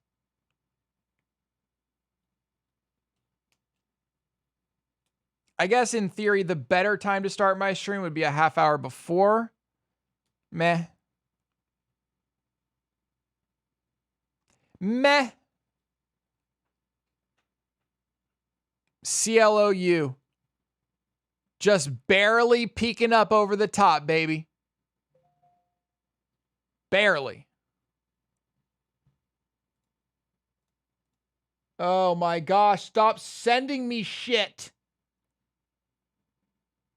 Unsubscribe.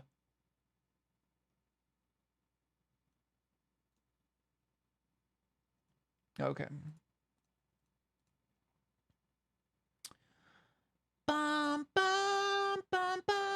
Markets are not open on Monday, are they?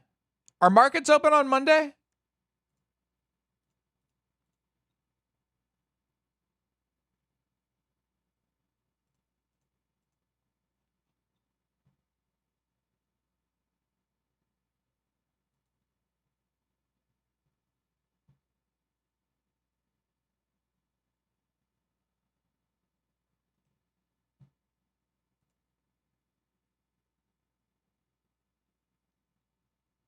Not open.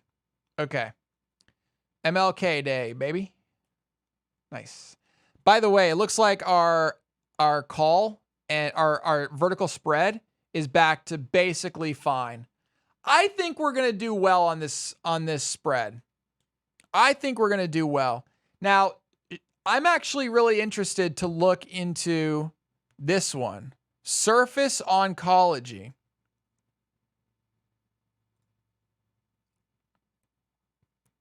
Limitless innovation for people with cancer. Pipeline. Because this seems to me like there's a lot of news that's going to come out.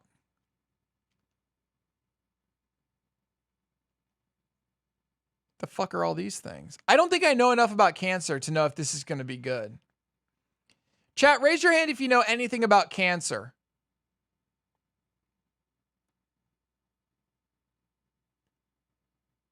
Fully human anti-CD73 antibody that's been shown in preclinical activities to inhibit CD73 enzymatic activity, reduce levels of some word, and increase the proliferation of T-cell receptor stimulated CD4 plus T cells.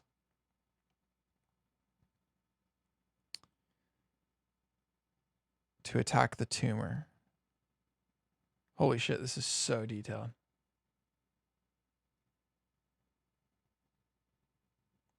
Screech from Saved by the Bell was diagnosed with stage 4 cancer. Are you fucking kidding? You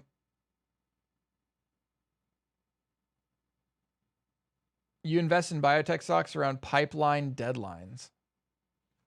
Wait, what? I was saying, well, if you invest now, you're in for all these. And if you do like a call, what if you did like a call that just is some wild fucking call? Like a year from now. About this. How much could it possibly cost? SURF. Surf.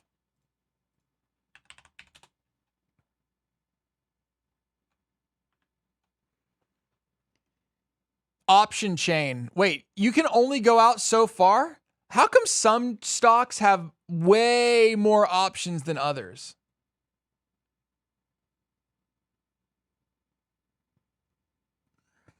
I have 3 tenants who haven't been able to pay rent since September. Uh-oh. I'm giving them until June to get caught up. Uh-oh. But I don't know if that's enough time. Uh-oh. I don't want to evict, but I might have to. Advice? If you're going to evict, get a lawyer. Step 1. Step 2, I believe that the Biden package that they just proposed yesterday has something in there for you. But I'm not sure. Also, if it goes through, there's going to be a moratorium on evictions until the end of fiscal year 21, which means you won't be able to evict till October 1st at the earliest.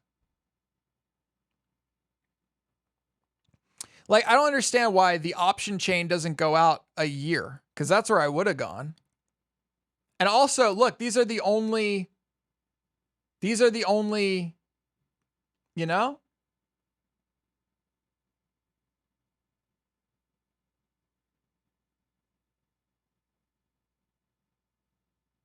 I mean, honestly, with the track record of this fucking thing,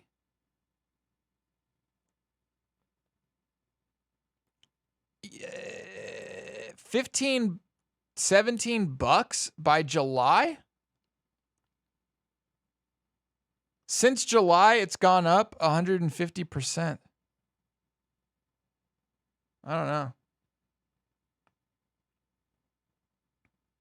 What do you mean that sounds awful?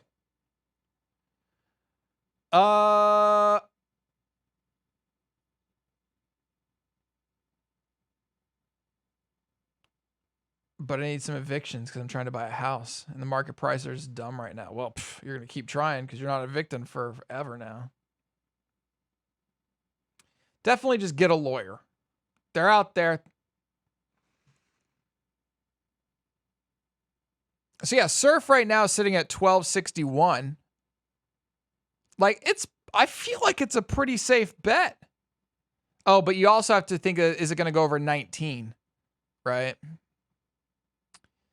Yeah, actually. And I'll bet there's zero volume out here. Oh my gosh.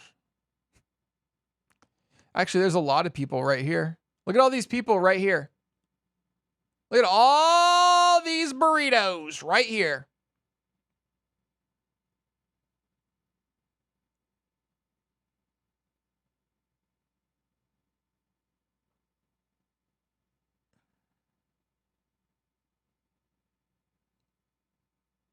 $1,722 open interest. That's how many contracts there are that exist.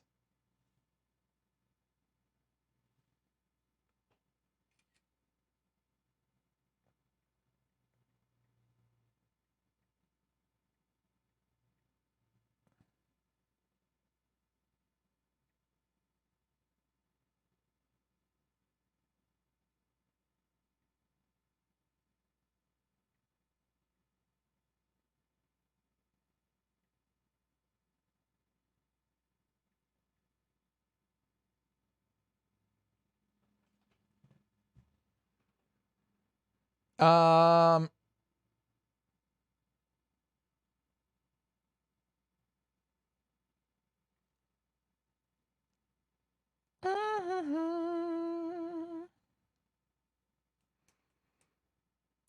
let's see here. Guys, I don't want to evict them. I just had them there for 2 years, never missed payments. I don't need money from it because I'm secure. But having someone not paying in the house doesn't help explain to my accountant or CPA. No, it fucking doesn't. Literally say those words to an attorney and they'll be able to help. I mean, it sounds like you have more of a moral dilemma than anything else.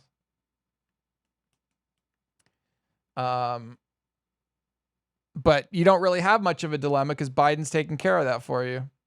And he's telling you you're not evicting them. So there you go. Dilemma solved. You don't get a choice.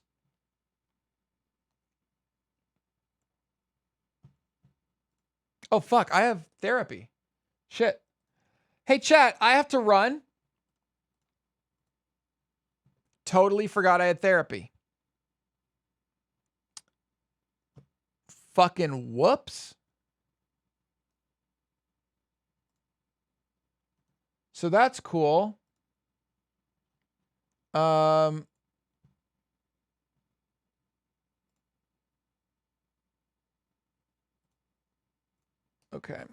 Okay. Hey, everyone, thanks for being here. By the way, have a great weekend this weekend. Head over to the Discord. There's going to be plenty of action going on there, as per usual. And I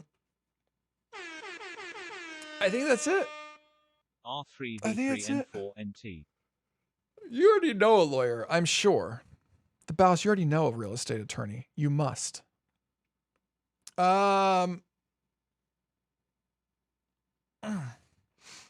Okay.